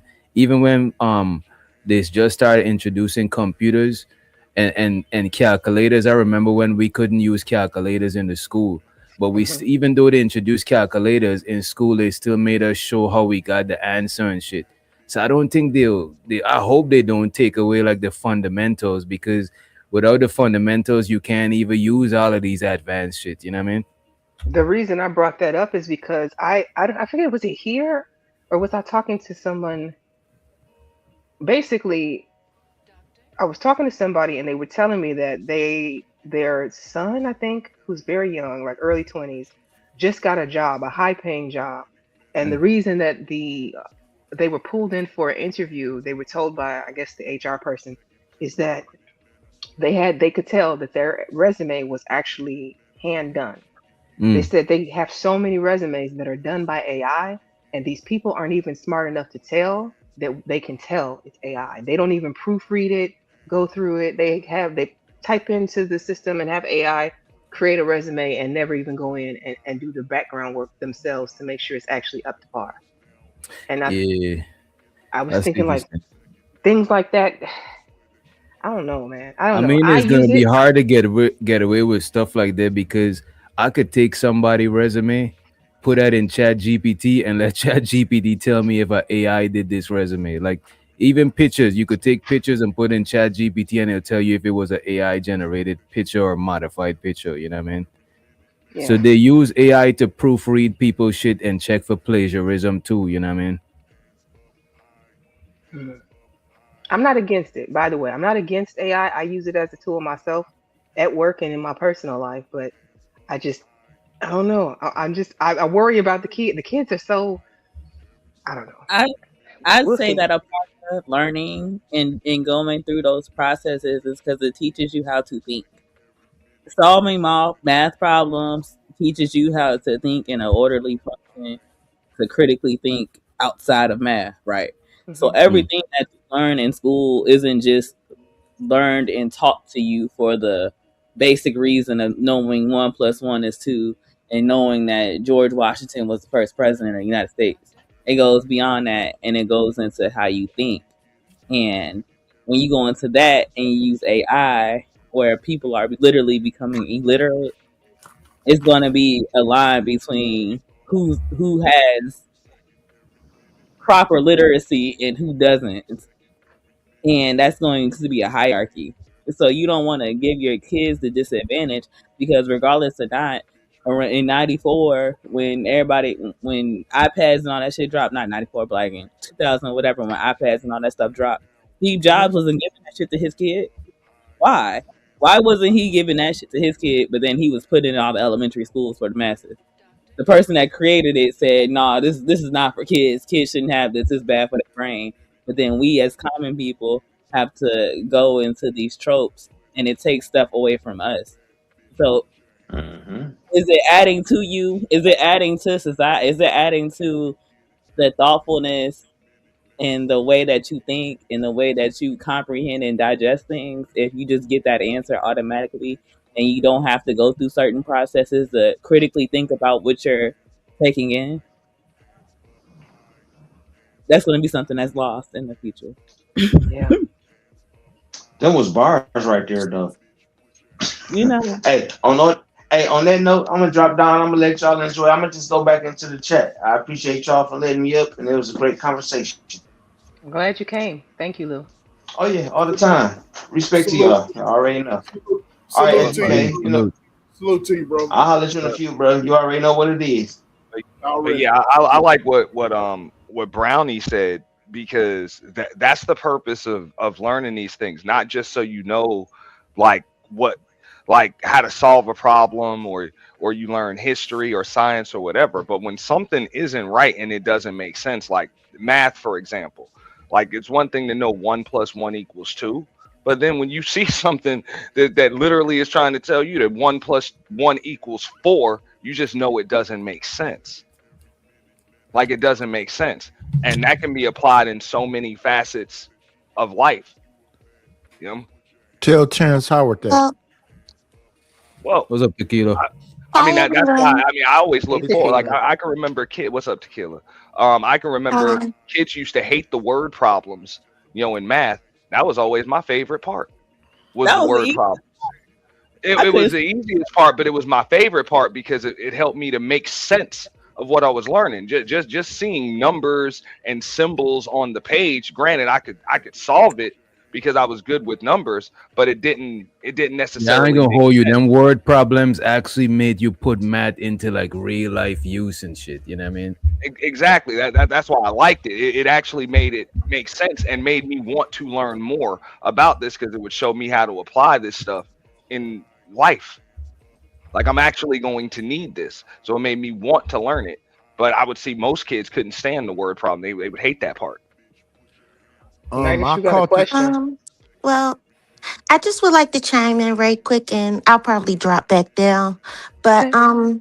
I just want to speak from a mom standpoint with school age kids. Well, my oldest, she'll be going into her senior year of high school, and my baby girl, she's going into 8th grade next school year. So what I'll say is how what I've noticed what their schools are doing as far as AI. Yes, they do use computers pretty much in school all day long, but they still have to show actually how they got their answers Mm. when it comes to math. And I'll even go into English as well too, and Okay. other things. They really still have to show their work. So they actually have to show their notes. That's a part of the grade. They get homework. My kids get lots of homework. They get homework. And you have to explain it. You can't just give an answer. You actually have to work out the problem, because if you just give the answer, you don't get the point. Right. They also, as far as like, if the teachers can tell that you've used AI, you automatically get a 0 Mm. on the grade. So what I can say is, yes, they're teaching the kids how to use it, but it is more of a tool. That's how it's is being done at the schools that my kids go to. It's more of a tool than it is a hindrance. Mm. But I do think, what I will say is, I do think it's because myself and my family, we pour into my girls. We like to teach them. They're the only. It's not many kids who can even write in cursive, but my girls can, and that's a sad thing to say, because they stopped teaching handwriting in school at a certain point. But what I'm saying is, yeah, as parents, you have to pour into your kids outside of school, Mm. and but I don't think, I mean, that what I'm trying to say is that there's clear lines where you can see that if a person used AI or if they actually did the work. The teachers Right. can tell. Like right now, my girl is in school for cybersecurity, right? And she be showing me like when they submitting their work, she could tell which one of her classmates is using AI, and the teachers could tell too, and they don't give them the point. As a matter of fact, you could use Chat GPT to look up your answers if it's like multiple choice. But if it's something that you gotta explain word for word, they're gonna know that you use AI because they literally run the shit through Chat GPT to proofread it to tell if you cheating and Yep. shit like that. Yep. They have a lot of systems where they run it through different things. Like he said, Chat GPT, and it'll tell you, yeah, this person used AI. It's three of them. It's ChatGPT, Gemini, and Claude. Hmm. Um, but I want to say something to what I heard Brownie say. That's why we here. We got to teach them that human element. We got to, sit down with them for a couple of minutes and teach them how to do cursive and all this other stuff. Because in a minute, you're not gonna need none of that. The computers will be running everything. It will literally Right. be the Terminator. Like, what was the point in us knowing cursive in the first place? I mean, it's probably some sort of motor skill shit, but I mean, what did but we need it for? there is still times where you do have to sign your signature till this day, and I do think it's kind of sad that most children don't know how to. Not even just children, some young Yeah, adults, adults people in don't their know how to. Well, twenties. but I can also explain why. Like, believe it or not, all cursive helped with not just writing, but also reading, comprehension, Yeah. and speaking too. You know, Mm-hmm. because it allows you to free flow your words. Like, and just like you said, it's kind of like a motor skill. But notice that those people that were 18th skilled mute. with Somebody cursive, got to 18, you breathe. yeah, breathing heavy, put down the yeah. DDR and Nah, start breathing. those people that were able to write in cursive are usually better are usually better speakers, Right. than anything else. Because it's just subconsciously, you're learning how to comprehend, They and used to Mm-hmm. also, they used They to Yeah, learn call I how to that think slow down. cognitive. Yeah, they used yeah, to By call what you that say. I'm sorry, how cognitive. to articulate. I'm sorry, And not what I would comprehend. and what I would also add to that, as far as like if one of my girls have to do a paper, yes, they have to. complete it, like they have to type it up, but they Mm. also have to write it, and the teacher has Yeah. to read it Yeah. first. They actually have to write it out. They used So to they call that. have ways around it where they're still trying to keep in the old. It's like they're trying to fuse it all together. Yeah, they used to call that cognitive skills. They like if you had a speech or something, they would tell you to write it out and read it. It helps you with your memory. Helps Yeah, retain right. it. Don't do help And you remember it while you're right there. but I That's wanted to say one thing, y'all. Oh, my bad, DJ. Go ahead. no, you good. I was just saying that's how I used to cram for tests. Like just write down questions and write the answers.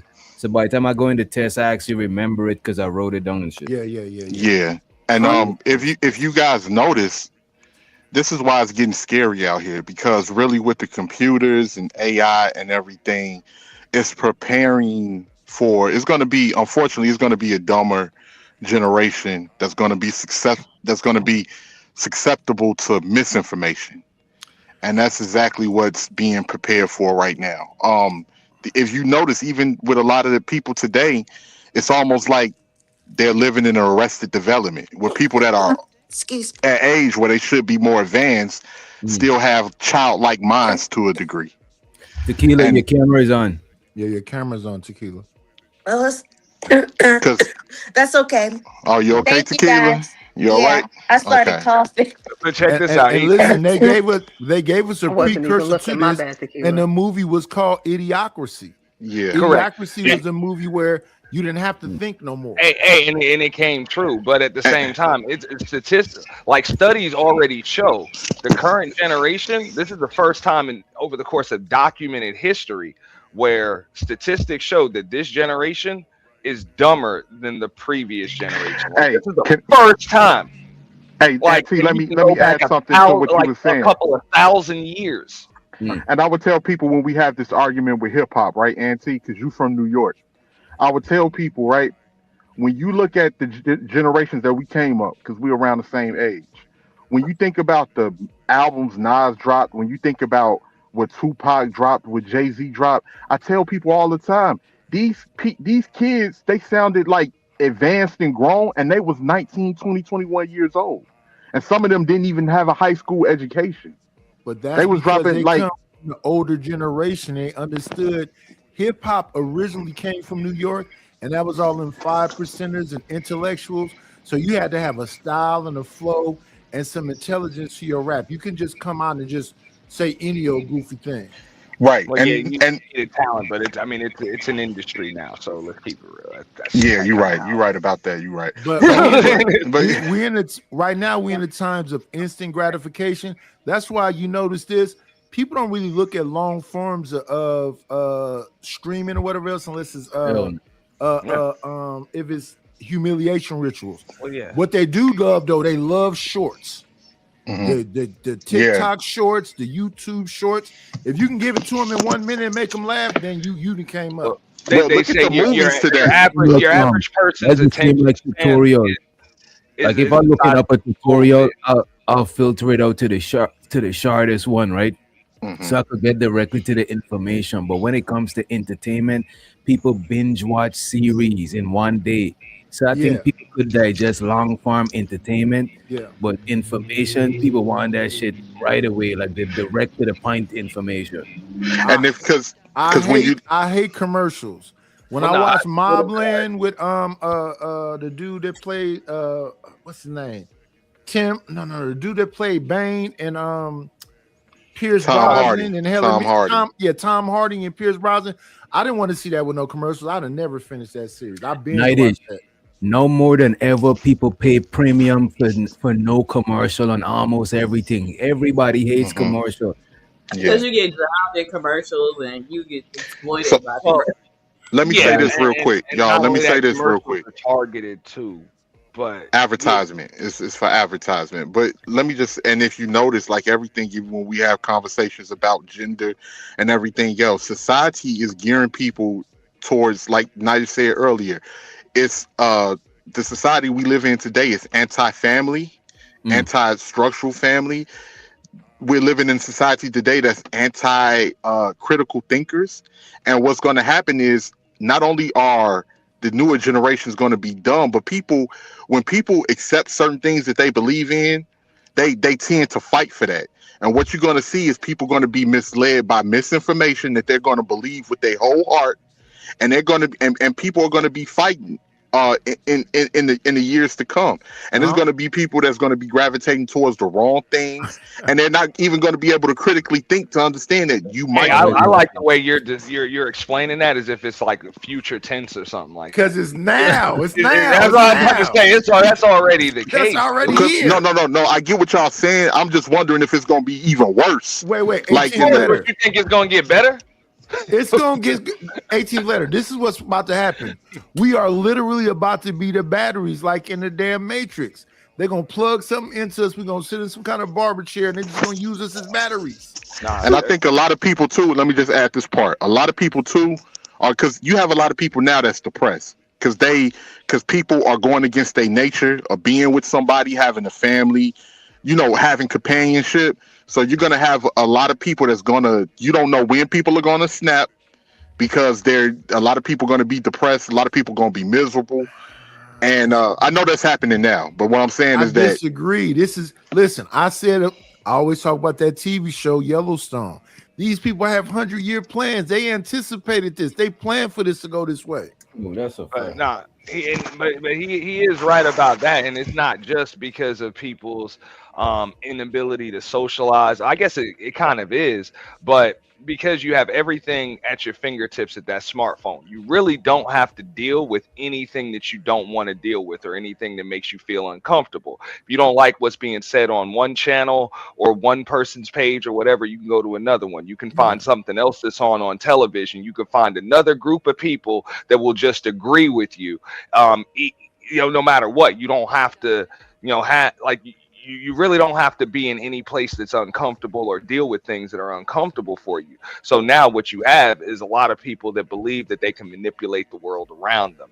So then when reality sets in, people are going to be extremely depressed. But see, Auntie, remember a couple years ago, they was talking about the metaverse, right? They said it failed. Nobody went. We in it right now. This is the metaverse. I'm just saying reality is going to, why wouldn't people be depressed if they've never had to deal with actual reality?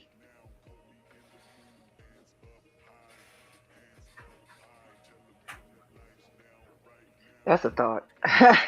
I'm just saying, if you don't, and I hate to sound pessimistic, because I'm not trying to sound, it just, I'm paying attention to the patterns of what I'm seeing. And a lot of the times it's not like, and the funny thing is about people that critically think, if it's not to what if people don't have an open mind to think about what you're saying, they all turn against you. They turn against what you're saying, and you can be viewed as problematic. You can be like, no, y'all don't see what's going on right here. They'll be like, no, you just saying some bullshit. Like, you just be like, all right. We used to have to adapt to the world around us in order to fit in. Now people can they can build the world around them, but they not you don't have to deal with anything that makes you uncomfortable at all. But they're not doing that. That's critical thinking. What they're doing is they going along. So social media is telling you how to think. Social media is telling you how to dress. Social media is telling you to not go outside. They telling you need to have a robot deliver your food. You don't have to walk outside of your house. Yeah, you're going to have them peanut allergies, big thumbs, and fall in love with anime and be socially awkward because you never had to talk to nobody personally. Big thumbs? And Wait a minute. Let me add this real quick. And a lot of people, a lot of people, we're being trained to just be nothing but worker bees. It's going to be a bunch of worker bees in the future that don't really own anything. The cost of living is extremely high, and people are individualistic that don't communicate with each other. No families, no nothing. And you're gonna have people, and it's geared towards making the rich more richer, and they've been implemented all along, and a lot of people have been going along with it, thinking that they coming up based off some individual success. and then at the end it's gonna be horrible for the collective. It's all they didn't already convinced us that having a family and traditional roles are not what's up. Like we say we living in today's society, when today's society really ain't much different. Like as far as the 80s and the 90s, the same recipe still work, but you've been convinced that this recipe today don't work no more, that is nasty. So this is the new recipe, and people have constantly gone along with it. And a lot of people, they can't articulate how they feeling, they can't articulate their thoughts, anything like that, until one day all of it just build up and they just snap and spaz out on people. No, Well, also, they are articulating themselves, just don't nobody care. but not also just like what May was saying earlier. Then this goes back to even teaching children. Like you need to teach children as individuals, rather than as a group. But people have confused social media personas for individuality. You know, so even though you think that you're an individual, you're really just kind of going with the algorithm, and that's all by design. That's by design. That algorithm is set up to sell you products, to keep you engaged, and all of that stuff, and pretty much just feed off of all of the information that you feeding it. That's the way it is. So yeah, you're dealing with a lot of folks that are programmed, 18. And that's exactly what it is. Closing words since you ended the show. Great show today, Candy Cane. Good work. Appreciate you, Nightish. I thank each and every one of y'all who came and hit the panel. For all the people who are no longer here, I appreciate you too. Like, I love it when we can have these talks. I really do. Does anybody have any final words that you want to? Who wants to go first on final words? Thanks for having me up there, Candy. I enjoyed talking with you guys. And I do miss Brownie's get ready with me. That's Nightish telling you need to start doing your streams, girl. I was just getting ready, shit. I'm about to later. But yeah, I'm gonna start going back more into my. I gotta move, so once I move and get settled, then Hey Brownie, in August, are you gonna be at the Bud Billiken? I ain't gonna be in Chicago no more. Are you moving out? Oh, okay. You leaving for real? Yeah, I'm going to Houston. Oh wow. Okay. Oh, Texas. Okay. Yeah, I'll be in H-Town. Brownie must got a new dude. You know what I'm saying? H-Town. Brownie, come to Colorado. Come to Colorado. Hell no. No. White people out there. I gotta go where it's Colorado is. Yeah, don't go to Colorado and start talking something like Black Dove. That'd be crazy. Fighting all the Come to Colorado. It's so lit out here, y'all. Yeah, ain't no. That sounds like you trying to. It sounds like you trying to shortchange us, dog. Ain't no way it's lit. It's so lit. Out of that hood Chicago shit, man. I mean, Hey. Kenny Kane, salute to you having the conversation. Salute to everybody who saw they engaged in it. Shout out to Coach Fred. Who shared their realities in life. Listen, I don't know if people really look at it. At some point, the YouTube that y'all participate on gonna be a playbook for y'all future.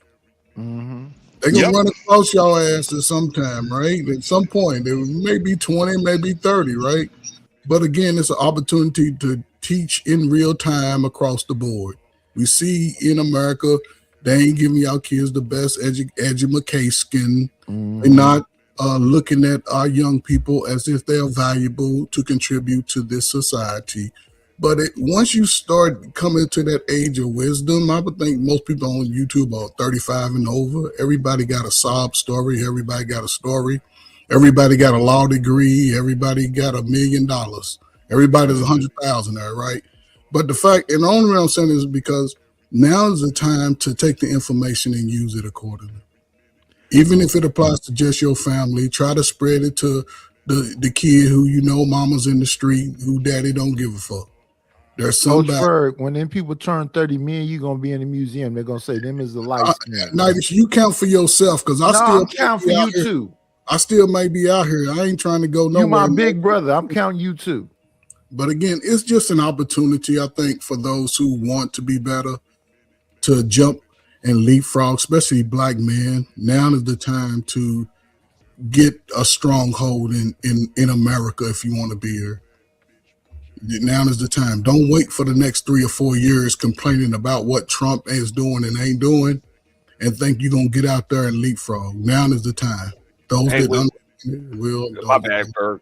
Salute to But nah, hey, I would agree with you wholeheartedly. I'm like anybody that's still campaigning against the dude that won the election 2.5 years ago, bro. Yeah, That he will ain't be doing out nothing. of there in a year and a half, no matter what. If he don't pass on even sooner, you wasting your time. But as far as getting a foothold in America, like ain't really no borders, man. You got the whole world at your fingertips. That go for everybody, men, women, whatever. Like you can, this is the information age. Like you got the greatest technological invention in the history of mankind at your fingertips. So ask yourself what you doing with it every day. You Good know, point. like for real, you can Appreciate you. literally be anywhere, everywhere. My bad. Appreciate you for having me on Candy. Show so to everybody on the panel. I'm about to be out there. All right, DJ. Shouts out my nigga DJ. Oh, And I okay. I just you, Candy Girl, thank you so much for letting me on here. No problem. It was a good talk, but Yeah, and it was a great show, girl. appreciate it. I do. I am subscribed, girl. So y'all know I love to come up on a panel, and I'm subscribed to Candy Show now, so I might be an annoying little gnat now with her shit. Yep. It was a 'Cause good talk. You actually contributed, so I appreciate that. thank you. Yeah, girl. Look, I got my notifications on. When you live, I'm gonna be in here. All right, cool. But anyway, good night, y'all. good night, Black Dove. I want to say shout out to Candy once again. Candy, it was a great show. You know what I'm saying? Outside of the box subject once again. And it was interesting to hear everybody's different perspective on, what's transpiring because we are now transitioning into the elders. Whether a lot of people Mhm. don't want to acknowledge that or not, we are transitioning into the elders. Our era '02, '03, '04, '05 is long gone. And so it's best that we, able to understand each other and see the patterns of what's taking place to be able to give kids the right advice and give them the right information. So hopefully they can take that information to avoid certain to avoid certain pitfalls and then be successful. Exactly. So that's what it's really about. Unfortunately, I know we can't save everybody, and I don't know if people, when I'm talking, if certain people think that I'm trying to be pessimistic or anything like that. The only thing I'm trying to do is see the direction that the tide is going in, on what people can do so they don't, get caught up in the wave and wash away. So yeah, it was a great show. Once again, it was real good. Appreciate that. Again, you always welcome back over here. It's always a good talk, and even if you think people think you being pessimistic, I still want to hear what you got to say, regardless. Oh man, shout out to my Shot Town sister. I appreciate that. From the west side to the south side, it's all love. Exactly. So thank you once again. This was a great show. Appreciate it. Have Oh, a good matter of evening, fact, y'all. Candy, Hmm? let me holler at you after the show end real quick. Okay. Okay. Stay in the stream yard when I end it. All right. All right, y'all. I just want to say thank you so much to everybody who came through this evening.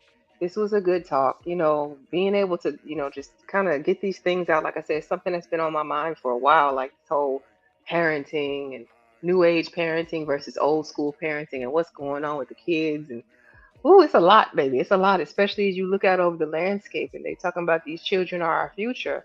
I hope that I hope that everyone really takes that into consideration as we're out here reproducing. Like, what kind of future do you think you're creating, and what legacy are you leaving behind for these kids? Like, what are we teaching them?